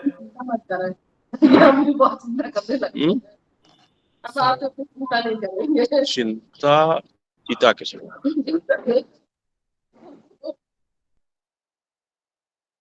I think now, sorry, can you tell it again, please, sir? Do you want me to repeat the question? Yeah. I want to. Can you bring forth more aspects by justifying the concept of living heritage applied to the Galle Fort? Because I could understand 2 or 3 aspects only. That is court complex and the living places, residential places. So any other such aspects related to the Gal Fort so that your title be justified? That's my question. Okay. Because in this topic, we want to justify as the goal fort as a living context, because some structures and some complexes are still used as a same manner in the colonial structure. The definitions of the tangible and heritage, tangible and intangible culture heritage, as a the as a when we consider the intangible heritage, we can consist for it the beverage system, any customs and others. I will agree with them, but in the some context, the buildings and other monuments and the some part of the things we can touch, they consist as a tangible cultural heritage. In this word, living cultural, especially we have mentioned in the living cultural because it is already used. We want to give the idea based on the currently using things. So that's the purpose. That's why we are mentioned that word. There's some cultural some definitions regarding the cultural heritage in this country. They consist them at the living context, except in the And sir, there are some hidden history about the Golf Fort. Actually, that is why we need to protect its intangible and tangible heritage, because there were lived some slaves in this Golf Fort, but that the buildings they were lived already used for some other purposes. But you know, sir, that about the slaves and their the cemetery of their everything was collapsed, and I mean that they were destroyed by using. Right now, their cemetery was a car park nowadays. So we could see some destroys of this heritage. So that is why we were applied this public archaeological aspect to protect all that heritage. And nowadays, people who lived inside of the fort, they have no knowledge about that slaves. We can only find about them in literature sources that recorded in the National Archives of Sri Lanka. So I think those kind of matters we could see in there. That is why we wanted to apply this public archaeology aspect there. Thank you, Sonali ji. And I have read your abstract in our forthcoming conference, that is Animals in the History of South Asia. The Yes, abstract, sir. yes, we are looking forward to see you and provide hospitality in Udaipur to you and your team in Sri Lanka. And the Wow. conference is scheduled in February 2023. And thanks for submitting the abstract in the conference. Thank you so And much. thank you for, I am yes, very thank you for, happy to hear that, sir. thank We you, will be Sonali there, ji. sir. Okay. Thank you all. Thank you very Over much to, to over India to and Nisha. all the people who contribute to this. I am very happy to be a part of this great webinar actually. Thank you very much all the people, convener and everyone who supported for this, because this is a very big project actually. Respect to you all. Thank you. Thank you, Sonali and Kharindu for giving a nice talk in this webinar series. And our chairperson, Dr. Piyush sir, and co-chairperson, Professor Ajay Shankar Pandey sir, given time and chair and co-chair the session. Thank you all of you. Now next session.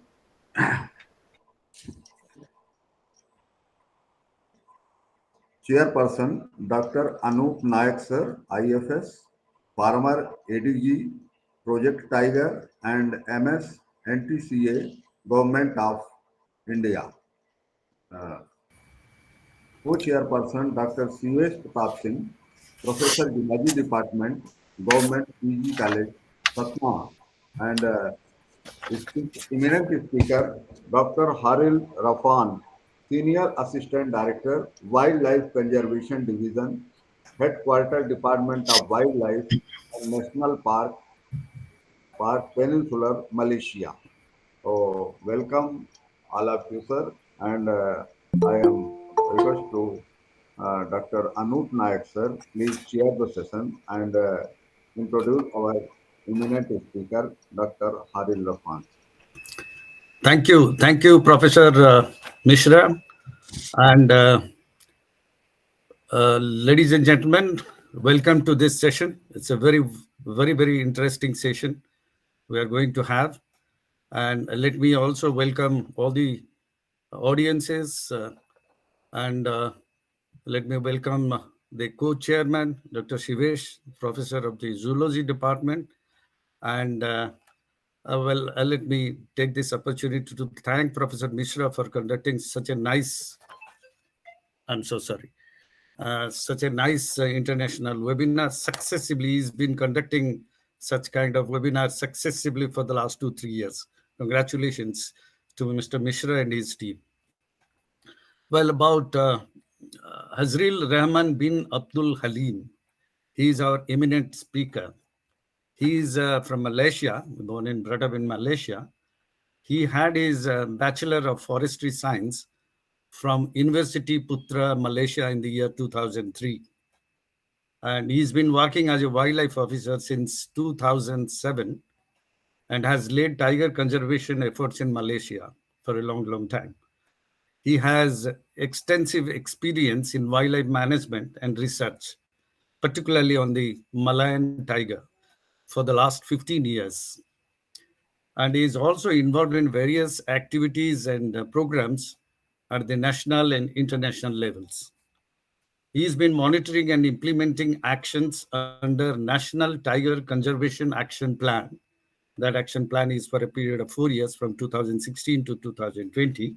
He's been doing that. The second thing is about he's been managing and implementing the wildlife survey program, which was from the year 2007 to 2015. And so he was also instrumental in conducting the first national tiger survey during the period from 2016 to 2020. He played a very important role in the organization of the 4th Asia Ministerial Conference on Tiger Conservation, held very recently in Kuala Lumpur in 2022. He was also involved in preparing the government documents for global tiger conservation commitment through the declaration of St. Petersburg, Russia, Kuala Lumpur Joint Statement 2022, and Vladivostok Declaration Russia 2022. All these Kuala Lumpur meet and Vladivostok meet has just taken place in the year 2022. He also managed a negotiation session with tiger range countries, government representatives to prepare the Southeast Asia Tiger Recovery Program, which is very important. So he has managed that particular session. And he's also part of the main secretary responsible for organizing the meeting of the Special Task Force for Malayan Tiger Conservation. So he has so much of experience in the conservation of Malayan tiger conservation. So welcome Hazril Rahman bin Abdul Halim, and it's over to you for your session. Thank you very much, Dr. Anup Nayak. Everybody can hear my voice? Oh, yes. Thank you. So, which I respect Mr. Dr. Chairperson and co-chairperson. Thank you to the organizer for inviting Malaysia to participate in this valuable international webinar. So, I will share my presentation shortly.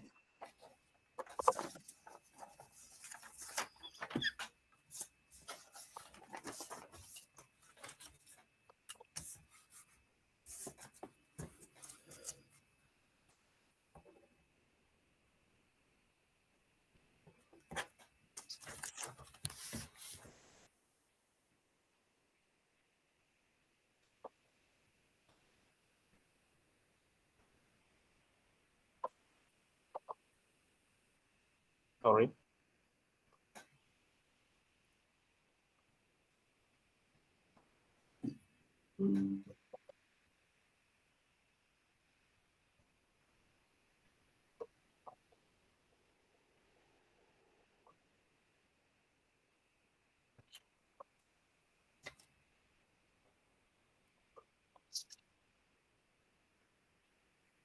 You can see my presentation. Okay, but somehow I can't move my presentation actually. Okay.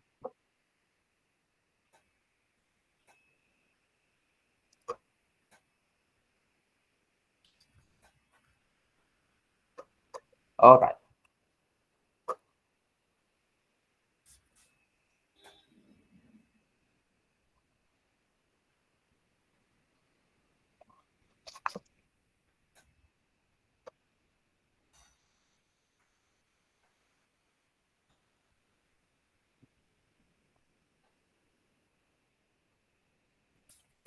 Okay. Can anybody help? Okay, hold on. I try for the last.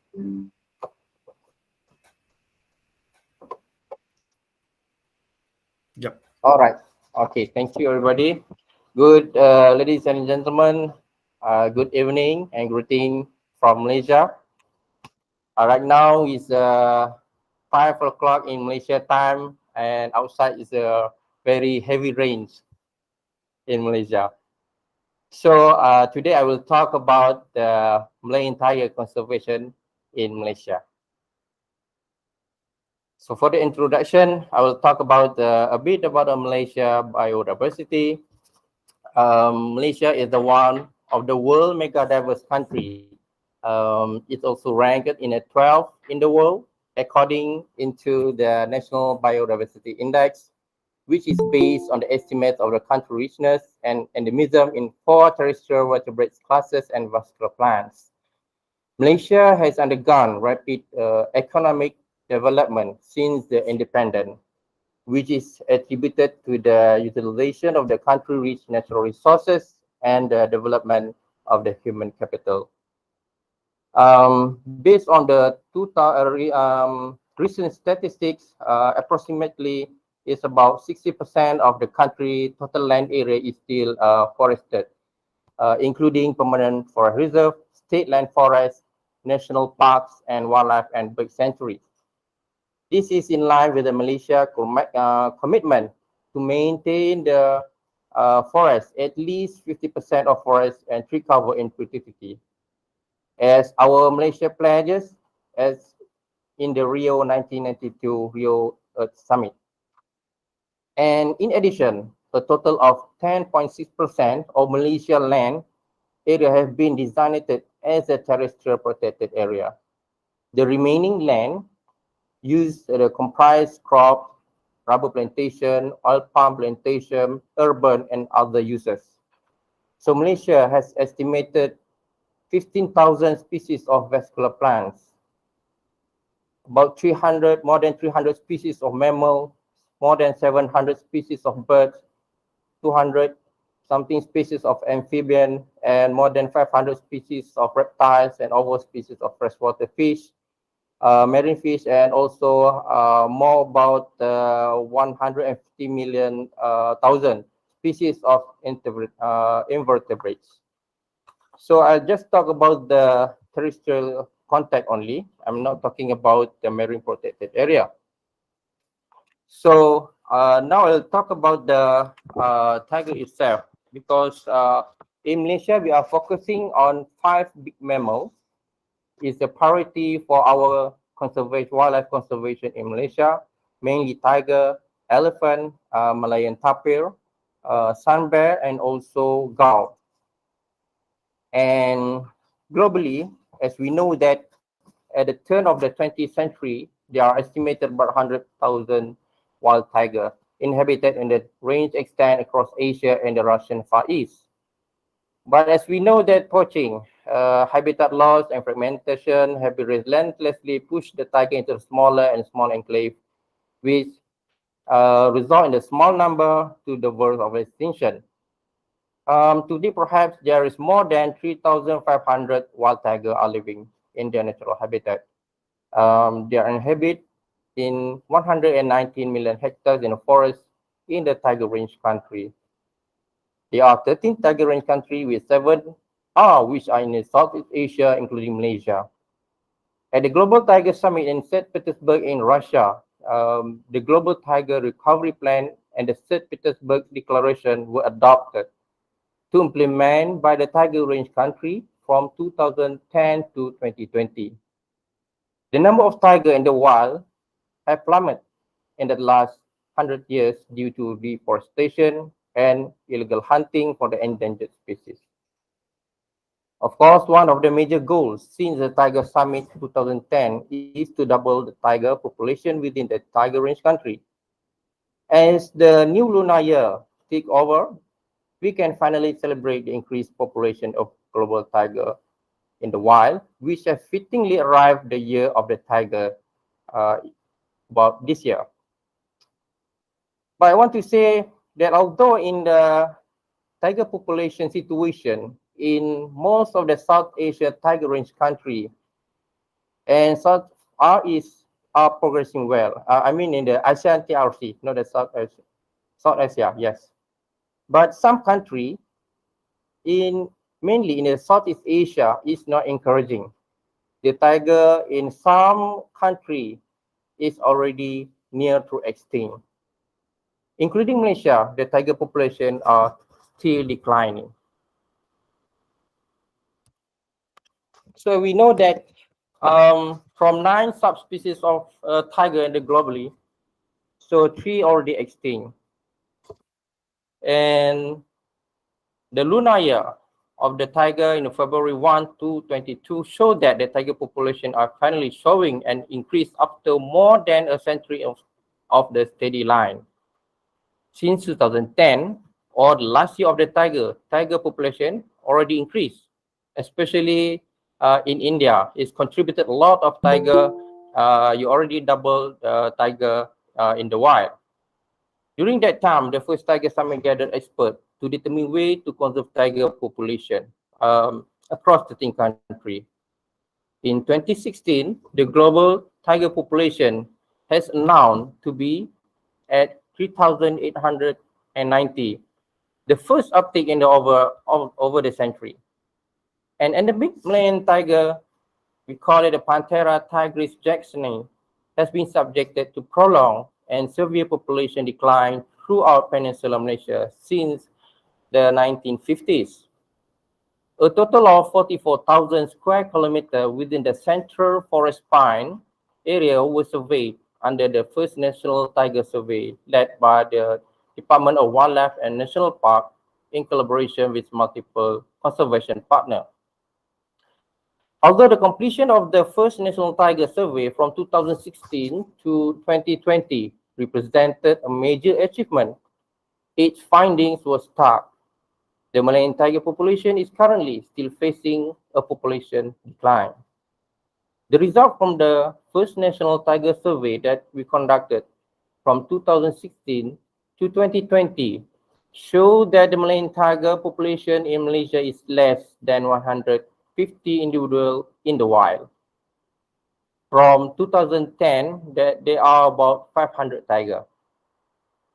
There are 58 individuals of Malayan tiger in captivity at the National Wildlife Rescue Center and also at the local zoo. So this is the Malayan tiger landscape in Peninsular Malaysia. You can see where is the tiger present, tiger were expected, and possible tiger habitat. In Malaysia, tiger can be found at the major, most forested area ranging from the north to south in the state of the Kedah, Perak, Selangor, Negeri Sembilan, Johor, Pahang, Terengganu, and Kelantan. There are 8 states of tiger in Peninsular Malaysia. But the Malayan tiger are not naturally found in Borneo state of Sabah and Sarawak. Tigers are generous in terms of the habitat they prefer. They are also found in habitat ranging from lowland forest to the lower mountain forest up to higher mountain in the secondary forest. Due to the dense cover, the tiger are rarely seen in a Malaysian forest. As I work in the department for the 15 years, I only discover the Malayan tiger in the wild through the park map. Before we use the camera trapping, so we can see clearly the Malayan tiger in the wild. So it's very difficult to see, to observe the Malayan tiger in front of your eyes. So in Malaysia, habitat protection for tiger could be divided into two categories, protected area and non-protected area. So our protected area were gazetted either as the national parks, state park, or wildlife reserve. Example, the Taman Negara National Park, Royal Belum State Park, and Krawara Wildlife Reserve. While non-protected area were gazetted mainly under the National Forestry Act 1984 and National Land Code 1965. So there are three landscapes of the tiger habitat within the central forest pine, namely the main range, the Greater Taman Negara, and also the Southern Forest Complex. And the National Tiger Conservation Action Plan in 2007 identify about 49,000 square kilometer, is about 4.9 million hectare in the central forest pine as the Malayan tiger habitat. So with the cooperation of the state government, an area about 6,200 square kilometer of the Malayan tiger habitat has been gazetted as the PAs. That we call it the Taman Negara National Park. Meanwhile, three priority areas were identified for main tiger habitat, namely at the Belum Temanggur and also in the Endau Rompin at the southern of the Peninsular Malaysia, including the Taman Negara. We are fortunate these three core areas covering about 5% of Peninsular Malaysia have been declared a protected area and managed as a national park or state park. But the rest, in addition, about 35% of Peninsular Malaysia is also protected for sustainable use in the form of forest reserve that are managed by the Forestry Department. A large portion of these forests are further protected as water catchment area, are also gazetted as non-hunting area where the wild boar and other prey species are protected for tiger. So in Malaysia, only three main priority areas that have their own management, and the rest of the area is totally under the forestry division, forestry department. But one I want to say that about the policy, the land is the state matter. So the states have their own power to control the land, or they want to open or maintain their forests. So we go to the Malayan tiger threats topic. So in Malaysia, poaching is still the major threat, and it is primarily driven by the illegal trade of high-value product and derivatives, including skin, bone, meat, and tonics. Inclusion into Malaysia by international poaching syndicate has been seriously problem in recent decades and has proved challenging to address. Although less of threats in Malaysia when compared to Southeast Asia tiger range country, indiscriminate hunting using wire snare remain a serious issue. And retaliatory killing of tiger in conflict situation also occur. And the threat to the integrity of the tiger habitat in Peninsular Malaysia are also manifold, including lack of protection for priority tiger habitat, natural forest loss, degradation, and loss of connectivity in remaining habitat, and a decrease of the prey densities therein. Although the National Tiger Conservation Action Plan has delineated about 49,000 square kilometers of the tiger habitat throughout the central forest pine, much of it has inadequate protected and threatened by the expansion of commercial plantation, logging, infrastructure, and urban developments. Malaysia remaining wild tiger are increasingly isolated and exposed in a fragmented and prey-depleted forests, which greatly compromises the ability to maintain a healthy breeding and genetically diverse population. Wildlife crime is also the most immediate threat to several species of such as rhino, elephant, and also tiger. It occurs transitory in nature. According to United Nations Environmental Program, it is the world's fourth largest criminal enterprise after drug smuggling, counterfeiting, and the human trafficking. Wildlife crime is driven by demand for their parts, including the tiger, the bone, the ornament, luxury item. They made the traditional Asian medicine, trophies, and wild bushmeat, and even live animal for pet and zoo. The increasing demand from the black market abroad for the Malayan tiger and its derivative has put its population under threat. The illegal hunting of the Malayan tiger is carried out by the highly skilled syndicates and is suspected of having link to other criminal activity network. Forest encroachment has been going for a long time ago by involving foreigners and even local that who initially wanted to get the agar wood. Now, the encroachment of the foreigner is increasing as well as the discovery of the widespread use of snare has proven that apart from obtaining the agar wood, they are targeting wildlife, including tiger, to be hunted and sold illegally. This factor occurs due to the high demand from within and outside the country, thus giving them an opportunity to involve with illegal activity by encroach on wildlife sanctuary, poaching, and illegal wildlife trade. Large mammals that are declining in numbers, such as sambar deer as the main prey species for Malayan tiger. High value and demand on the black market also lead to this situation. In addition to the snare, poachers also use firearm as a method to get wildlife, but this method is quite risky compared to use the snare. The snare method is easier because they only need to install the snare and inspect until the snare succeeds in trapping the wildlife. This is an example of photos that we catch. Poaching activity in our forest. A lot of snare have been demolished since 5 years ago. It's more than 6,000 snare that we already demolished from the forest. And the photo already showed that some of the clouded leopard have been trapped into the snare and also died, the elephant and also the sun bear. This is the example of what happened in our forest also. We caught the tiger, it's still alive and doing well, but with the three-legged leg.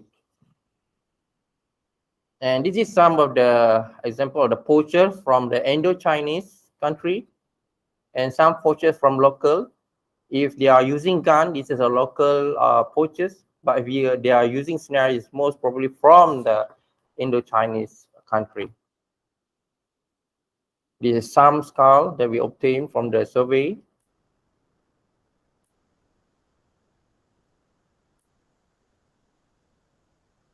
And this is some of the other issue that happened to our Malayan tiger. Some tiger has been snared. Some tiger have been killed by the roadkill in the road and the highway. And we also discover some of our tiger is infected with the canine distemper virus, and some incident about human tiger conflict that were attacked at the human and also attacked the livestock. This is a tiger that we rescue from the snares activity, and now already safely and we treat it in our National Wildlife Rescue Center. So this is Awang Rasa. Also, we rescued in 2021 in some places fragmented forests within the plantation area. We discover this poor tiger. Inside its body is we found it about 6 bullets in its body. Unfortunately, the tiger can't be saved and it's died because there are a lot of organs have been damaged. This is an example that the tiger that come out is very tame. Then we discover and manage to catch it and discovered the canine distemper virus already infected the tiger. And also the second incident of the canine distemper virus also obtained in some other area in southern part of tiger habitat in Johor. So for the human-tiger conflict, this is example what happened in the last year in 5th of July. There are some of the local community indigenous people have been attacked by the tiger in Kelantan. However, the tiger we managed to caught in 17th of July 2021. This is a 2 years old female tiger.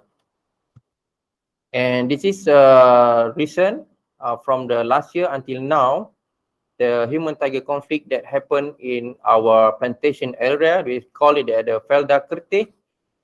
The tiger already preyed more than, I think, about 500 cows in the respective plantation. So we still put the cage and monitor the area until today because of a lot of issue in those area that we discover a lot of land changes and so on. So we now try to catch the tiger and try to bring into the other safe habitat.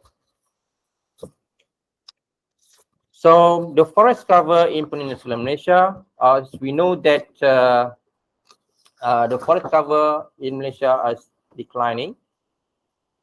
In 1970s, it's about 98,000 square kilometer. It's about 9.8 million hectare. Until today, we just have about 5 million hectare only in Peninsular Malaysia without additional in Sabah, in the Borneo parts. So from 2002 to 2021, Malaysia already lost about 2.77 million hectare of primary forest. It's already taken, making up of 33% of total tree cover loss in the same time period. So right now we are maintaining to have 50,000 square kilometer. A lot of consultation need to be done to the state to convince them to maintain their forests. So of course, the Malayan tiger needs a lot of area. They need a habitat, water and food. And this is the view of the Taman Negara National Park. One of the pristine forests in the middle of the Malaysia under our supervision. And Royal Bloom State Park is the northern side of the state park under Perak State. And the Enda Rompe National Park is under the Johor State.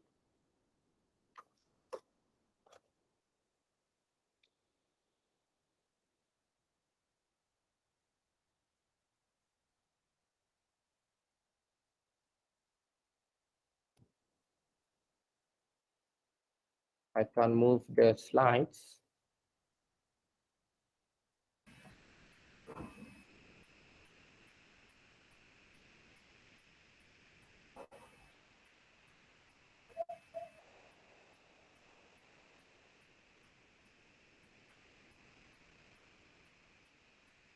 Can you go back and then move forward? Hold on. Oh, I can't undo or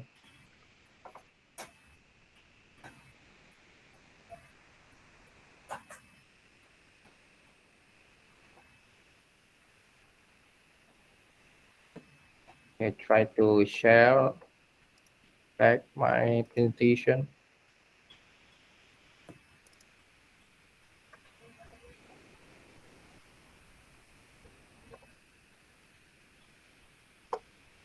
You can see my presentation?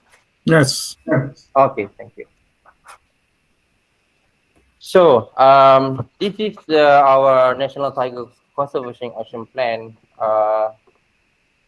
The sixth meeting of the National Biodiversity and Biotechnology Council, we call it the MBBN 6, has already taken note about the Malayan tiger situation, about the declining in Peninsular Malaysia. Therefore, the Council already agreed to adopt the National Tiger Conservation Action Plan to ensure that this species remains in its origin habitat. For the implementation of this plan, there are four main objectives have been identified, which are to strengthen the management of key protected area within the Central Forest Pine. We need to provide the effective long-term protection of marine tiger so that the population of this species can be increased up to 1,000 by 2010, but somehow we couldn't get it. And number three, we need to introduce and implementing ecological friendly land use compatible with the conservation of the marine tiger outside the protected area. And then the fourth pillar is to use the science in monitoring the effectiveness of the implementation and improving knowledge in the Malayan tiger ecology. In order to achieve this objective, 80 actions have been proposed to be carried out by the 40 implementing agency. Of these, 59 actions are to be implemented by our department in collaboration with other stakeholders, including the state government, other government agencies, and also the NGOs. So in this major action that already done is the implementation of the first National Tiger Survey, because previously we don't have the huge scale have been carried out to survey our Malayan tiger. So from this forum also we also propose to do the first National Tiger Survey. The government of Malaysia already approved 18.7 million ringgit Malaysia to do this survey throughout the Peninsular Malaysia. We divide to about 20 plots of sampling area in throughout the Peninsular Malaysia within the Central Forest Pine Forest. The Central Forest Pine area, which means the forest still have the connectivity between two forests, and the rest of the forest is already fragmented and not covered under the first NTS. So this project already done in 2016 to 2020. This take about 5 years, and this study we collaborate with the most about 4 NGOs already collaborate with us, which is the WWF Malaysia, Wildlife Conservation Society, Pelindung, and also Rimba. So in 2018, we already figure out that the Malayan tiger number is below than 200. And after the actual survey already finished in 2020, the number is less than 150. But we take immediate action in 2018 after we know that our Malayan tiger is below 200 in 2018. This is a plot. We divided within the 20 plots, and some of the area is managed by the respective NGO, and some of the area will managed by our Department of Wildlife. And this is the termite trap has been dispersed into the forest. We deploy more than 4,000 termite traps in the forest of Central Forest Pine. We collect all the data. There is about 3 million of photos have been managed to capture, and more than 1,000 photo of our Malayan tiger. And after that we analyze, then we know that the individual of our Malayan tiger is less than 150 tigers only. So it is some challenges that occur during the survey. There's a lot of incident, a lot of challenges. We need to do a survey by boating. About one month, we need to be in the forest. About 2 weeks, a very thick forest, especially in our context, very thick bushes. Sometimes we need to do rafting and also repairing the engine boats. And some incident that our camera trap, I think about 20% have been damaged by wildlife, such as mostly by the elephant, and some accident that happen in the forest. And we also need to removing the timber and stuck in a several muddy road, and also very highly trained. And some of our staff also have been infected with leptospirosis, leeches bite infection, spider bite, and lost in the jungle. So this is some of the photo we will share with all of you.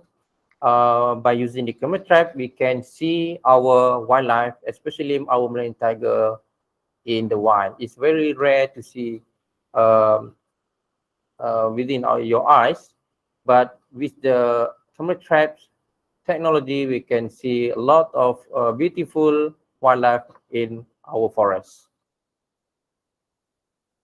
And this is the other wildlife photo that we obtained from the survey.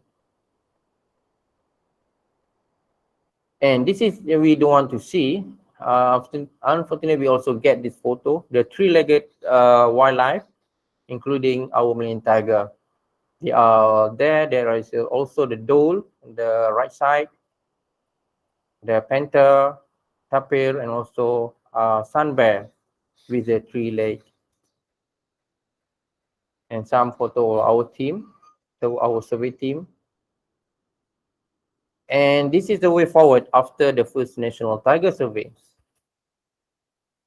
The Malaysian Cabinet in 16th of June 2021 has agreed on the implementation of 9 strategic action for the conservation of the Malayan tiger for a period of 10 years starting from 2021 to 2030 through 3 approaches, which are firstly is to stop decline of the Malayan tiger population, improve good governance and effectiveness in implementing Malayan tiger conservation, and empower initiatives to ensure the survival of Malayan tiger. Monitoring and evaluation of the effectiveness of the outcome will be carried out at each 6 months, and midterm review will be made until the Malayan tiger population is stable. After we describe and consider the drivers of the Malayan tiger decline, they are constraining to effective tiger conservation. We are now designing a new action plan to replace the National Tiger Conservation Action Plan that already ended in 2020. The strategic action already proposed the Malayan Tiger Crisis Plan to address the current crisis threatening the existence of the Malayan tiger by both reinforcing ongoing initiative and instigating the new high-impact initiative.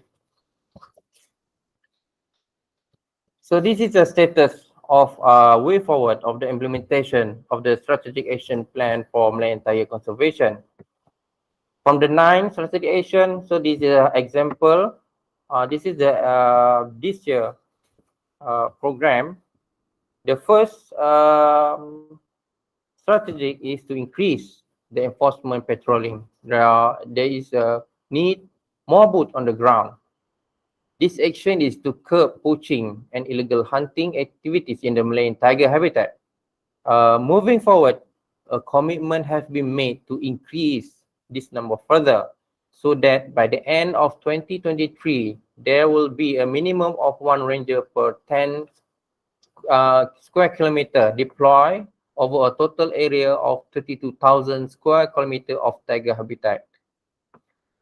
It is anticipated that this augmentation of dedicated anti-poaching boots on the ground forces can be raised enforcement effort to a level that will achieve a demonstrate reduction in the illegal killing of tiger and its prey. So in this year, we already appointed about 839, sorry, it is in Malay, 839 is our wildlife ranger.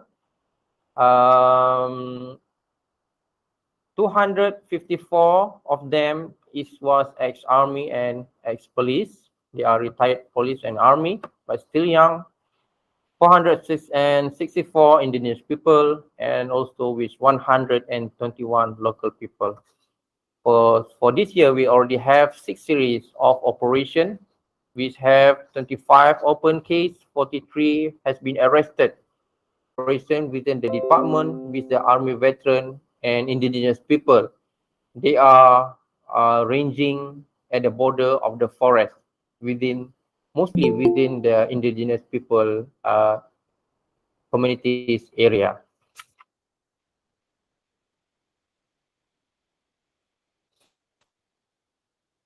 The action number 2 is we need to strengthening the special protected area response team. We call it the Sparta as the special tactical team for the Malayan tiger conflict.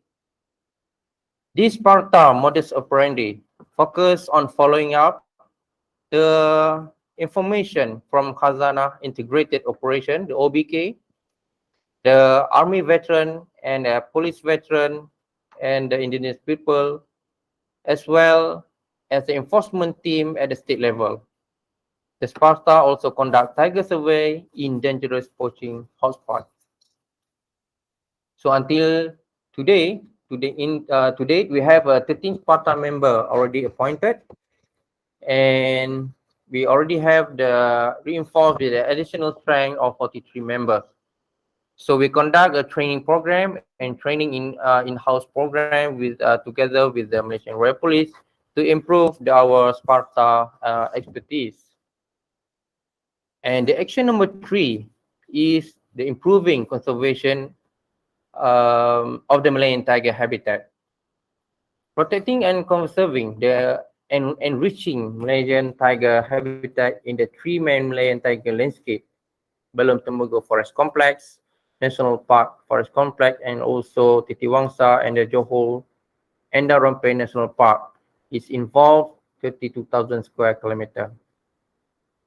So this habitat need to be restored, maintained, and improve its connectivity to ensure the continuity the forest complex within the central forest pine to provide the wild area of the Malayan tiger.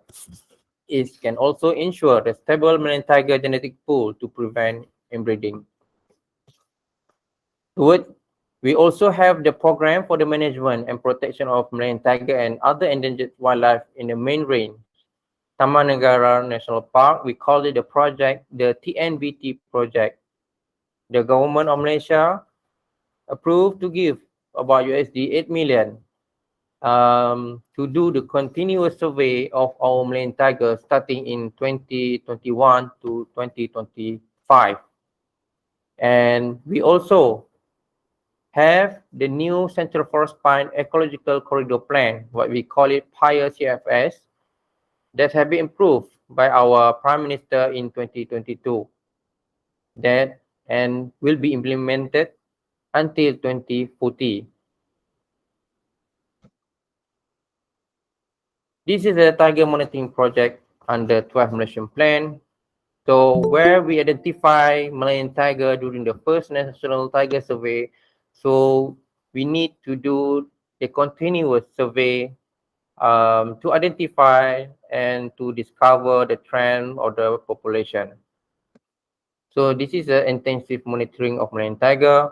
We also collaborate with our respective NGOs. 2 NGOs already agreed to join the survey. It is the Wildlife World Wildlife Fund, WWF, and also our local NGOs. We call it the Pelindung.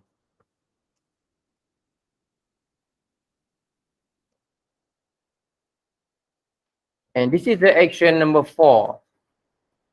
The establishing a National Tiger Task Force for Malayan Tiger Conservation, that we call it the MyTTF program, global in the global that held in Kuala Lumpur. We call it the 4th ASEAN Ministerial Conference on Malayan tiger in Kuala Lumpur.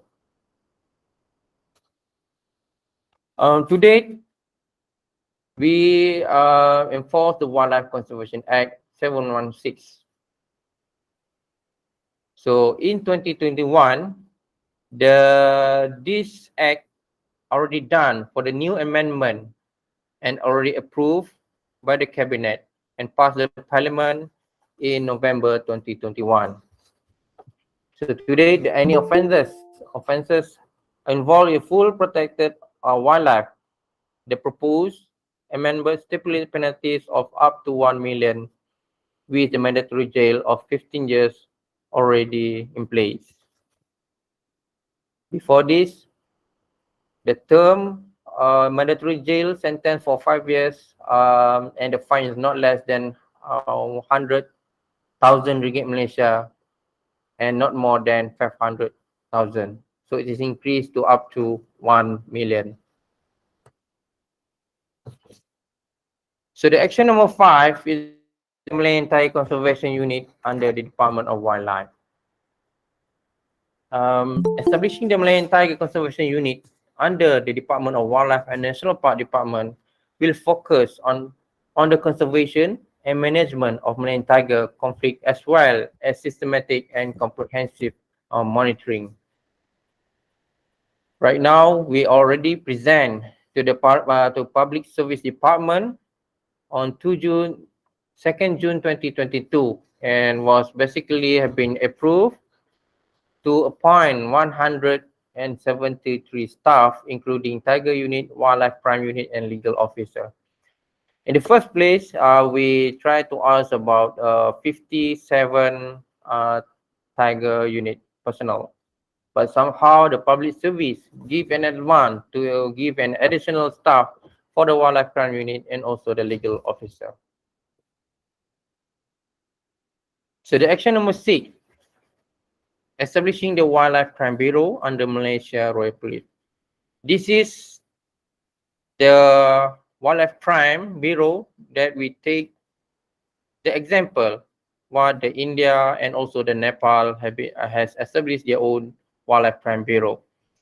The formal establishment of the Wildlife Crime Bureau, we call it WCB, within the Royal Malaysian Police, will build on the successes of ongoing operation in Malaysia and also utilize lessons learned by similar initiatives in other tiger-rich countries.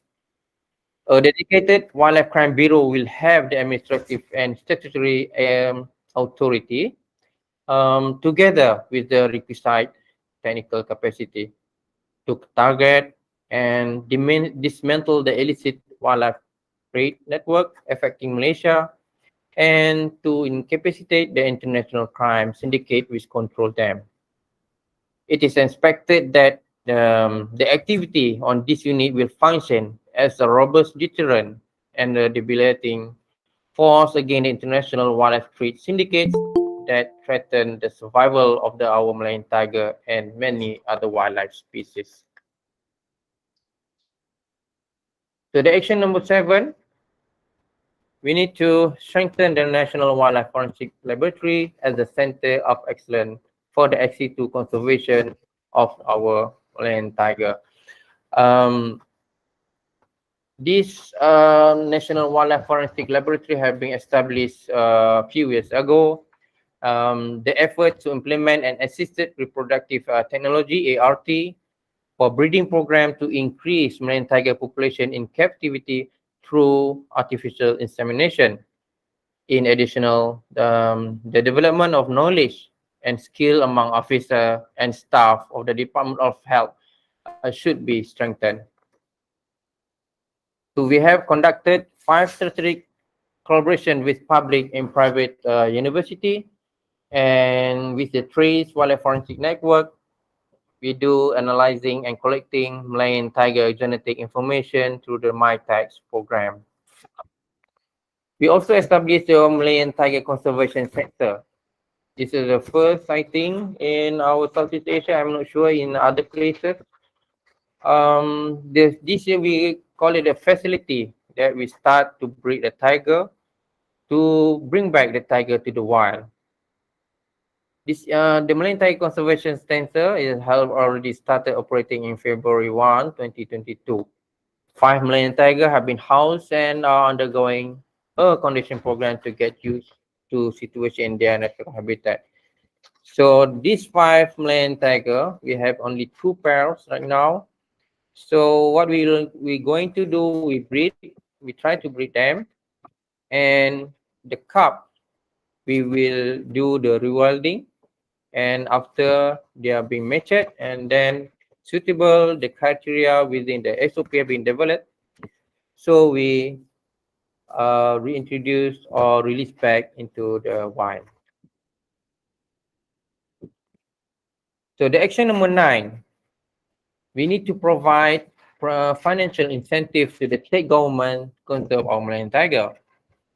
So encouraging state government to recognize forest not only as a source of timber, but as natural capital and forest beyond timber through the strengthening of the unique selling proportion for state park or forest for ecotourism under respective state forestry department as the high value ecotourism product. So in 2022, our Ministry of Energy and Natural Resources allocated about USD 50 million for the 8 states to do the Malayan Tiger Conservation Program. And in 2023, the Parliament already approved to increase the number of the fund to be distributed within the tiger range state in Peninsular Malaysia. It is about USD 21 million. So 50% of the 22 allocation have been distributed in the state in March 22, and the balance of the will be distributed from August 2022. So the action number 9, we need to improving the Malayan tiger habitat management through an accreditation scheme. The improved Malayan tiger habitat management through accreditation, such as the Malayan Timber Certification Scheme. We have the Malaysian Timber Certification, we have the Malaysian Sustainable Palm Oil, and also Conservation Asset Tiger Standard. We also apply the other methods to do better management of our tiger habitat by using the METT, MET, and so on. It can improve Malaysia's reputation on biodiversity management and facilitate product access to the premium market. So we need to ensure in the compliance within this kind of certification. It's the Malaysian standard criteria and indicator for the forest management, and Malaysia criteria and indicator for forest plantation under the MTCS scheme by Malaysia Timber Certification Council. We also need to ensuring the compliance with the MSPO, Malaysian Sustainable Palm Oil, that emphasize aspect of biodiversity conservation through the implementation of high biodiversity value concept. And we also encouraging all the states which have which own or manage the tiger habitat to implement the Conservation Asia Tiger Standard, which contains 7 criteria as the guide for optimal Malayan tiger conservation management. To date, we already registered only 1 site in Peninsular Malaysia. We call it the Royal Belum State Park. Has been improved through accreditation scheme registration under this program. And currently also the progress of the CAS implementation in Royal Belum increasing from 20% to 70%. So we now try to convince all the states will follow this conservation asset tiger standard to be applied within their management of the forest in the states, respective states. So for my conclusion today, that this strategic action for the conservation of the Malayan tiger are implemented to curb the extinction of the country's iconic species, and with the collaboration with multiple stakeholders, as the federal government says, and also NGOs and communities, is important stakeholder who plays an important role to managing the Malayan tiger population, combating poaching and illegal encroachment, dealing with the cross-border crime, and ensuring the national security. The Malayan tiger is very close actually to our Malaysian citizen, because the tiger appear and flanking in our national emblem. Their habitat urgently need protection and restoration. if the Malaysia want to see Malayan tiger still survive in the century and beyond. This may require sustainable support from federal and state government, business and communities, as I mentioned. We could lose the impressive range of benefit present of the tiger habitat, along with the iconic species, if we don't act swiftly and effectively.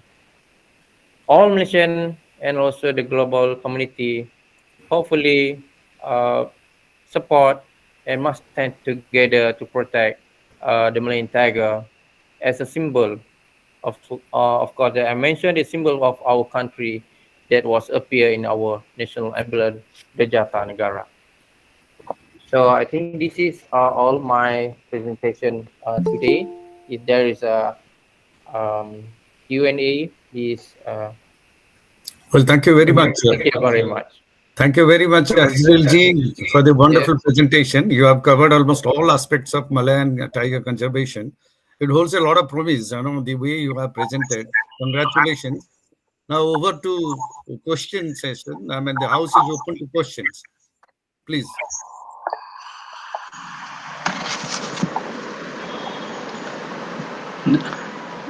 Yes, Dr. Lala A.K. Singh, please. Okay. Just first of all, a small question. You said that the zoo exhibits for tiger is creating a problem. You have private zoos. How many in Malaysia? Pardon?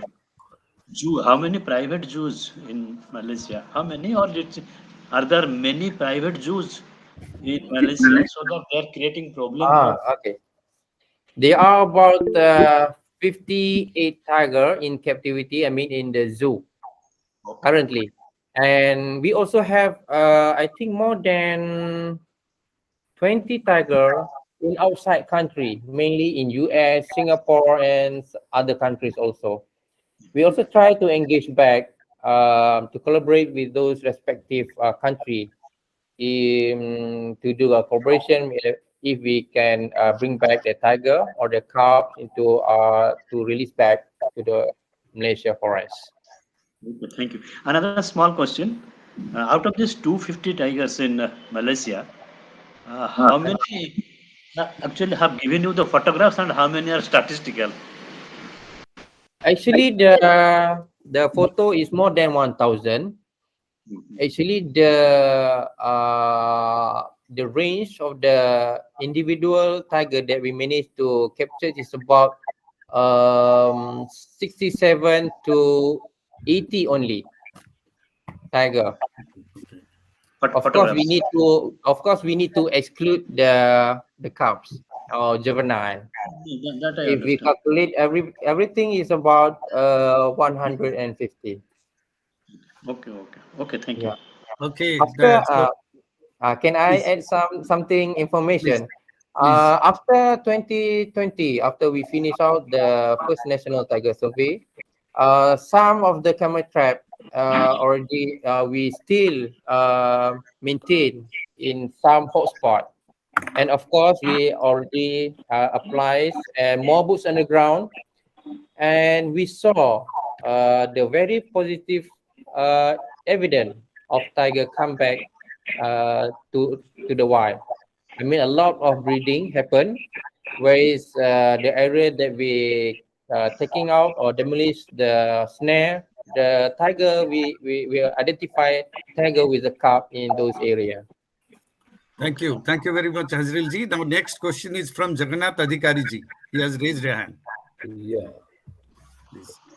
Thank you very much for your nice presentations about the conservation of the tiger. That one innovative informations, and there is also similarities between the conservation models of Nepal, India, as well as the Malaysia. And I have only one queries about that. How many maximum number of the tiger can hold the present habitat of the Malaysia? We are The saying carrying capacity. tiger population we have to increase, but there may be the capacity of the habitat. How many capacity of the present habitat? You are saying the habitat is decreasing, but the tiger number is increasing. Yes. Of course, we discover less than 150 tigers is uh, over the forest from the north to the south. Of course, the tiger habitat, we maintain about the potential tiger for Malayan tiger is about 32,000 square kilometer. So I think Malaysia right now is planned to stabilize the tiger population first, maybe from 150 to 300. But somehow for the carrying capacity, if the state government keen to secure the habitat, so we can put, actually we near to 1,000 we can obtain the Malayan tiger in the wild. But somehow we'll also figure out that we must clearly understand that when we doublize or we increase the tiger population, we also need to face of the tiger human conflicts also. So actually we targeted to have the stable, and also maybe some of the increase need to be done, but somehow we don't want to get I mean to have much tiger in the future, just to prevent them from extinction, because we need to keep balance between the development, the human safety, and also the safety of the wildlife itself. Okay. Okay. So the final one more question. We can have one more questions. We have time for one more questions. Can anybody has a questions today? Please. I- Very in answer, ji. yes, all the 6 subspecies are found in Malaysia. Because 9 subspecies, 3 are extinct, 6 are found. So all 6 subspecies are found in Malaysia. No. Only one. Yeah, the species of tiger only one in Peninsular Malaysia. No, Is the Malayan tiger, Panthera subspecies. tigris jacksoni. Only Okay. one subspecies. So thank you very much, Azrael ji, for the question answer session. And now the co-chairman Shivas ji is there. Can you have any observation, please, Shivas ji? No, I am also thankful to both of you, speaker and chairperson. Very nice presentation and wonderful information. And thanks to audience also from our side. Thank you very much. Okay, so about a little bit observation from my side. Malayan tiger, it's as he has already said, the national animal of Malaysia. It's a critically endangered species, as all the species of tigers are. And we have got 9 subspecies, out of which 3 are already extinct and 6 are there. Out of these 6 subspecies, 2 are almost extinct, like the South China tigers and Indo-Chinese tiger. They are very much on the brink of extinction. So we are left with only 4 subspecies. Bengal tiger is thriving. That's no issue. But about the rest is Amur tiger. Yes, its population is also rising. 400, some 500 about tigers. South China tiger is almost extinct. Indo-Chinese tiger is very less. Malayan tiger, it's less than 150. That's a cause for concern. I mean, he's been candid enough to say that yes, we have less than 150 tigers left in the wild. That's really, the cause of action has started to take place after that. And the Sumatran tiger number, as he said, is about how much? 371. So, but I don't know whether there are 371 Sumatran tigers or not, but population is also quite less. So, but the Malaysia government has, congratulations to Malaysian government and Hazril ji for taking so much of action for the revival of Malayan tiger. They have taken all the actions. I know they have identified that yes, we have less than 150 tigers in the wild. So they have identified 9 action points, as he said, and they have also roped in the Prime Minister of Malaysia into the tiger conservation scenario. So Wildlife Crime Control Bureau, they have, a lot of things they have started doing it. Of course, this palm oil plantation, commercial plantations, they are the billions, and so long as the tiger conservation is concerned, they have been instrumental in bifurcating the tiger habitats. And also a lot of things has happened because of this palm oil plantations. Now they are also taking care of that. That has to be sustainable. And the Malaysian they have also increased their task force, the number of range officers. The number of range officers are going to be increased at a rate of 10 square kilometer for one range officer. That's a wonderful thing. So where there is a will, there is a way, and the government of Malaysia has already started showing their willpower. Congratulations and all the best. Thank you very much, Azilji. Thank you very much, Professor. Yes, Thank thank you very much to the organizer, co-chair, and chairperson and co-chair for let me share our knowledge, our expertise in Malaysia. And of course, I also have a full support from the Indian government and Nepal and other tiger communities.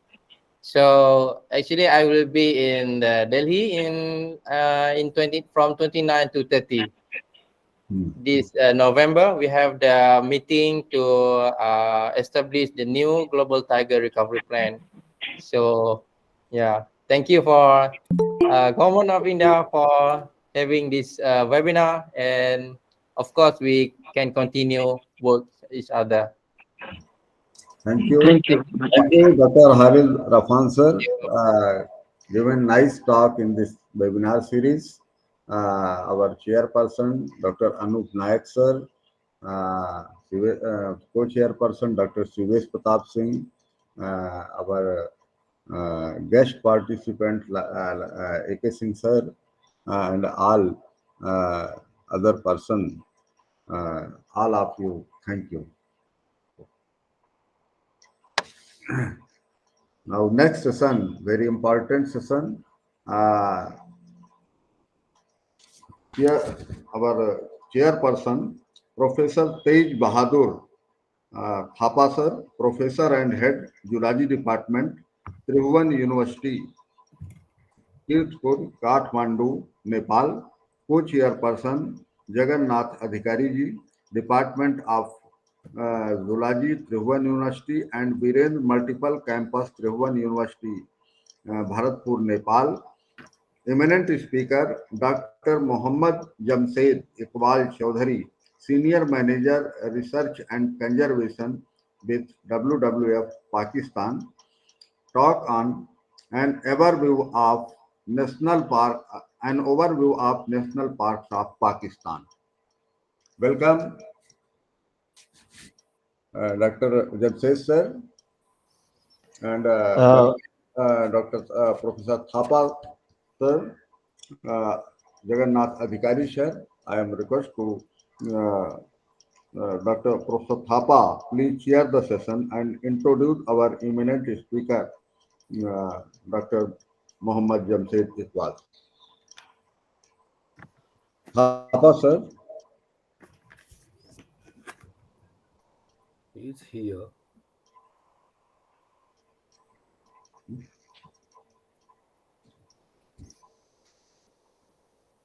Thank you, Professor Mishra ji. Welcome, sir.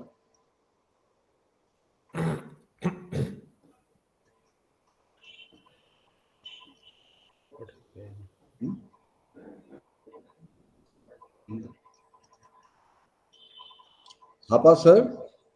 Hello, are you listening me? Yes, sir. Yes, sir. Welcome, yeah. sir. Yeah, thank you.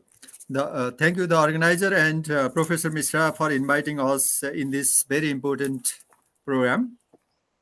I think it is going on for last 1 week or something like that.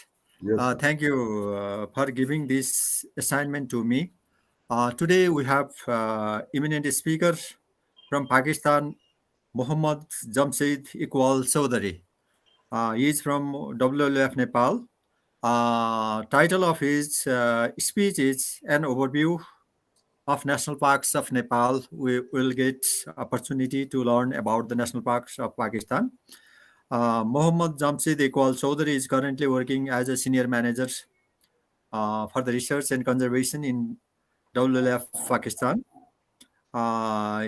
He has more than 22 years of national and international professional experience in the broad range of research as well as conservation, particularly in the natural resource management as well as wildlife management. Protected area and wetland management is some of the important area of important working area.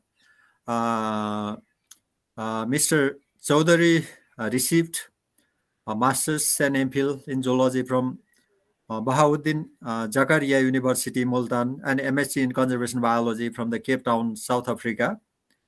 And he is very recently, he will be getting PhD degree in ornithology from the Quaid Azam University, Islamabad, Pakistan. During his professional career, he has published several public articles, and we can say that he is well published and well cited scientist. Actually, he is one of the most important contribution to the science is diclofenac residues as a cause of the vulture population declines in Pakistan. That was published in Nature. In addition, he has supervised many masters MPhil student, as well as he was assisting a PhD student. Actually, he has traveled in some countries in South Asia as well as in other part of the world. Now, I would like to request Mohammad Jamseed Iqbal Chaudhary for your presentation. Please proceed. I hope, I think it is about 50 minutes for your presentation, and there may be some discussion session. Hopefully, you will manage this time. Okay, please proceed. Thank you very much, Chairperson of the session, Professor Tej Bahadur Thapa sir, and Co-Chair Jagannath Dikhari ji, and organizer of the event, Professor Mishra ji, and good afternoon, ladies and gentlemen. Can you please hear me? Slides? Okay, please let me share my presentation.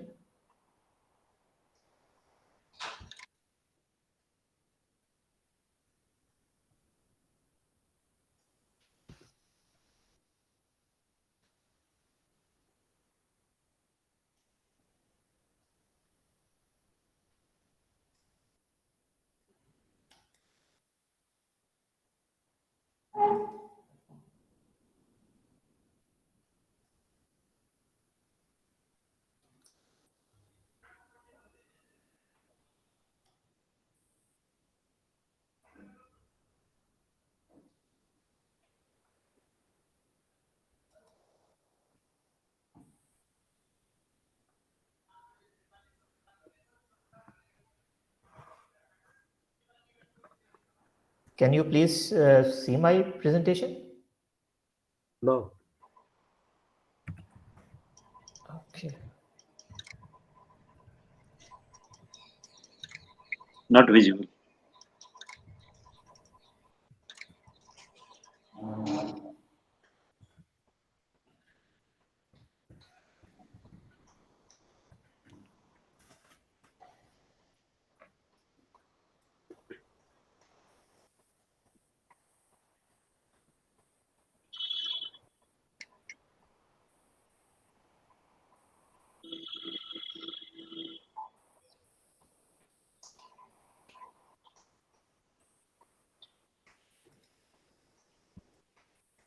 Can you please see? Okay. Can you please see? Yes. Okay, thank you. As Professor Thapa sir has mentioned that today I will talk about an overview of national parks of Pakistan.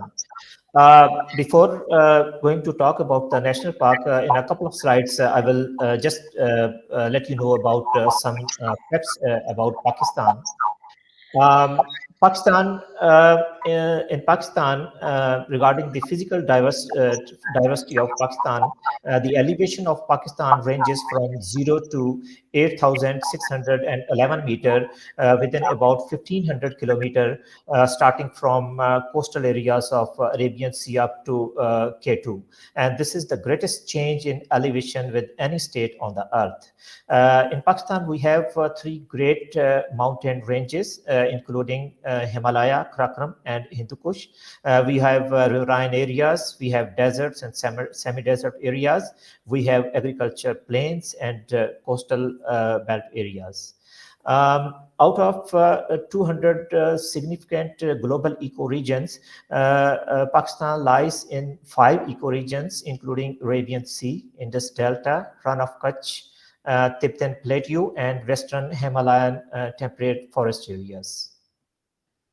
Biodiversity of Pakistan includes approximately 668 species of birds, including 25 threatened species, 174 mammals, including 6 endemic and 37 threatened species, 210 reptiles, including 13 endemic and 10 threatened species, 24 amphibians, more than 6,000 invertebrate insects, and similarly more than 6,000 plant species.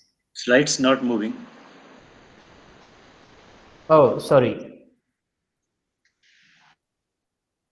Is it working now? Oh, no.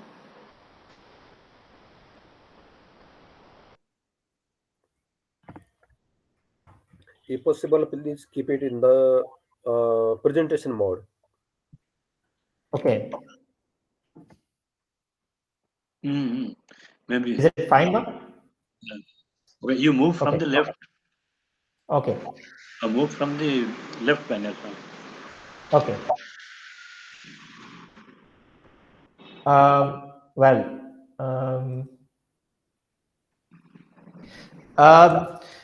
Regarding issues and conservation, the issues for forest and rangeland, we have the issues of commercial logging, over exploitation of the forest for fuel and fodder, overgrazing, and conversion to agricultural lands. Similarly, for wildlife, there are issues of hunting, poaching, habitat degradation, and fragmentation.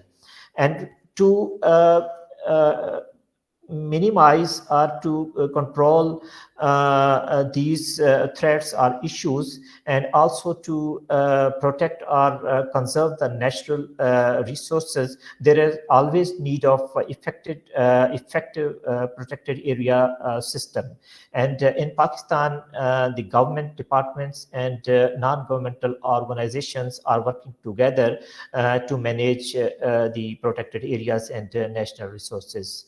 The status of the protected areas in Pakistan is as follows, and we have a total 407 protected areas in 12 different categories, and these protected areas, I mean 407 protected areas, they are about more than 13% area of the country.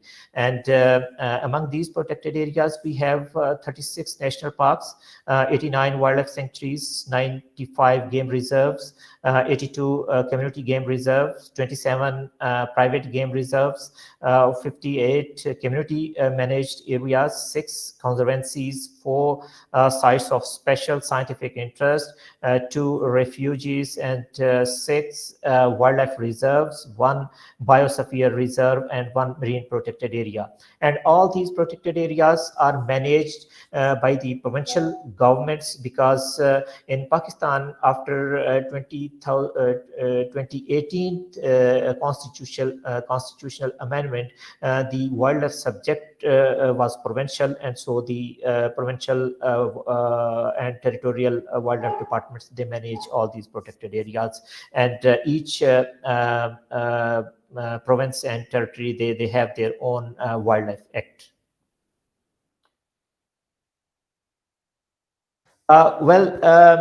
As I mentioned that in Pakistan, we have 36 national parks. So I will just discuss in a very brief and summarize. I have one slide for each protected area, and will just give a few examples of the major flora and fauna of each national park in different provinces of Pakistan.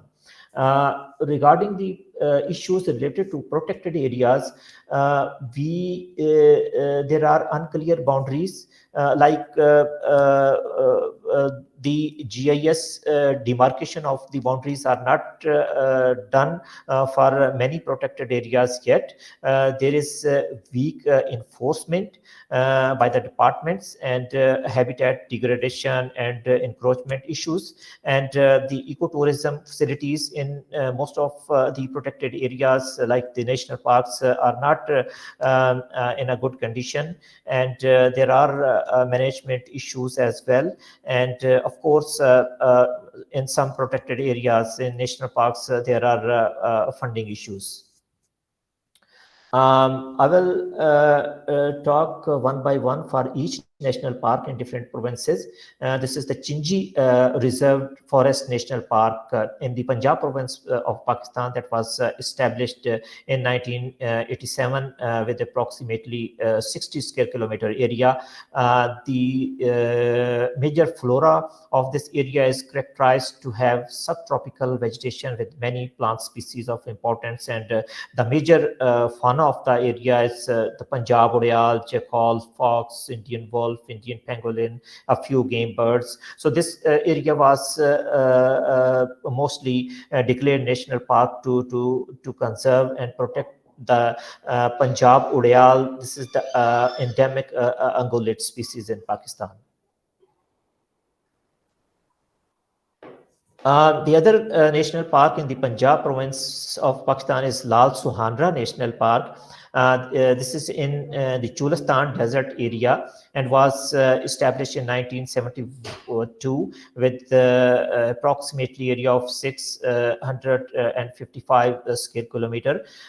This is in the desert area, and it features diverse blend of habitat which include desert, forest and wetlands. It also has been declared by UNESCO as a biosphere reserve. And the important fauna of this area include black buck, chinkara, Hobara bustard, vultures, and some other birds of prey species. Previously, black buck was native in this area, but in till 1970s, this ungulate was extinct in the wild. But recently, during last couple of years, the black buck is again reintroduced in this area, and some animals are also kept there in captivity. This is Kala Chitta National Park, also in Punjab province, that was established in 2008 with approximately 369 square kilometer area. The major flora is Olia, Phulai, and scrub forest zone. This is the northern Punjab area of Pakistan, and the major fauna of this national park includes again Punjab Oriole, jackal, Bengal fox, wild boar, and Indian pangolin, grey francolin, etc. So these a few national parks are adjacent to each other. That's why there is not much different regarding the species in these areas. This is Mari Kahuta and Kotli Satya National Park. This is adjacent to the Islamabad Capital Territory, a little bit north of the Pakistan area, again in Punjab province, was established in 2009 with area of 1,211 square kilometer. The major area, the flora is Olia, Phulai, and Cheed zone, and the fauna includes barking deer, common leopard, golden jackal, Bengal fox, wild boar, Indian pangolin. Indian pangolin is endangered species, grey and black francolin, common passerine birds, and birds of prey, etc. Khari Murat National Park in Punjab province was established in 2020 with area of 35 square kilometer. The major flora again Phulai and Cheed zone, this area, and the major fauna include Punjab Oriole, golden jackal, fox, wild boar, pangolin, grey francolin, passerine birds, and some other migratory birds in the areas of the wetlands that lie in this protected area. Salt Range National Park, this is also the same kind of area, scrub forest zone in Punjab province, established in 2020 with the area of 55 square kilometer. And the major fauna of this area is Punjab Udyal, endemic to Pakistan, Indian wolf, Bengal fox, wildcat, wild boar, Indian pangolin, gray francolin, and passerine, and birds of prey. Pabbi National Park, the same kind of area in Punjab regarding the habitat and the flora of the area, and the major fauna of the areas I mentioned earlier.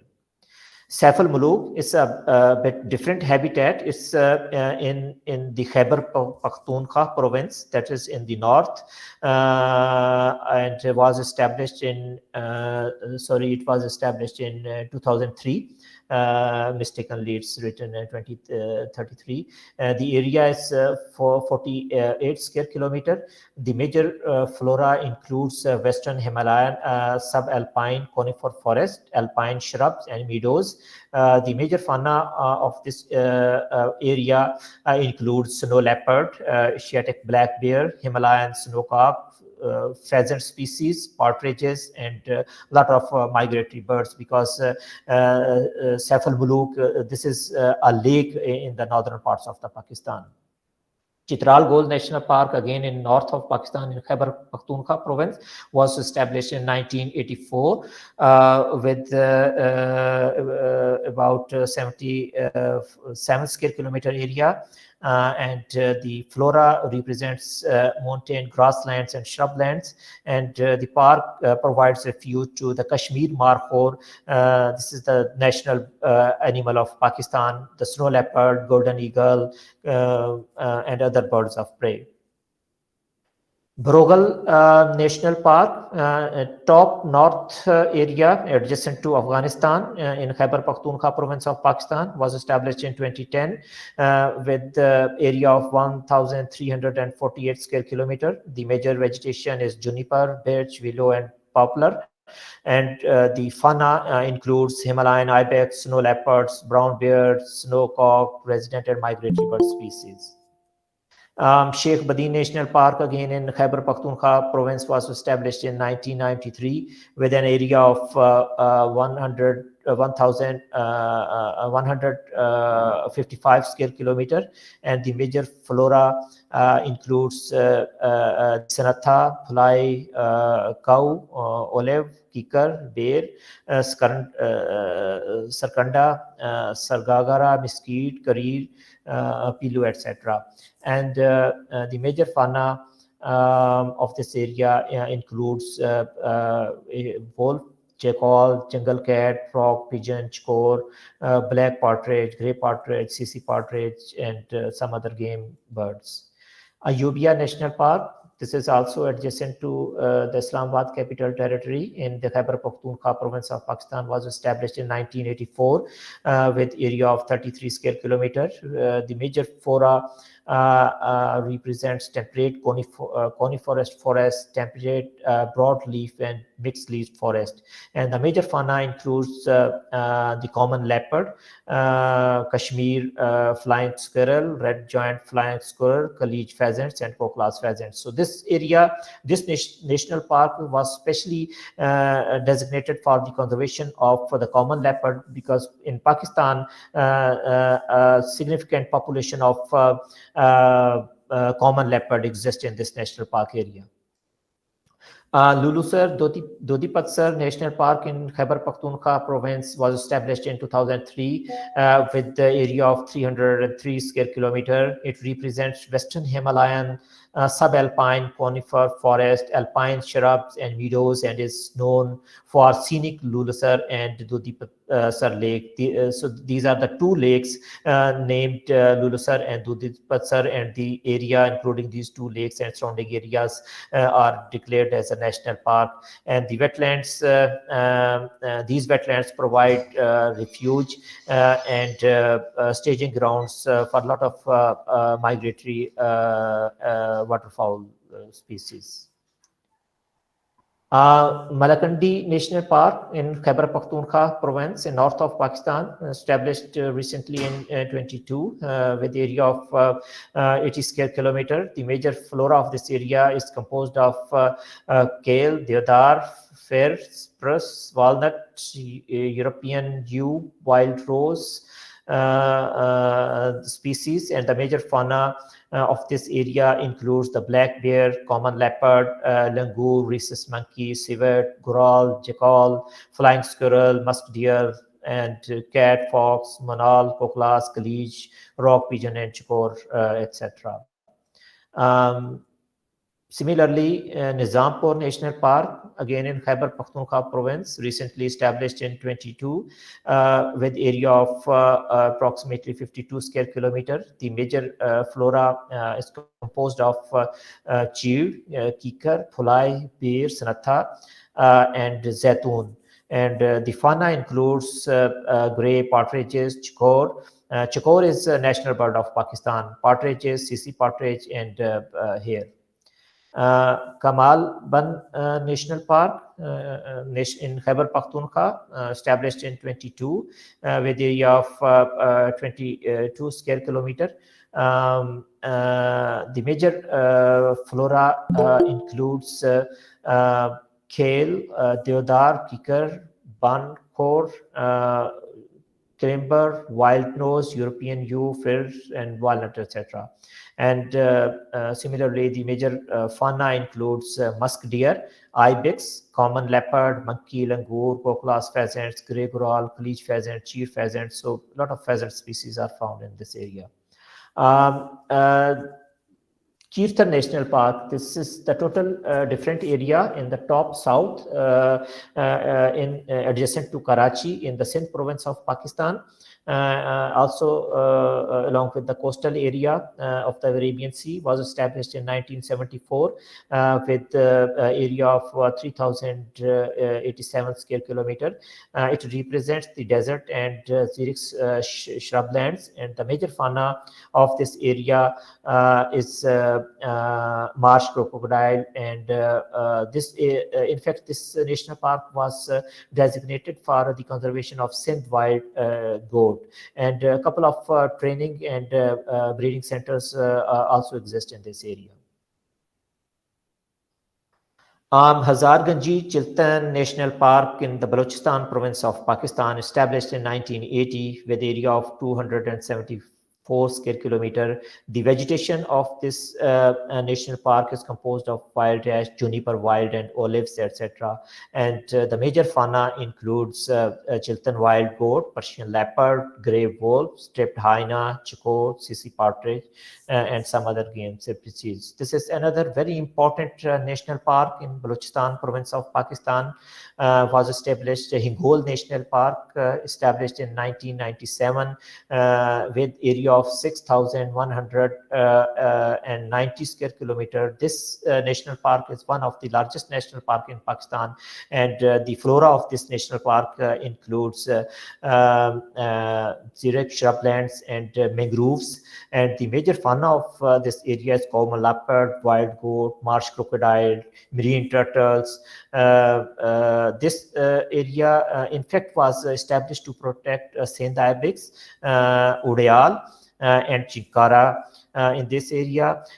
This national park has a very unique scenic beauty.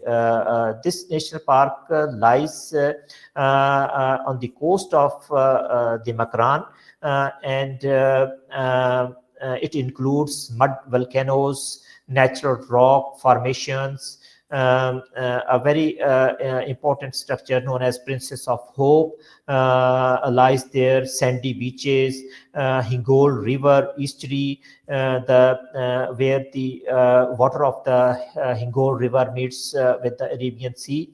And other important thing for this national park is that in this area, the famous Nani Mandir, an important shrine exists in this area, and a very important Rani Mata temple also exists in this area. And every year almost 300,000 to 400,000 people from all over Pakistan, from Hindu religion. They visit this area, and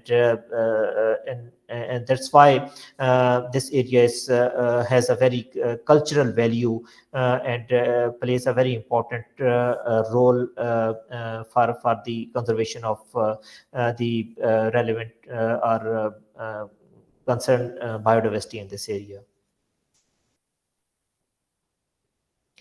Ziyarat National Park in the Balochistan province was established in 2018 with area of 169 square kilometer. The major flora of this national park is temperate coniferous forest, and the major fauna includes Suleiman Markhor, Asian black bear, wolf, and chukor.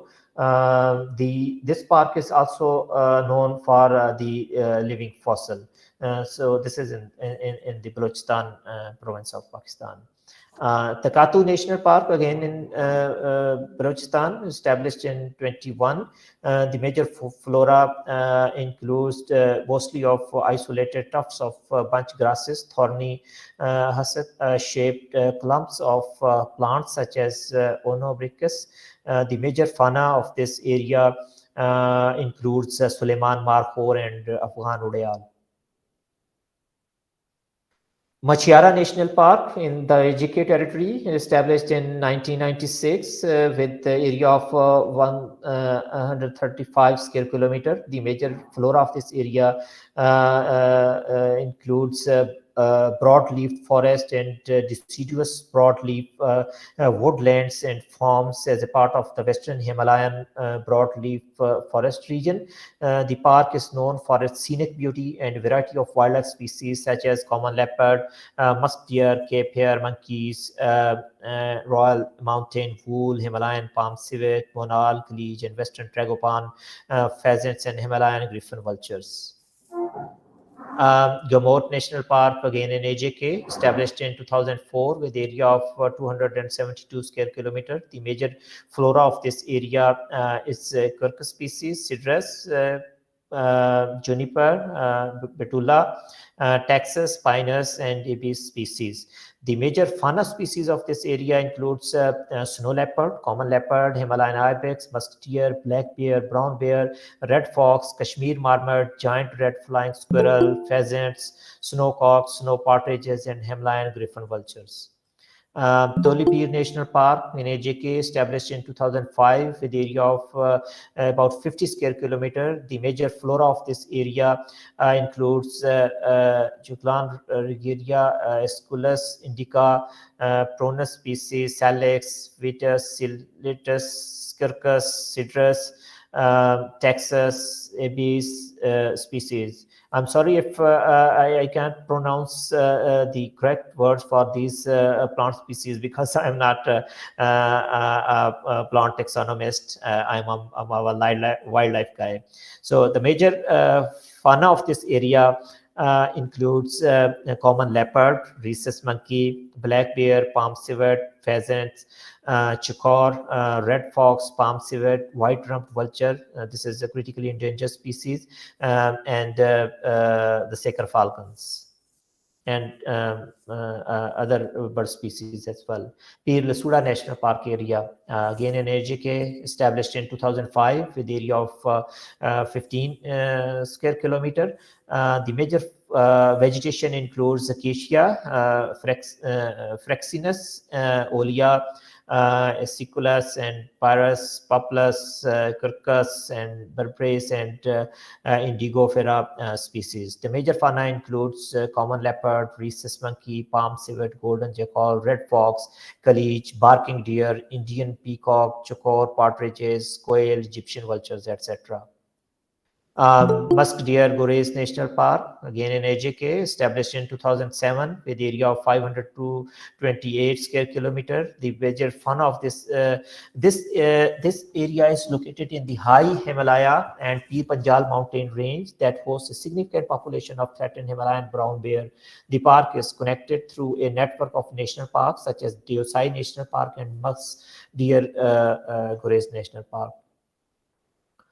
Devavutala National Park, established in 2007 with area of 29 square kilometer. The vegetation includes acacia, Fraxinus, Solia, Pyrus, Poplus, Quercus, and Berberis species. The major fauna of this area includes nilgai, barking deer, jackals, hare and parcopian, common leopard, birds, peafowl, partridges, red jungle fowl, Indian pangolin, Alexandrine parakeets, and reptiles including python, etc. Poonch River Mahasir National Park in HAK was established in 2010 with the area of 22.5 square kilometer. This area includes subtropical and subtropical broadleaves evergreen forest zone. The major fauna includes mahasir, Kashmir catfish, and otter and migratory waterfowl. So this area was especially designated to conserve the mahasir fish in this area. Azad Patan National Park, AJK, established in 2018 with area of 82 square kilometer. The major flora includes kikar, phagwara, cow, etc. And the major fauna includes golden jackal, red fox, kalich, barking deer, Indian peacock, chikor, quail, and other birds of prey species. Now the national parks in the Gilgit and Baltistan area. This is Khunjarab National Park, was established in 1975 with area of 5,544 square kilometer. It's just adjacent to the border with China in Gilgit Baltistan area. So it's a high altitude national park and lies within the Karakoram West Tibetan Plateau alpine ecoregion. So it is one of the most important alpine biodiversity region within Pakistan, supporting many endangered and threatened species such as snow leopard, Parco polo sheep, and Himalayan ibex. Central Karakoram National Park, again in Gilgit Baltistan, established in 1993 with area of 10,557 square kilometers. This is the largest national park in Pakistan in the mountain ranges. So it includes alpine scrub, moist alpine pastures, and subalpine scrub and birch forest, and these forest areas are found in this national park. So the major fauna includes Himalayan ibex, blue sheep, Marco Polo sheep, snow leopard, brown bear, Indian grey wolf, golden marmot, snowcock, chikor, partridges, golden eagle, and bearded vultures. Day-7 National Park, again in Gilgit Baltistan, established in 1993 with area of 3,626 square kilometer. The major fauna of this area includes Himalayan brown bear, ibex, snow leopard, Himalayan marmot, and Himalayan snowcock. Corambar National Park, again in Gilgit Baltistan, established in 2011 with area of 741 square kilometer. The major flora of this area includes alpine meadow, juniper, blue pine, birch, and willow forest zones. And the major fauna of this area includes Himalayan ibex, Asiatic wolf, snow leopard, snowcock, chikor, and pigeons. Shandur Handrab National Park in Gilgit Baltistan, established in 1993 with an area of 514 square kilometer. The major flora of this area includes alpine meadows, juniper, blue pine, birch, and willows, and wetland zones. And the major fauna includes Himalayan ibex, Asiatic wolf, snow leopard, snowcock, chikor birds, and other passerine and birds of prey found in this area. This area is also famous because a ground named as Shantur ground adjacent to this area is very famous for the Polo Festival. This Polo Festival almost happens every year between the Chitral and the Gilgit provinces, the KP provinces and the Gilgit provinces team. So this is a very famous event in Pakistan. Himalaya National Park, again in Gilgit-Baltistan, established in 21 with area of 1,989 square kilometer. The major flora of this park includes grassland surrounded by thick alpine conifer forests, and the major fauna of this area is Himalayan brown bear and musk deer. Nanga Parbat National Park, also known as Fairy Meadows National Park in Gilgit-Baltistan, established in 2021 with an area of 1,196 square kilometer. The grassland is surrounded by a thick alpine conifer forest, and the park provides habitat to Himalayan brown bear and musk deer. This park has a very beautiful scenic valleys in this area, and a lot of tourists from all over the country and also from overseas visit in this area every year. The last one is Margla Hills National Park.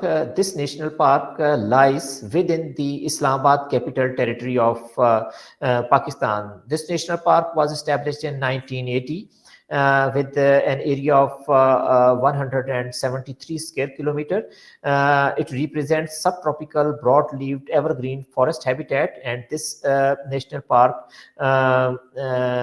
provides habitat to rhesus monkey, common leopard, barking deer, Khalij pheasant. It is also known for the scenic beauty of the Margla Hills, hiking trails and restaurants, and a lot of tourists within the country and overseas they visit in this area. So this national park just lies within the capital Islamabad territory of Pakistan. So this was the last 36th national park, and thank you very much for your attention. Thank you very much for your nice presentation. Thanks to Muhammad Jamseed Iqbal. I believe there are some questions on his talk. I will come a couple of questions for that purpose. Sure.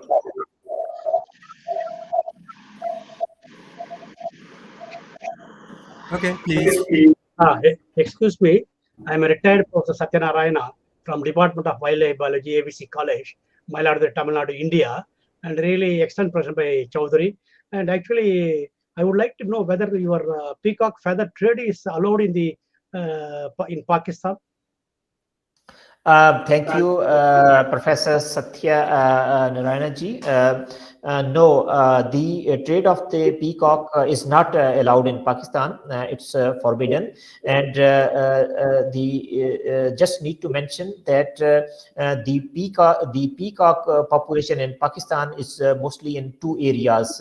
One in the northeast Pakistan in AJK, and the most population is in the Tharparkar district of the Pakistan, adjacent to the Rajasthan district, province.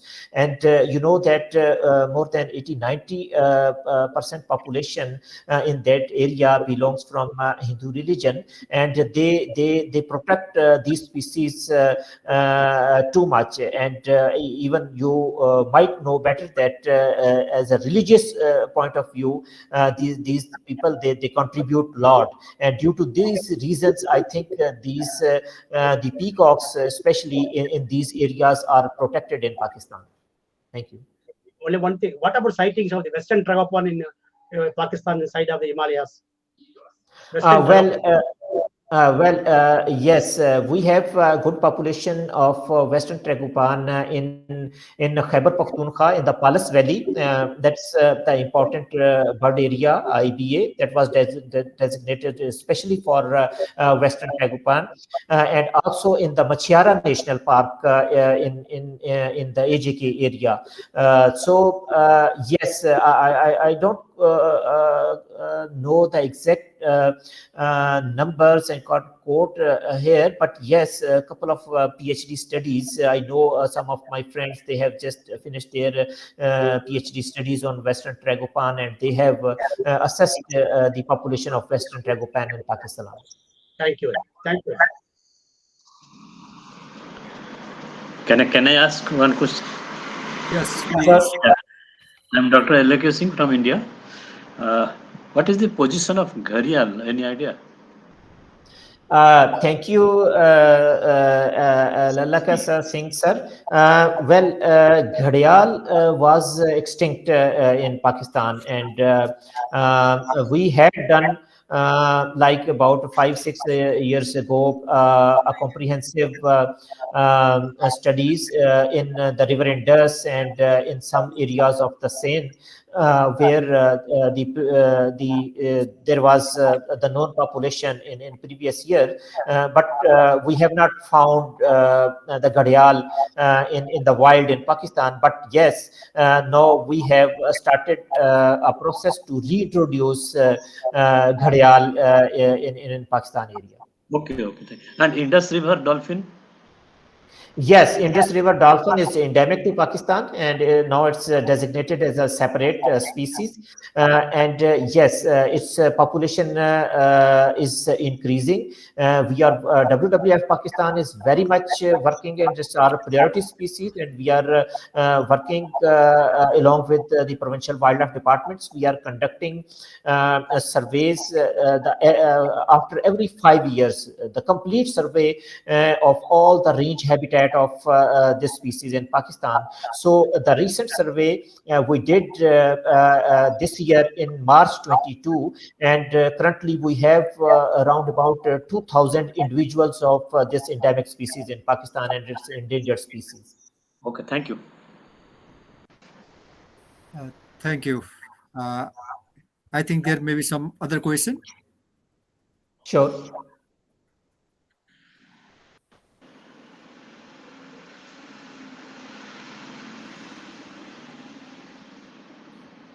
I think no question. Mr. Jagannathji, Yes, do you have any observation? Yes, sir. Thank you very much for Jamshed Chaudhary for your nice presentation and provide the detailed information about the protected areas of the Pakistan. And happy to know more than the 30% of the total area is covered by the protected area. Sorry, it's 13%. 13. 13%. 13%. Yeah. And Pakistan harvests 407 protected areas, including 36 national parks. And they protect globally threatened animals such as the pangolin, snow leopard, black bear, common leopard, steppe hyena, and many species of the birds, including the vulture. And therefore, but even though there have some issues, also even facing the issues of the hunting, poaching, habitat degradations, etc. And we hope these issues will be minimized near future. And thank you very much for your innovations presentation. Thank you. Thank you very much, Jagannath Adhikari sir. Thank you, Jagannathji. Actually, it was the presentation of Mr. Mohammad Jamshed Iqbal Chaudhary was very interesting to understand Pakistan, its physiography, very little about the climate and elevation ranges. That is reflected in the diversity of the species. And Pakistan government and some other partner organization was helping for creation of the network of protected area. One of the interesting thing that I know from your presentation is that in your country there are some of the protected areas very small, in my mind, there may be the question how they are sustainable, how they are surviving for long term, if those are not connected with the another protected area. For example, around the Islamabad, Ayuva National Park and one more national park side, that is Kamaltal or like that. Sorry, Kamalban National Park. Those are very small, and how they are surviving. Probably you have some connectivity or some sort of the corridors to connect those park with other protected area or wilderness area. If that is happening, then it can survive for the long time. That is also the biodiversity in Pakistan is well protected in the protected area system, as well as they are also facing some of the threats. Those threats are, some of them are human-made threat, human-induced threat, encroachment, degradation, as well as many of them are that those threats are from nature, that we have to manage them for the long-term survival of our natural heritage. And one of the interesting thing and common to us also, some protected area, they are not only protect the biodiversity, they are also protecting cultural element, some temple, some of the religious places, as well as I believe society, they have some positive response for the protection of these national parks. That was quite interesting. And at this time, I would like to thank Dr. Jamseed for your nice presentation to give the overview of the protected area, biodiversity, and as well as other physiographic diversity of Pakistan. And then two of the very important personality, they asked question. One was the Professor Satyanarayan about the trade of peacock, conservation and distribution of peacock, as well as Lala AK Singh, who was interested to ask question about the gharial as well as Indus River dolphin. Those are very important species for the conservation. And then co-chair, Mr. Jagannath, who also observed something about your presentation. Thank you. Thank you very much. Thank you, organizers, for giving this chance to me. Thank you very much. Thank you, Chairperson Professor Tej Bahadur Thapa sir, Co-Chairperson Jagannath Adhikari sir, and Dr. Jamseed Chaudhary, Iqbal Chaudhary Sahab for giving a nice talk in this webinar.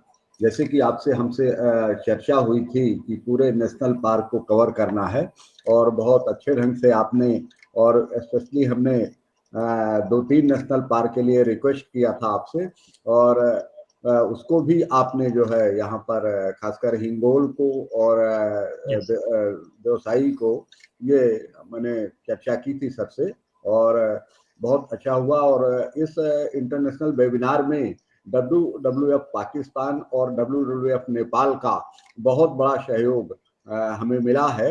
और हम्माद साहब जो doctor Hammad साहब जो DG हैं, वो actually तुर्की के tour पे हैं। हालांकि उन्होंने पहले हमसे कहा था कि यदि हम खाली रहेंगे तो जरूर एक सेशन को शेयर करेंगे। मैंने कल भी रिक्वेस्ट किया था उनसे, लेकिन वो बिजी होने की वजह से इसमें नहीं आ पाए। लेकिन आगे अभी उनकी टीम जमशेद साहब के साथ ही 3 और एक्सपर्ट है जो आगे की तारीखों में वहाँ की वाइल्ड लाइफ के बारे में विस्तृत रूप से जानकारी देंगे। तो एक बार मैं पुनः अपने संस्था की ओर से, अपने कंट्री की ओर से स्पीकर्स को और स्पीकर और चेयरमैन और को चेयरमैन को धन्यवाद देता हूँ। धन्यवाद।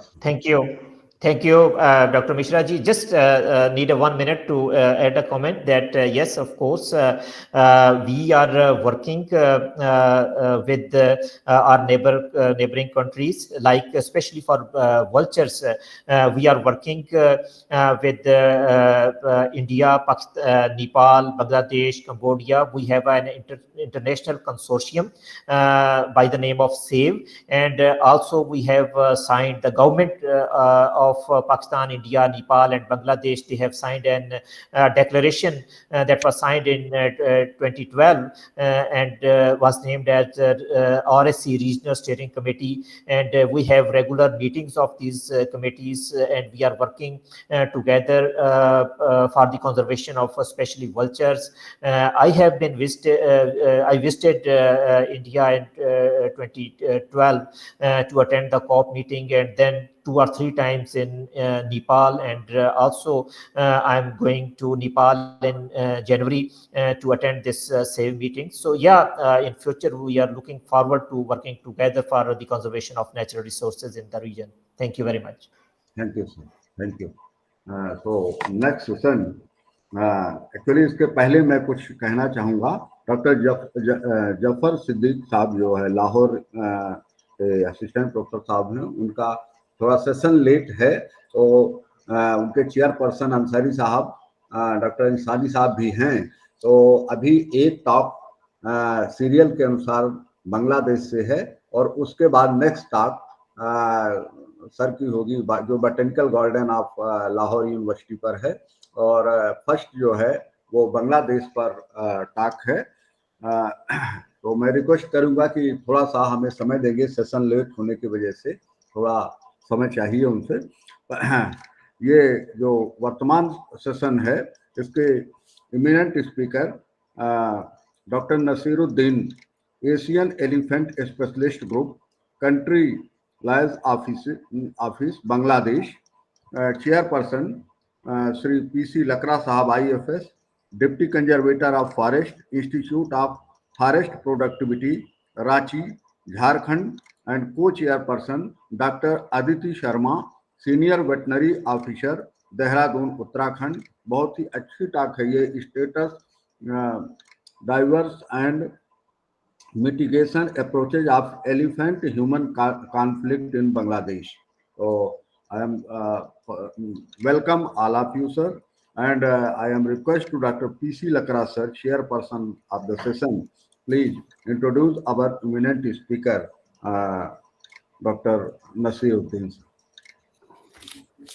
Good evening, everyone present here.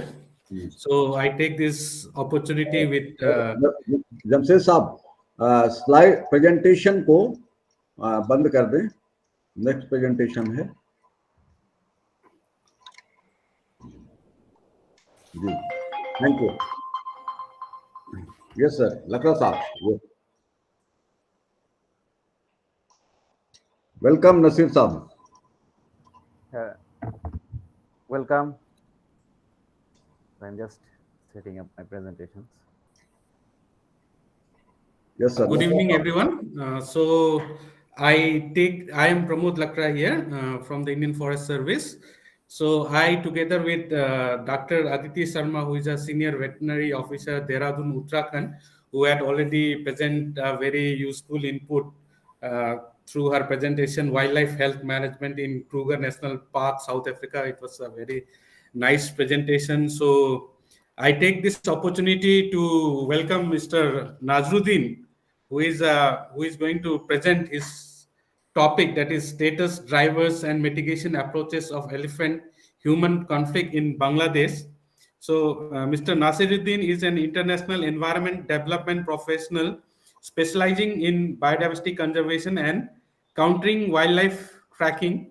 In his current role, he manages frontline enforcement initiative of the International Criminal Investigative Training Program Assistant, that is ICTAP, the US Department of Justice based in the American Embassy in Bangladesh. By training, Nazir is a vet and recently completed his PhD in counter wildlife trafficking from the Chinese Academy of Sciences. Before joining ICTAP, Nasir worked with many diverse organizations, including Wild Team, Muktir Bandhan Foundation, Panthera, and ICDDRB, and provided capacity development support to the government, NGOs, and local communities in Bangladesh, India, China, Indonesia, and Thailand. Nazir was responsible to manage wildlife crime in the Sundarbans and deliver actionable guidelines to smart patrol teams, and capacity building on wildlife crime analysis in Bangladesh Forest Department. Nasir is one of the crucial members involved in rolling out smart patrolling in Bangladesh and replicating those best practices across other protected areas of Bangladesh. Since 2012 Nasir is focused on conservation actions with diverse works on key species protection, including tiger and elephant in Bangladesh.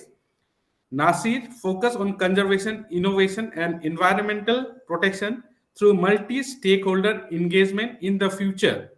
So, with this short introduction, I would request Dr. Naziruddin to present his topic so that we'll become aware of elephants, how it is managed and handled in Bangladesh, because we have a lot of uh, uh, issues with elephants. We revere it as a god in our country, but we have issues related to human-wildlife conflict and bordering Bangladesh. I am at Siliguri, which is chicken neck corner in the part of country which is bordering Bangladesh. So I and the audience will be very much interested how you manage the elephants out there in Bangladesh. I will request Dr. Aditi Sharma. I think she is traveling. If it's possible to summarize the presentation at the end and give her observation. So with this introduction, I would request Dr. Nasiruddin to present his topic. Thank you very much. Please, Mr. Nasiruddin, you can present your topic. Thank you, Chair. Am I my screen visible now? Yes, you are very much visible. If it is in the full screen, it would be very good. Okay. So thank you very much, the organizer, for inviting me to present here.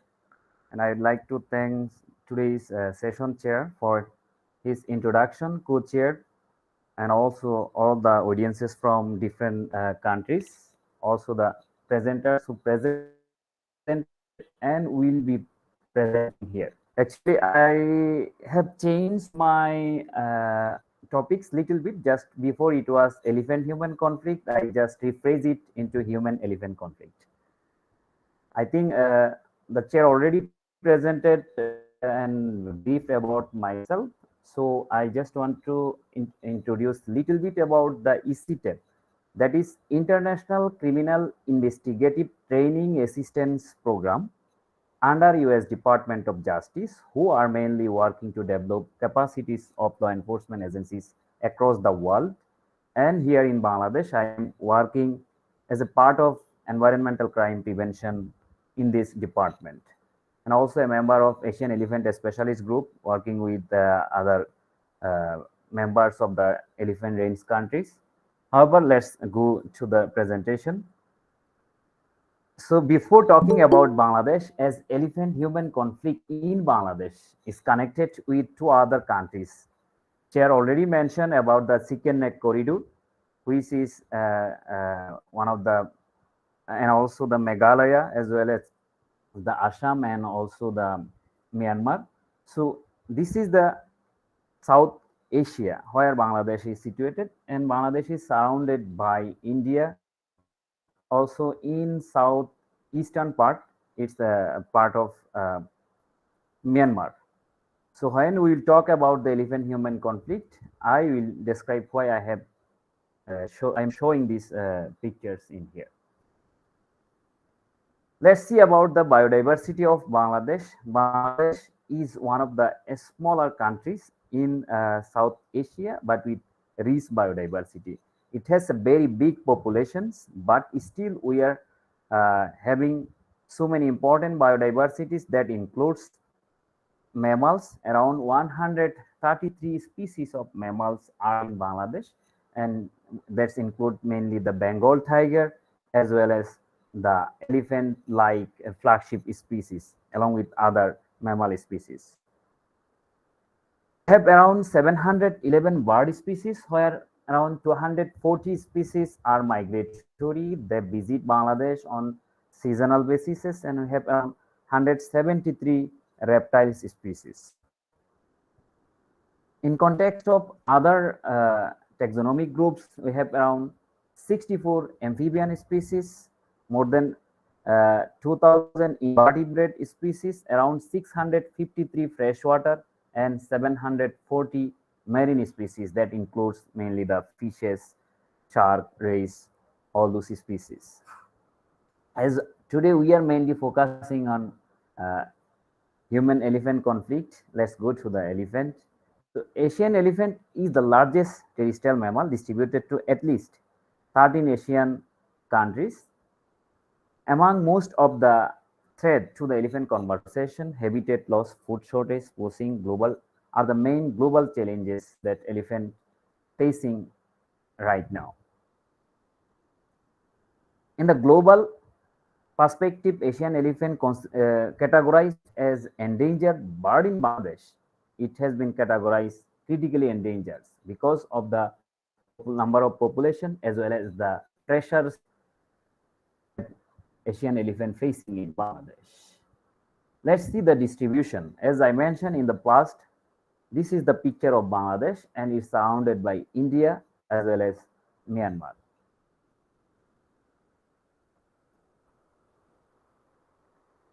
So if we see, this is the north eastern part or northern part we can say, and this is northeastern part.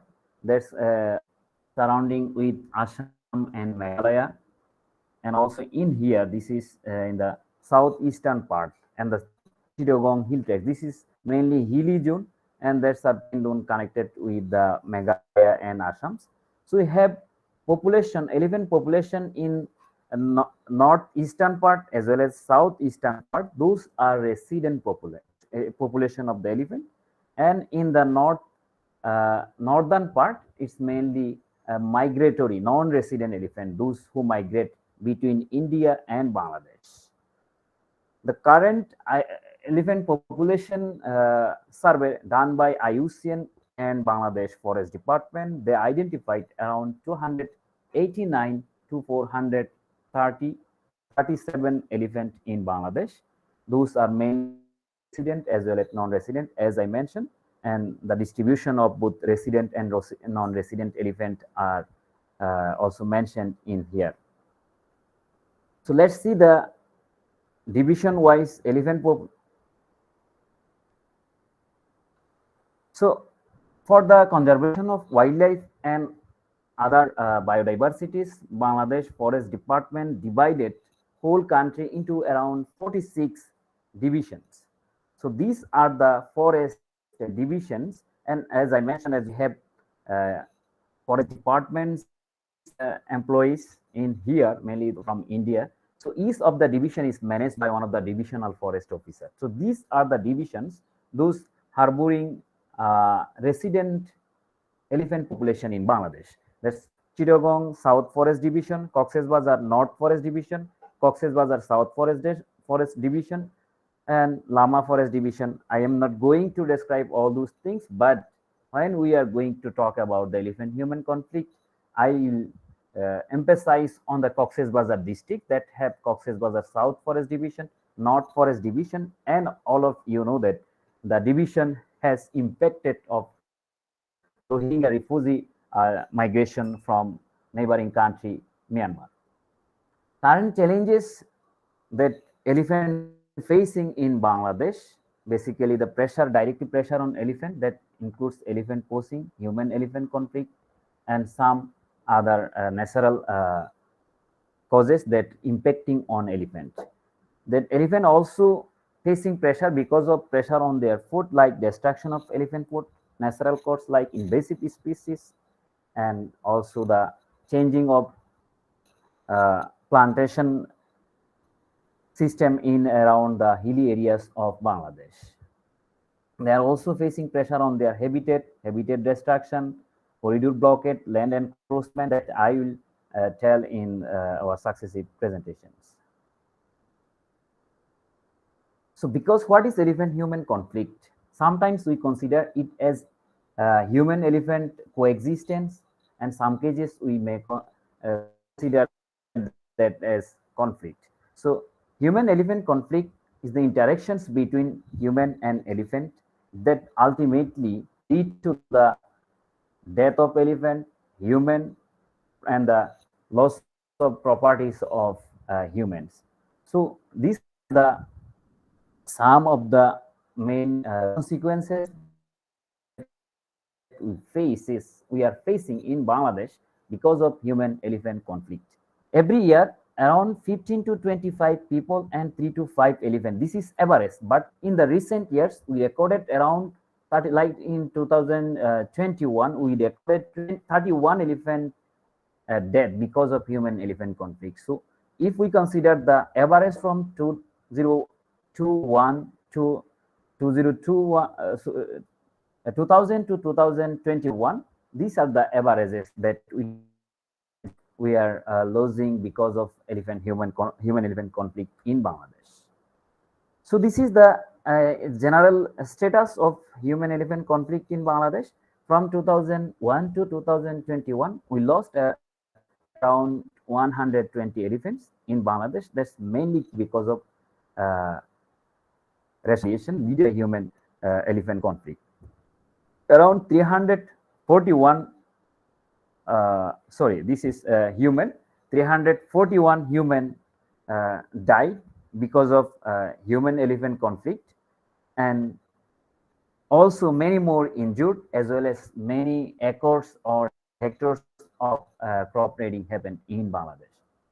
So these are the areas where all those elephant death recorded in Bangladesh. Basically, if we see, these are the areas, the districts that mainly covering. You can see the numbers of elephant killed in the district-wise intensity map.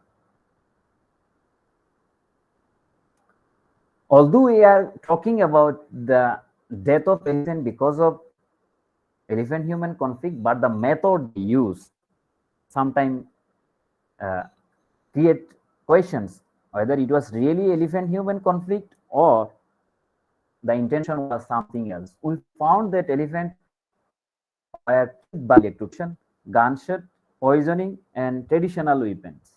Except the natural death, we found that these are the methods people use to kill elephant in English.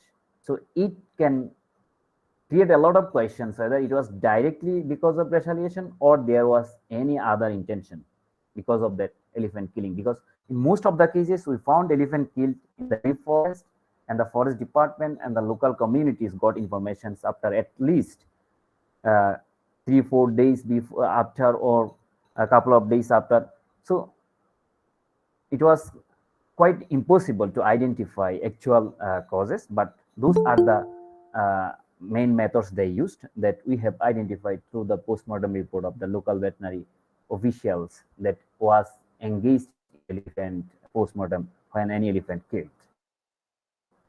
So let's categorize the causes of human-elephant conflict in Bangladesh. Basically, if we can say, that is habitat degradation and scarcity of elephant food, destruction of elephant roads and corridors, and in the northern part, as I mentioned, basically the border with India and Bangladesh, maximum rates and death causes are done because of transient elephant from India.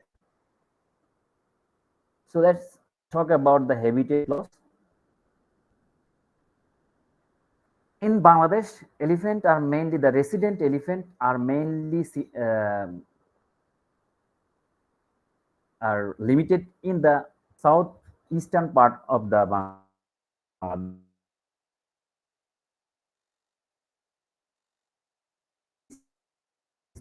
Mainly the hilly areas. And I have shown in the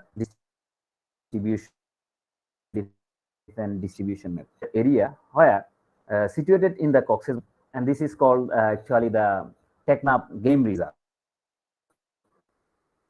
So it was a natural before 2017. After 2017, basically in the middle of 2017, we have seen a huge migration to the Rohingya refugee settlement in Bangladesh. So the area that was like that suddenly changed to this kind of, residential areas. So it suddenly changed the land uses pattern in the area and ultimately reduced the habitat of elephant. So this area, if we see the habitat loss pattern in that area, we can see, I just cropped a video from the global forest was. You can see that's the Uki area where Rohingya refugees are settled.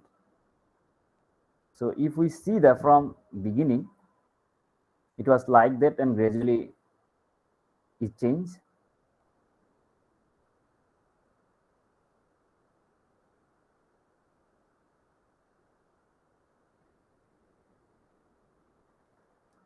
So the forest use land use pattern of Bangladesh, basically maximum areas. I am just using an example of the area where Rohingya refugees settled.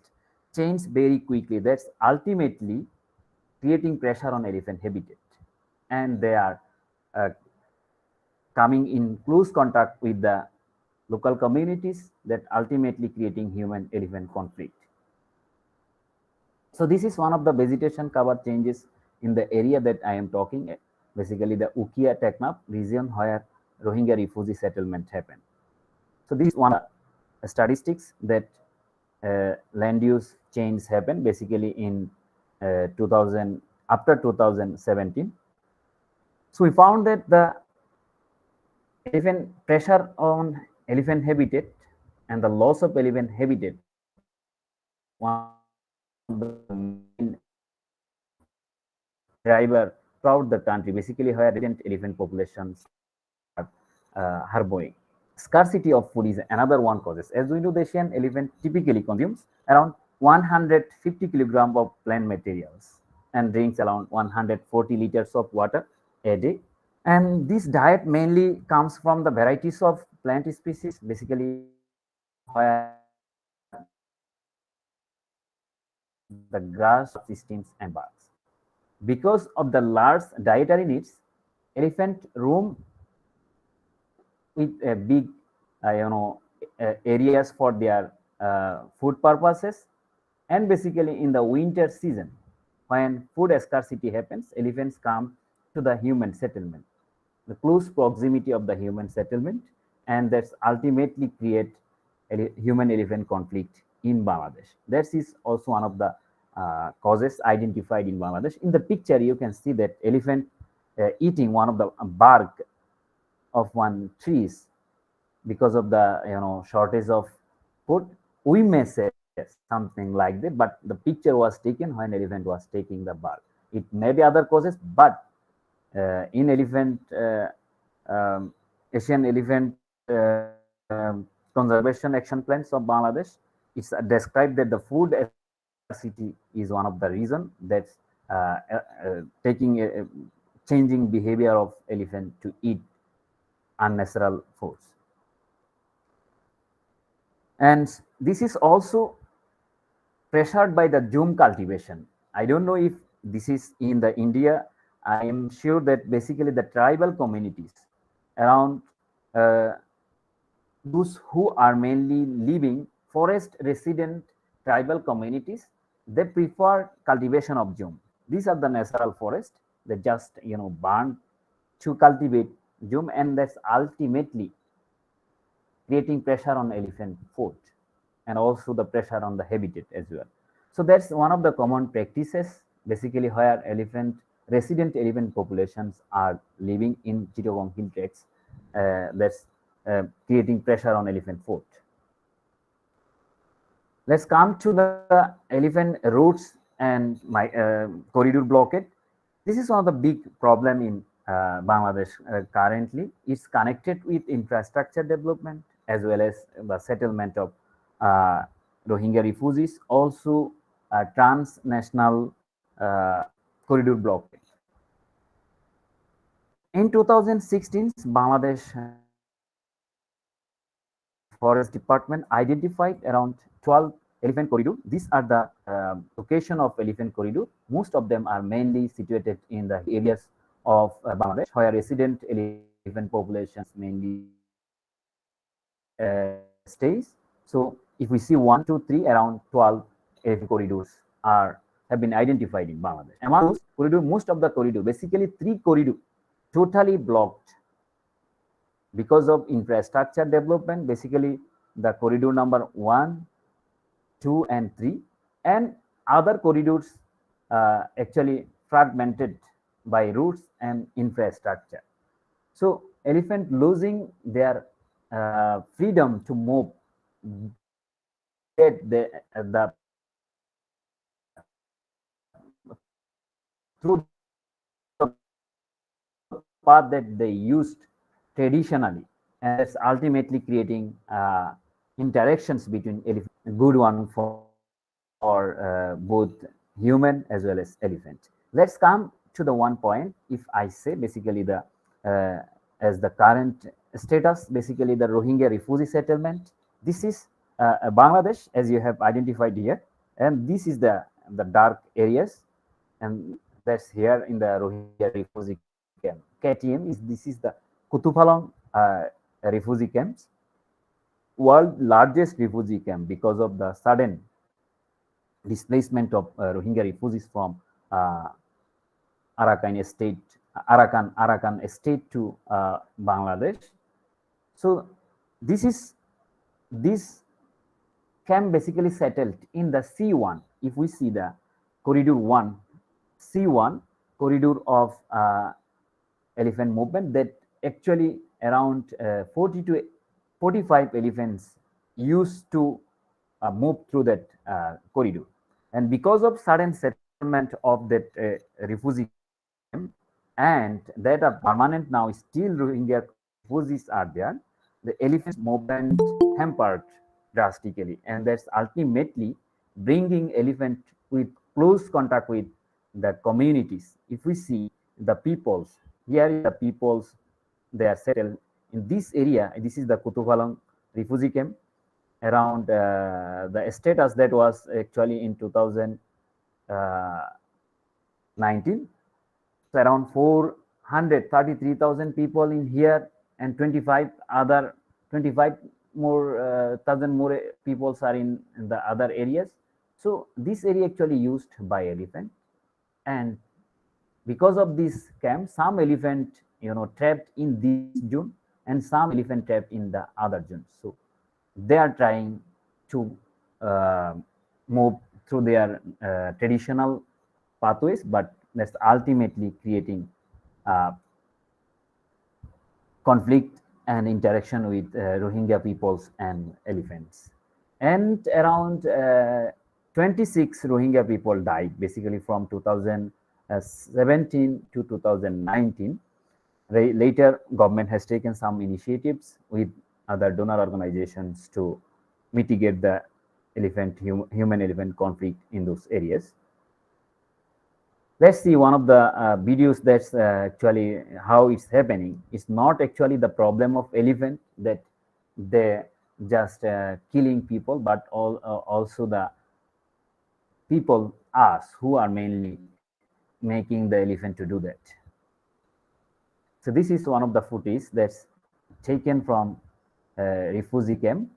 So local communities are actually trying to protect their shelters from elephant.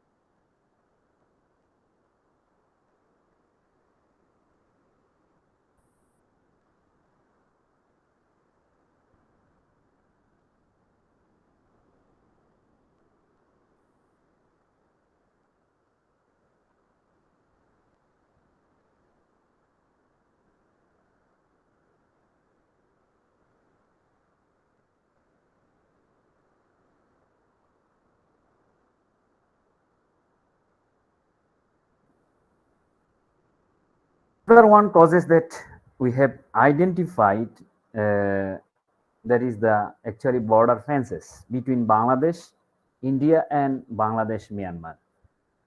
A total 39 active elephant crossing points have been identified through the by the survey that's IUCN Bangladesh done.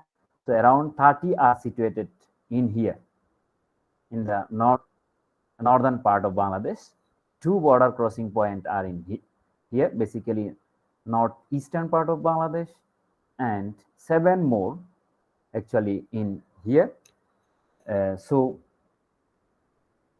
these border points actually elephant uses to move between basically the seasonal movement. So when basically right now in the northeastern part, this is the actually crop crop harvesting season. So there are ripened crops in around the croplands with the bordering with India. Now elephant are migrating there. Basically right now, 2 days before, one people trampled by elephant in the Sherpur region here. So what happened basically? This 39 active border crossing points are in between Bangladesh and India, as well as Bangladesh and Myanmar. So around 15 border crossing points have been destroyed or hampered because of infrastructure.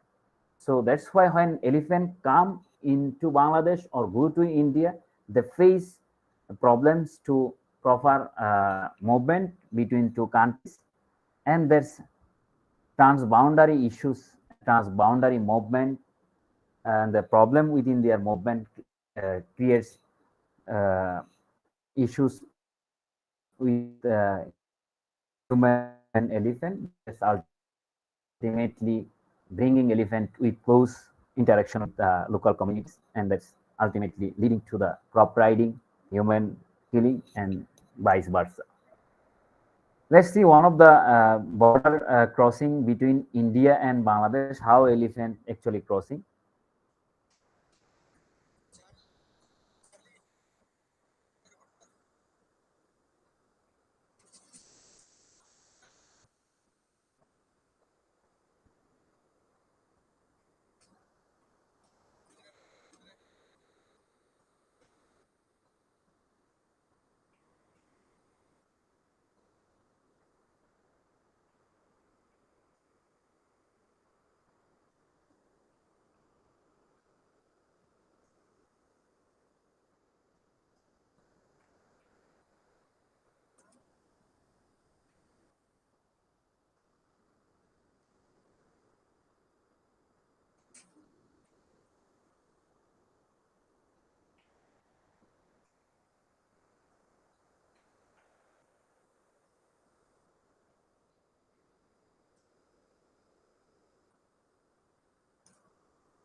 So the border transboundary elephant and border fence, as well as the problem in the elephant migration point, is one of the issues actually between 3 countries, Bangladesh, India, as well as Myanmar.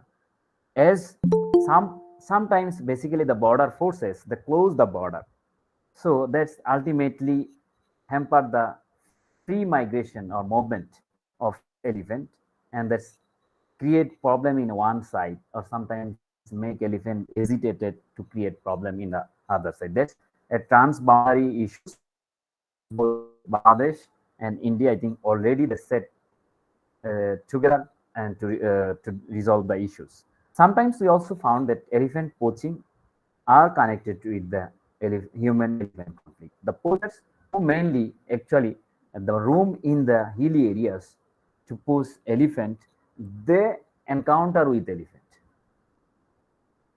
inside the forest, and that ultimately create problems and create human death. And definitely if the people manage to kill elephant, that ultimately goes to the black market. So these are the couple of wildlife poaching groups activities in the resident population prone zone of Bangladesh. And basically some tribal community driven killing also happening. They try to kill elephant, and when they go for killing elephant, they encounter between elephant and the human ultimately lead to the death of human or an elephant. There are a lot of conflict management initiatives that Bangladesh government has been taken. Let's see a couple of them. Elephant response team. I am just describing here. Elephant response team are the voluntary groups that Bangladesh Forest Department formed, basically in elephant human conflict prone areas. You may know that there are also a similar kind of response team, basically village tiger response team, those who are working in around the Sundarban. So the model was community people. They are the community volunteers group, mainly residing close to the area where elephant migration or elephant human conflict happened. Bangladesh Forest Departments also initiated rescue and rehabilitation sick and injured elephant. They have centralized elephant response team with vet as well as the tranquilizing experts. And if any elephant problem happen, we have identified basically those things happen when any the captive or domestic elephant become agitated while they are performing in local shows. Bangladesh Forest Department responded there, and some cases when they found any injured or bullet injured elephant roaming in the close proximity of communities and forests, they tranquilize and manage those elephants after treatment. Solar fencing, one of the methods that Bangladesh Forest Department applied with the support of IUCN, that's mainly applied in the northern part of Bangladesh, where migratory elephant movement happen to protect people from elephant attack as well as people's crops from elephant attack. Watchtower, this is one of the interventions that applied in the Rohingya refugee camps. Here, IUCN and Bangladesh Forest Department recruited Rohingya communities as volunteers to spend time in the watchtower that actually working as early warning system. When they see any elephant or hear any elephant movement, they inform the camp managers in the community in the Rohingya camps so that people become aware and can protect them from elephant attack. Crop rotation, that's also practicing in the northern part of Bangladesh. Basically, the peoples are changing crop cultivation patterns. They are cultivating those crops that are not liked by the elephant. Bangladesh Forest Department also started compensation support for elephant attack victims, basically for the people who have of the killed injured people as well as for crop riding. They started that in 2010, and in 2020 they have revised it with increased amount of compensations support for elephant victims. This support actually also applicable for crocodile as well as tiger attack victims. For habitat loss and corridor disturbances, Bangladesh Forest Department conducting transboundary feasibility of study for transboundary corridors and recovering enclosed forest from people. They have launched a drive to recover forest, those actually used by elephant, and plenty new habitats for elephant. This project has been taken to create an ashrams to the northern part of Bangladesh, and they are also planning to protect elephant corridors. Or as I mentioned already, 3 elephant corridors have been blocked, but existing 9 other corridors they are taking care properly, as well as they are trying to create other alternate corridors where elephants have been confined basically in the Rohingya refugee camps. Along with all the things, we also need, we applied all the traditional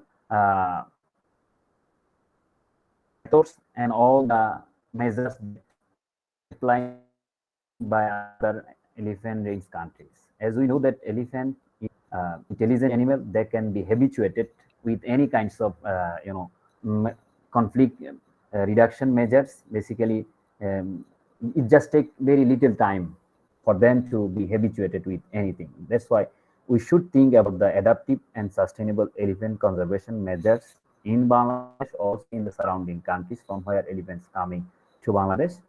And some peoples actually, when I spoke with the local communities who are mainly residing in the deep forest, basically the tribal local communities, they manage elephant by psychological ways, and they keep themselves free from elephant attack, applying different psychological methods that can be in a topics for future research, basically wild elephant ecology, behavior, psychological management. Understand the emerging trend of poaching and trade of elephants in Bangladesh should be deeply digged to identify any poaching driven conflict in resident population of elephant, also for the transboundary elephant populations, those who are coming from both India and Myanmar. Definitely, there should have transboundary collaboration for better management of 39 border points that elephant use to move between India, Bangladesh, and Myanmar, and resolve any other transboundary elephant migration issues. These are the things that Bangladesh have applying for mitigating elephant-human conflict, as well as we can think for better future of the elephant. Thank you for your time and patience to listen the presentation. So it's time now for some couple of questions we can take from the audience who are present here.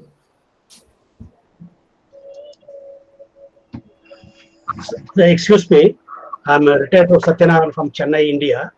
Actually, what about the Makana population in Bangladesh, and whether there are Makanas are there? What about the more influence on the crop ridings? What's your observation with regard to the Makanas in Bangladesh? Sorry? See, the Makana population, the males are there, exists in Bangladesh. If there are Makanas, crop raiding, what is their conflict with the human or the crop riding? You got it?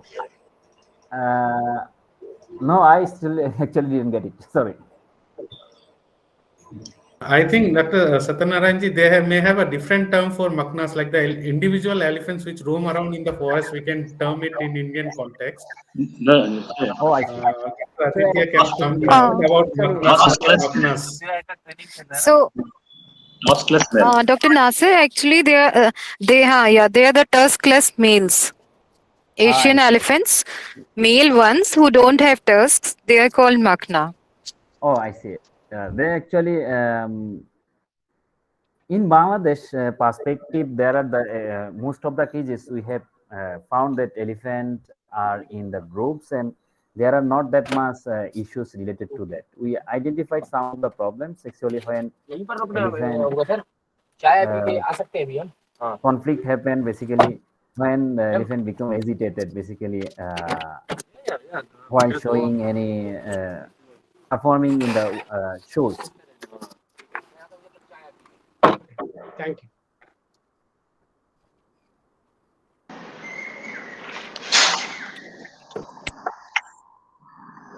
So any this has been okay. Sorry. Carry on.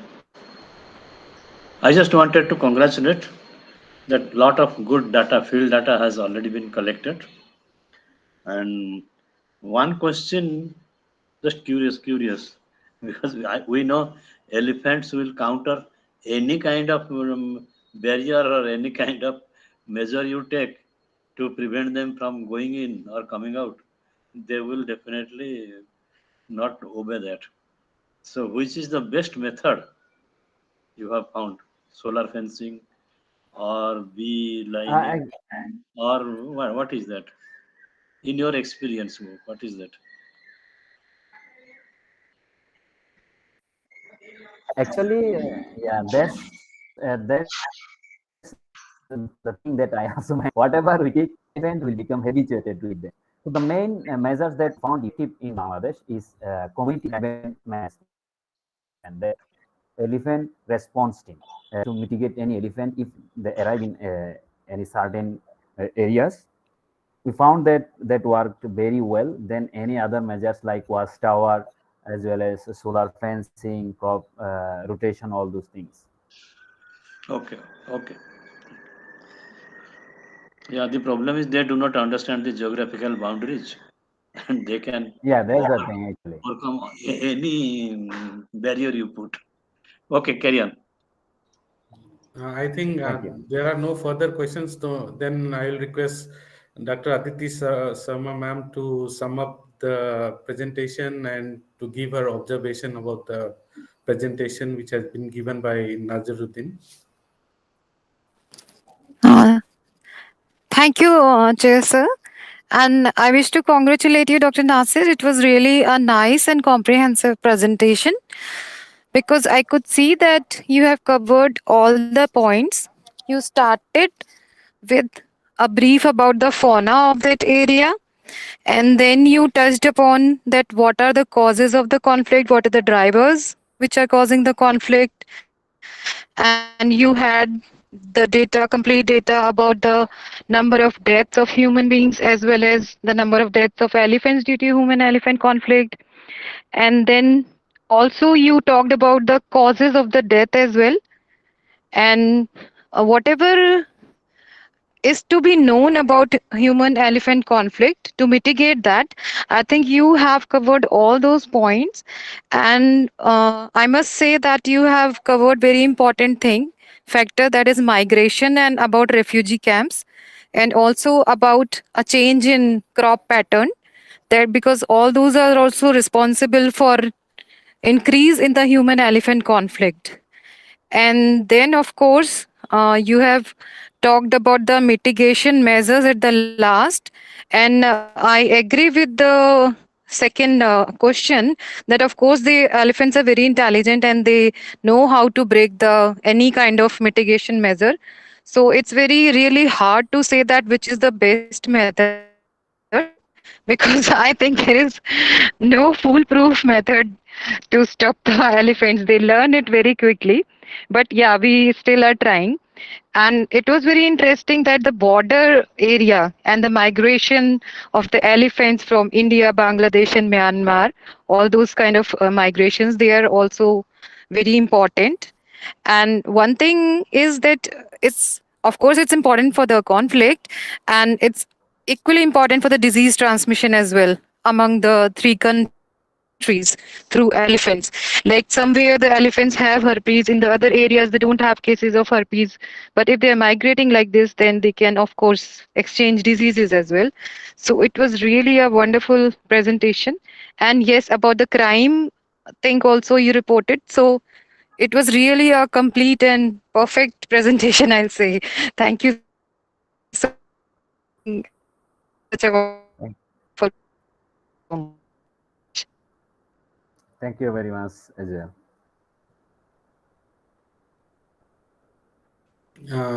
So I think Dr. Aditi Sharma has summed up everything within Nazaruddin's presentation, which was very interesting. It was covering the perspective from the Bangladesh point of view. We had the Indian view, and today's presentation, because of our organizer, Dr. Skan Misra, who has been working so hard and putting all his efforts to bring us all together, to give us the wider perspective. So we are coming to know so many good things about our neighboring countries.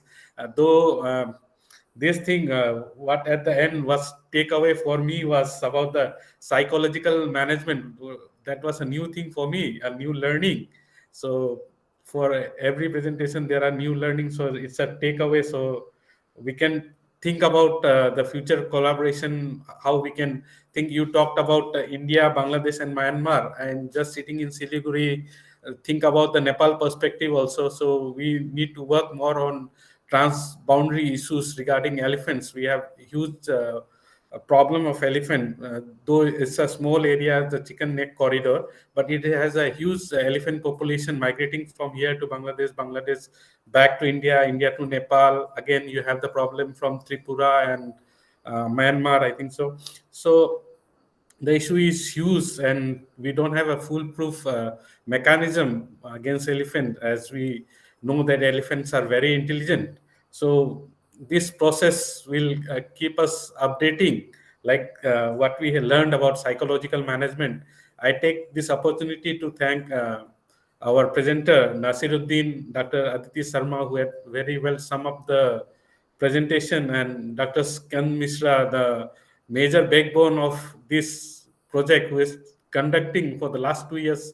He has been conducting this kind of marathon. Hats off to him, but it's really difficult. Like from a small city like Rewa, he's making all the resource person come together and share their experiences. Very wonderful. Thank you very much. Thank you very much, sir. Thank you all the audiences who are present here. Thank you for the nice presentation. Thank you. Thank you. Good day. Thank you, Dr. P.C. Lakra, sir. Dr. Aditi Sharma, madam, our chair and co-chair the session, and Dr. Nasiruddin ji for giving a nice talk in this international webinar. Thank you, all of you, sir. And now next session, last session of the day, our eminent speaker, Dr. Jafar Siddique, Assistant Professor of Botany, Government College, University, Lahore, Pakistan. Chairperson, Dr. Anish Ahmed Ansari, formerly Scientist E and Head of the Department, Botanical Survey of India, Allahabad, India. So, welcome, Dr. Anish sir, and thank you. Dr. Jafar sir. I am requesting to Dr. Anish sir, please share the session and introduce our eminent speaker, Dr. Jafar. Thank you, Professor Mishra, for giving this opportunity. In fact, I just saw the CV, and in a very short span of time, my voice audible. Yes, sir. Yes, sir. Yes. In a very short span, Dr. Jafar Siddique has acquired and achieved a very good expertise and experience in this field, and we will be having very good presentation by him. And I will read out his CV. Of course, Dr. Jafar Siddique is currently working as Assistant Professor of Botany at Government College, University, Lahore, Pakistan. He is serving this institution since 2004. Of course, he joined immediately after his post-graduation. That was I was reading. That is excellent. After joining the university, he obtained his PhD. So that is a very rare thing, and I mean, he is having very good academic achievement before doing his PhD. He is serving this institution since 2004. He obtained his PhD in ecology from University of Chinese Academy of Sciences in 2016. That is, say, after nearly 12 years of his post-graduation, after joining the university. He has also been a Charles Wallace Fellow of British Council, Pakistan, to study in the Royal Botany Garden, Kew, UK. Excellent. This is also a very a good place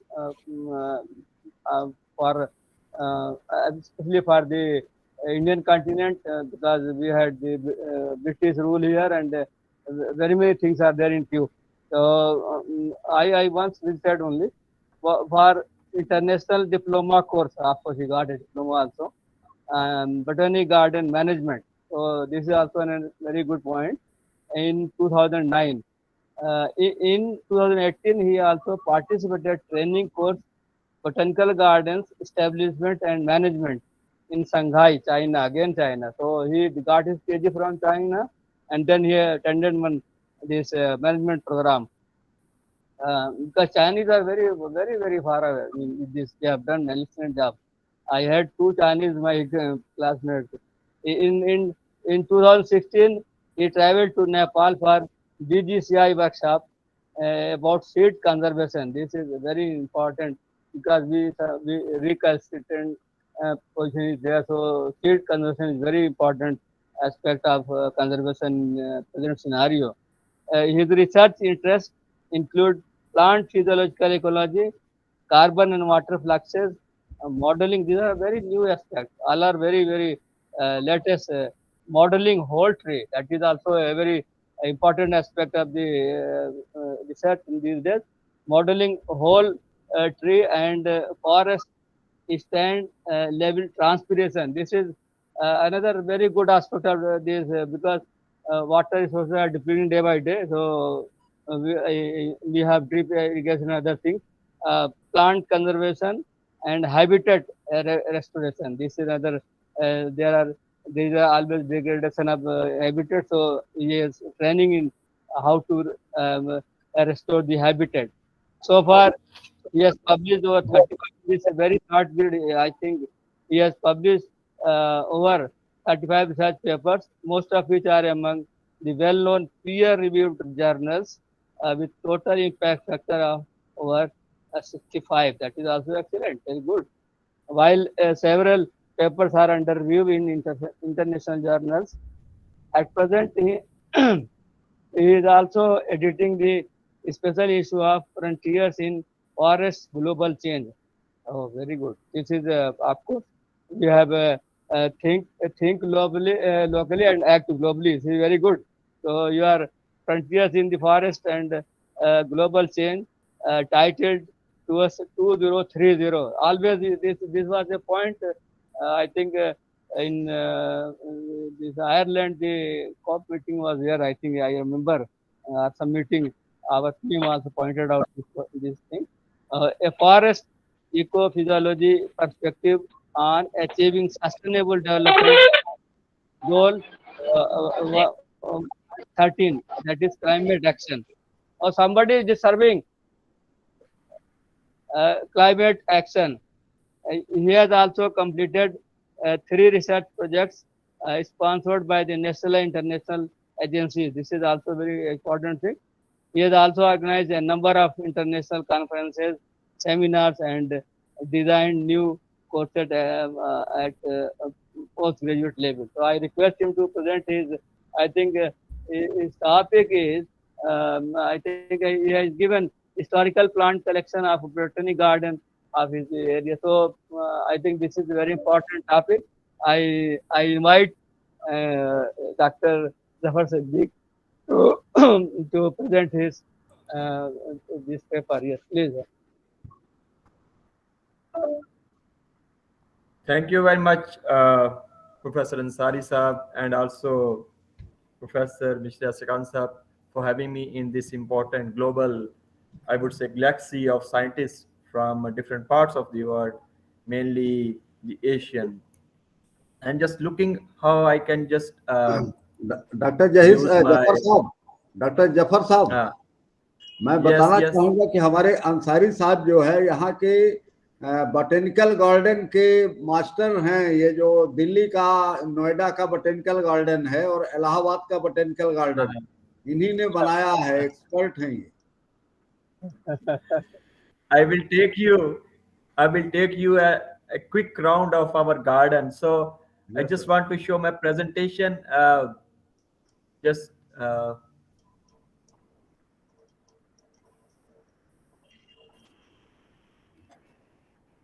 not.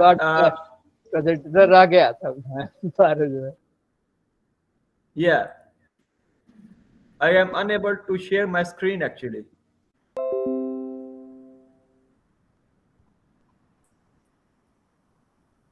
Why it's asking me to present my permission? Again, you must grant permission. हाँ, यहाँ permission की आवश्यकता नहीं है sir, वो आता है लेकिन हमारे उसमें लगातार आ रहा ऑटो ज्वाइन वाले में क्लिक कीजिए ना, ask to join.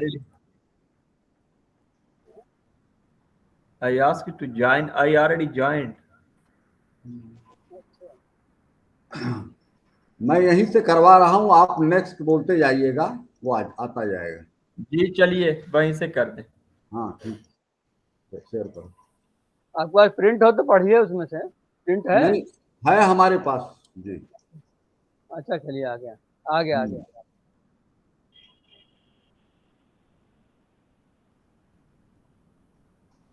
आ गया आपकी स्क्रीन में दिख रहा सर? हाँ बिल्कुल दिख रहा है। जी जी दिख रहा जी। चलिए जी, thank you for the nice introduction. I'm Dr. Zafar, also Senior Curator of Botanic Garden, Government College, University, Lahore.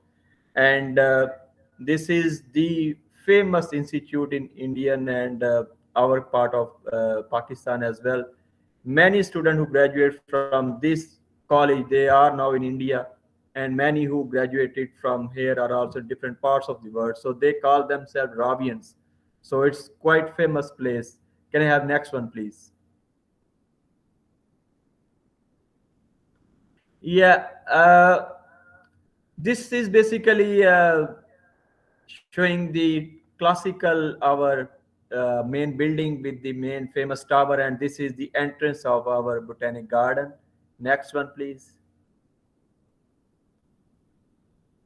Well, we all know that Government College was established in 1864, one of the old institute, and our garden was established in 1912. Although the plantation was before 1912, so it more than a century old garden having important collection. Next, please. When we label the species, we use different techniques of labeling. For example, this is very famous plant Salvadora oleoides, which is also distributed in the parts of India and Punjab as well. So just a snapshot how we label the species in our garden. Next, please. Well, the display is not haphazard, it's quite systematic one. So we have the specific arrangement of the plants where we have the display of bryophytes, then tridophytes, then gymnosperm, and then angiosperm. So we have the evolutionary kind of display of the species in our place. Next, please.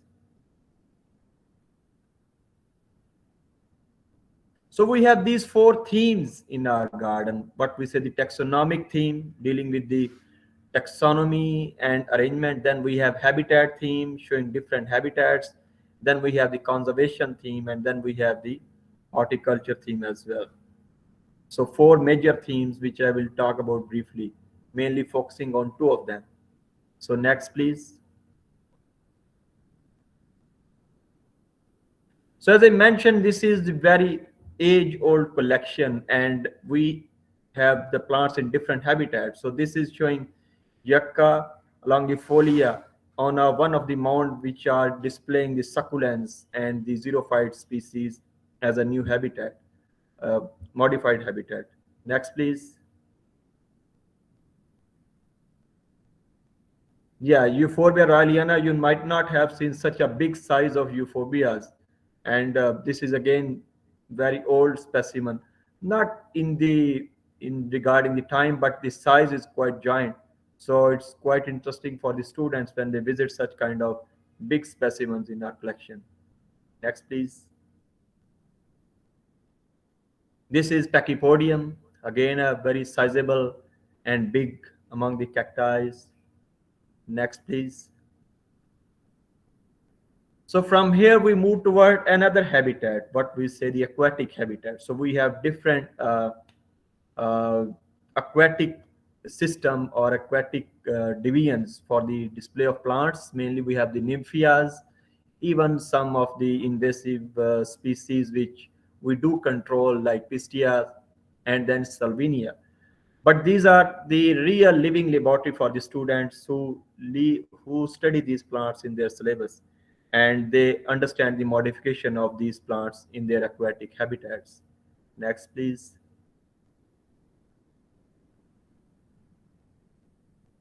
So if we talk about the age-old collection, then we have many age-old trees, and this is one of the view of the plot where these trees are scattered. So each plot is labeled with a specific family. Like this is showing Abenaceae family. Next, please. So this is the pine, one of our old specimen, and this is almost among the initial plantation, I mean 1850s. So it's producing regularly, male and female cones. And this Pinus roxburghii is among the pine who are successfully planted in the areas of Punjab. Although this belongs to the Himalaya areas and also some of our temperate pine forests, but as a specimen, it's surviving good, in quite good health in the climate of Lahore. Next, please.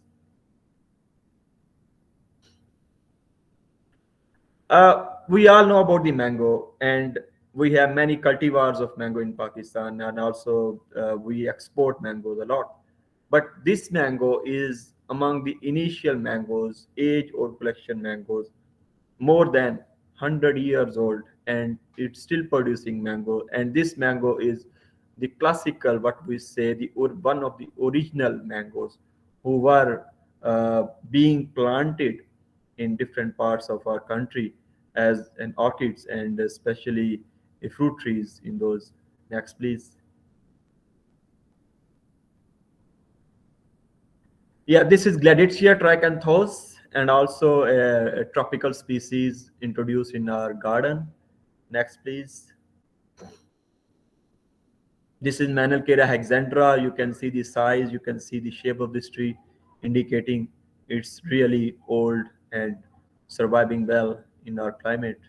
Next, please.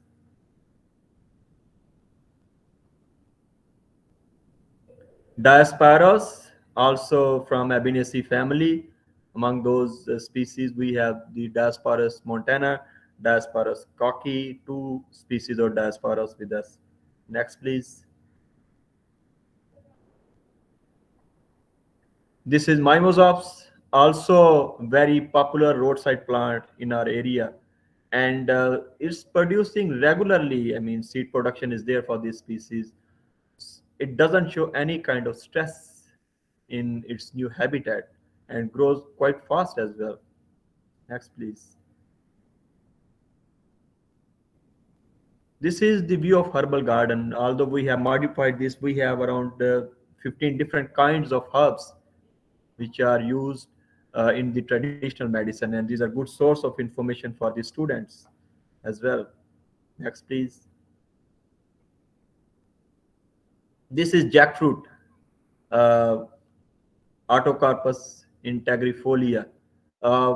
You might be getting surprised to see this tree and its fruit as well. So even a tropical species, but in an irrigated landscape, can produce quite good fruits as well. Next, please.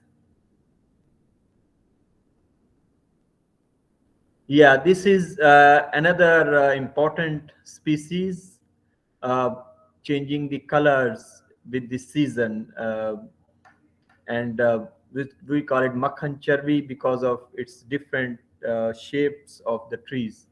Next, please. Yeah, you might have heard about Butea monosperma. Dhak ke teen path is a famous saying for this flame of the forest. I will explain more about this tree when I move forward. Next, please. Yeah, this is Ginkgo biloba among the living fossils. Next, please. This is Salvadora oleoides among the typical thorn forest community of the drylands of Punjab. So this is mainly for the demonstration to the students. We are working on the conservation of the species. So I will explain a bit more in the next slides. Next, please. This is Acacia modesta, also a native species. So this tree just maybe 10 years old, but its original tree is too much old, but in a good healthy condition. You can see this is the seeds are from the original source of its natural habitat. Next, please. So this is my second part of presentation. This important collection and this age-old collection, well-managed collection, is a source of huge knowledge for the students. So we have many students from our university, also our botany department do have regular classes there, and also students from different other universities as well, which come there to see this living laboratory and enjoy the natural condition of the plants as well. Next, please. So the classical role of the garden was basically having the collection of medicinal plants. Then they started to work upon the taxonomic work, and then they start to work on the drug discoveries, and then they went towards the horticultural display. And then with the improvement of technologies, they went about the floral competition, urbanization, overexploitation, all these things. Next, please. Next, please. So the modern role of the gardens is that they are working on the conservation of the species, the restoration of the species, how they can bring back the original ecosystem in the living form again. So this is, I'm explaining what we are linking the ex situ and in situ conservation with our work. Next, please. Yeah, we have worked on conservation of 3 different forests: tropical thorn forest, then subtropical evergreen forest, and then tropical dry broadleaf forest of Butea monosperma. So we use this garden as, as a station where we can work on the germination, seed collection, and then take back these plants into their original habitat, so taking them back to their original native areas. So it's a kind of link between the ex situ and in situ conservation and the role of the garden. Next, please.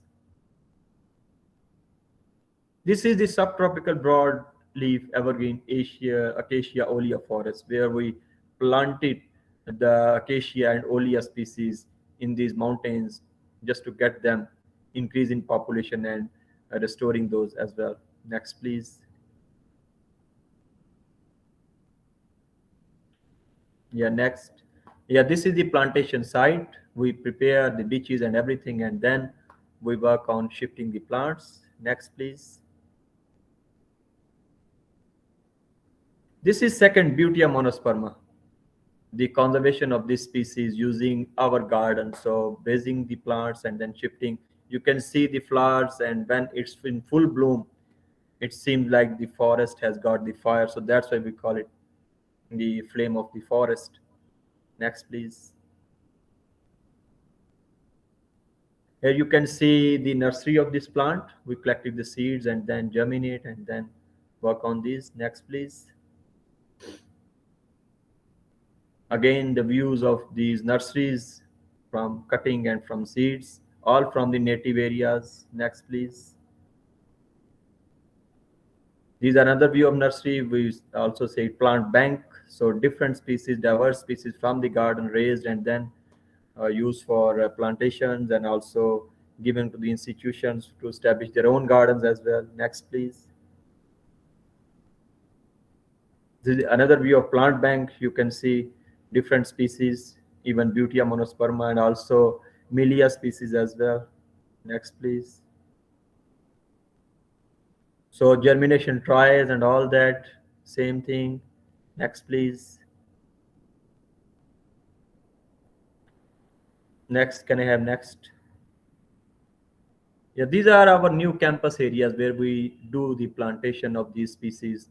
I mean, the recent pictures are showing these are now quite big trees having good survival as well. Next, please.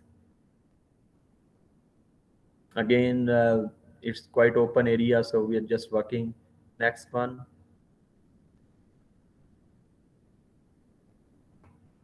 Yeah, this is the network of Pakistan Botanic Gardens. We established this in 2011. So we linked all the gardens in Pakistan, and they are all linked with our garden. So we have all the resource persons, all the people working, exchange of information, exchange of seeds. We do have conferences, do have seminars. So the network is also being the oldest botanic garden. So the network is also based in our garden as well. Next, please. Yeah, these are our publications. We have several publications about our guide, our catalog of the plants, then master plan, education program, report of the network. Next, please. Also, we do publish our proceeding when we do have conferences. So you might be knowing Professor G.H. Dar, who came in 2006 in Pakistan for a conference. So we're looking forward more guests when we invite from our neighbors, all the neighbors, to come and join us in the conference. Next, please. We did this project with BGCI. You can see this booklet on the internet as well. Dry woodland in Pakistan, Punjab province. So it's quite unique project talking about the mass scale restoration. A very important link with in situ and ex situ conservation, having gardens and all that. Next, please. Yeah, I think this is the repeat of the slides, so we can go further. I think this was my last slide because my original presentation was with me, so it was having some more detail in that. I'm sorry, I don't know why I couldn't open it, and also due to time, I just squeezed some of the information. But I think I gave you the pictorial and quick view of our activities. So even I need an hour or so to explain a bit more. So at this point, I would like to say thank you for your very patient of that. I think it was very good. I think very clear and short lecture. Any question from the audience?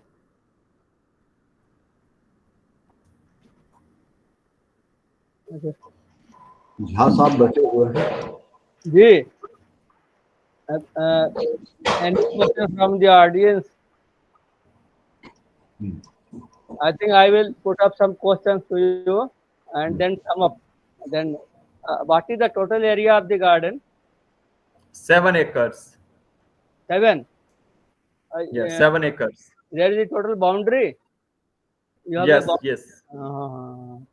What are the total numbers of the garden in the whole country? You are linking.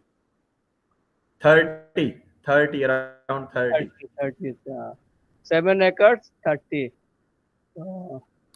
अच्छा, any question from the audience? जहाँ से आप बोल रहे हैं?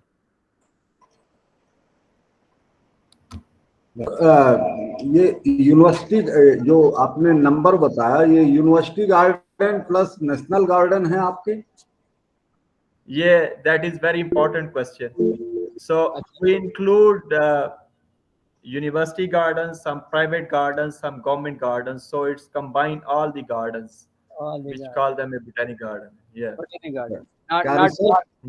Research activity की सुविधा है सर? रिसर्च एक्टिविटी यहाँ पे रिसर्च एक्टिविटी भी होती है बॉटनिकल गार्डन में? जी, yes, we do have.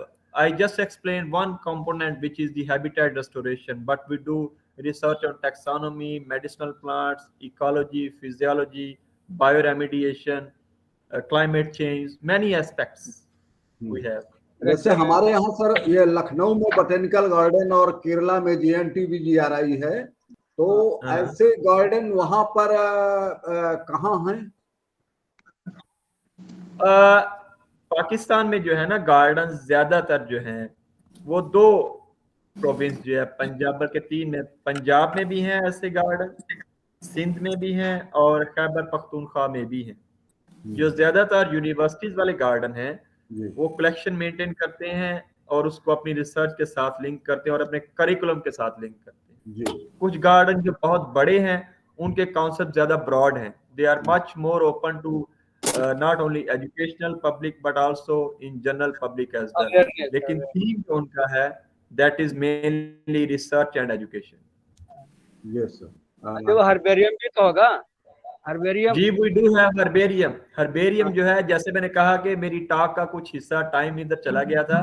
Herbarium के लिए मुझे सेपरेट टॉक चाहिए. डॉक्टर सुल्तान अहमद के नाम से हमारा बहुत पुराना हर्बेरियम भी है, तो उसमें बड़ी पुरानी कलेक्शन है. अच्छा, एक्चुअली जफर साहब मैं इसलिए पूछ रहा था क्योंकि हमने अपने इस सीरीज में इंडिया के लगभग 25 गार्डन को कवर किया है, पूरे इंडिया के, और इसका पूरा हमारे पास यूट्यूब भी है और अंसारी साहब भी हैं. इन्हें 2 गार्डन बड़े अच्छे जो गार्डन है यहाँ का, जो नोएडा का, दिल्ली का गार्डन है और इलाहाबाद का गार्डन, और बाय द वे इन्हें बनाया था. तो ऐसे ही JNTBGRI केरला में है, तिरुवनंतपुरम में आपका NBRI गार्डन है। तो हम ये चाहते हैं कि कभी आगे की सीरीज में यदि हमको वहाँ के रिसोर्स पर्सन तो कम से कम हर एरिया में जो आपके प्रोविंसेस हैं, तो हर प्रोविंसेस से कम एक गार्डन का हम यहाँ पर पूरा इसी तरह से अगली सीरीज में एक टॉक करा सकें। दूसरी हमने आपसे रिक्वेस्ट की थी, मैंने देखा था लाहौर में जो पुराना गार्डन है शायद मुगल पीरियड का है, तो उस पर भी हमने आपसे चर्चा भी की थी उस समय पे। तो देखिए कभी यदि मौका लगता है तो मैं आपसे चर्चा करूंगा इसके लिए। Senior professor doctor Vidyanath Jha कुछ पूछना चाहते हैं? जी हाँ डॉक्टर साहब, नमस्कार। It was a very fine presentation, detail presentation. अच्छा, मेरा ये प्रश्न है, मेरा ये क्वेश्चन है, सल्वाडोरा ओलोइडिस जो आपने दिखाया शुरू में, हाँ पीलू, इट्स कॉल्ड पीलू, और हाँ मिसवाक भी बोलते हैं। तो क्या ये अभी भी ये ट्रेडिशन है कि इसका दातून करते हैं लोग, खास करके ड्यूरिंग रमजान पीरियड? नहीं, हमेशा करते हैं भाई, हमेशा करते हैं। वेरी गुड अच्छा, क्वेश्चन। हमारे एरिया में तो ये नहीं है, बिहार के इलाके में, लेकिन अभी मुझे मौका मिला था वहाँ राजस्थान जाने का, centre for science and environment का, जो वहाँ वो अनिल अग्रवाल जो थे, अभी सुनीता नारायण जी हैं, और उनका जो ट्रेनिंग कोर्स है निमली में, ट्रेनिंग प्रोग्राम जहाँ चलता है, तो मैं वहाँ गया था और मैंने देखा था उस प्लांट को, और मैंने उखड़वा करके नीचे से उसकी जड़ निकलवाई थी, और काफी मुझे खुशी हुई थी। तो ये ट्रेडिशन है, ट्रेडिशन अभी भी मिसवाक करते हैं जी, मैं खुद उसकी मिसवाक करता हूँ, वो तो अभी बड़ा पॉपुलर प्लांट है जी। इसी तरह जैसे आप कह रहे हैं वैसे इसको इस्तेमाल करते हैं जी हम वहाँ पे। एक्सपोर्ट होता है जी। अच्छा, चलिए, थैंक यू। और मिश्रा जी कुछ जी, गेट पे आ जाएगा, गेट पे। अच्छा, आपकी आवाज बंद हो गई जी, आवाज नहीं जी बताइए। मैं थोड़ा डॉक्टर सिरिल विजय सुंदरा सर केरला लंका से हैं। Professor Cyril, question please. Professor Cyril. Okay, thank you. Thank you very much for giving me the floor. Welcome, And tomorrow your talk, and you thank are you very much. clear person in one session, sir. Now I'm sure, Dr. Mishra. Thank you. And I want to ask a question from Dr. Safa. And Yes, sir, I yes, think sir. I must first congratulate him on the wonderful work he has been doing, and also the very clear and very nice presentation. Thank you very much for it. And my question is, now you mentioned in your title also the in situ conservation was mentioned, and while you were giving your talk, you mentioned about linking ex situ conservation and in situ conservation. So would you kindly explain how you link ex situ and in situ, while you are doing your work at the gardens? Very good question, and thank you for asking this interesting question. Mostly we have this question in our presentation. Actually, the problem is when we talk about the in situ conservation, that is something which we need to be conserved on site. Why we need to link it with the ex situ? Garden, mostly people say they are center of the ex situ conservation. And in the gardens, we bring the seeds from the native habitat. Because those species have different kinds of threats in their native habitat, their seed cannot get germinated, their saplings are not getting enough size, they are being grazed, they are being cut down. So we bring the seeds from the native habitat, germinate in the garden, in the botanic garden, make them sizable plants, a healthy plant maybe 1 meter or so, and then help take them back towards their original habitat so that they can survive better, providing them more protection. So this is kind of assisted shift of the plants through the ex situ site back to their in situ site. So that's why we say we are linking, facilitating the ex situ conservation, facilitating the in situ conservation using our ex situ conservation sites. So that is what is known as assisted migration, right? Yes. Yeah, assisted migration. Yes. Yeah. Okay, I'll be giving my talk on ex situ conservation and the work we are Sure. doing at the Botany Gardens here in Peradeniya, in Sri Lanka. Sure. And I'll touch Sure. upon some of these things. I invite you also to be there to present, and probably you Sure. can ask I will look questions. forward And to that. yeah, and also it's very interesting to hear that you have about 30 botany gardens in Pakistan, right? Yes. Yeah, that's very interesting because the day before one of your former presidents, assumed office as the president, General Musharraf, he came to Yeah. my garden, botanical gardens, the day before, and I was taking him around the botanical gardens, and I asked a question, Your Excellency. I mean, it was actually he was an army chief, so I asked Yes. General, whether do you have botanic gardens in Pakistan, and he was not aware. So that shows how politicians or the policymakers, how knowledgeable they are in their own, people working. So congratulations, Yes. and I wish all the best in Thank your you. work. Okay. I invite you all to visit our garden and also my country. Okay, thank you very much, and we'll see. Will add, Okay. Dr. Okay. Zafar. Dr. Yeah. Zafar. Thank you, Dr. Mishra. Yeah. Dr. Thank Zafar. you. Dr. Zafar. Yes, sure. I can hear you.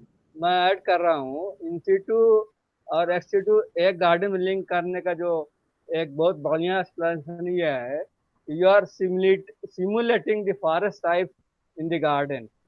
So that you note down, because this is because you are going to say in situ and ex situ. Ex situ is artificial conditions are there, right? Yes. And in situ you are simulating and giving more and more number of the species. They say a community of the trees, a community. Whereas we grow individual one or two, here you give a community, a vegetation type.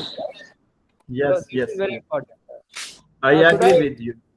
I sum up, Mishra ji. Yes, sir. Professor Cyril, sir. Tomorrow your talk, and you are chairperson. Yes. Session number 63. Talk Dr. Manori Gunatilke, Natural History Museum, Colombo. Okay, I'll see. Now, at this rate, I'm not too sure how long would it take, right? Now, usually we are going a little beyond the scheduled time. Can we guess around what time? Ansari ji and Sharma ji. 4:40 to 5:30, sir. I have to leave and for something else, so I would like to thank you all, but I will listen all your comments. Yes. Okay, thank you. Okay, sir. Sum up. Ansari sir, please. Sum up. Yes. I congratulate for very good presentation. Of course, 4 points were there: taxonomy, habitat, conservation, and horticulture. And the oldest garden, and this Euphorbia aliena is found in Garhwal also. It is a Western Himalayan plant. So all the things what he has given is excellent. I think they are having new campus as well. Is it new campus is away from the garden? A bit away, maybe 20 kilometers away from the main campus. Oh, so it is how much area? We have 390 acres there. Oh, I think big area. And the evolutionary type of the display is also very good. So with this yucca tree is very old. It is just like corypha. Corypha is that is a palm. That type it is. So I think with these few words, I will not go in the detail. Dr. Zafar is also in a hurry, but he is young. Still, he is many years to work. May God bless him. And thank you very much. So I wish him a very good. He should come up with flying color in his future. Thank you. Thank you very much. Thank you very much. Thank you, Dr. Zafar, for giving nice I hope talk I in this will present webinar. sometime later. And share the Okay. Okay. Okay. Okay. Take care. Bye bye. Bye bye. Mishra ji.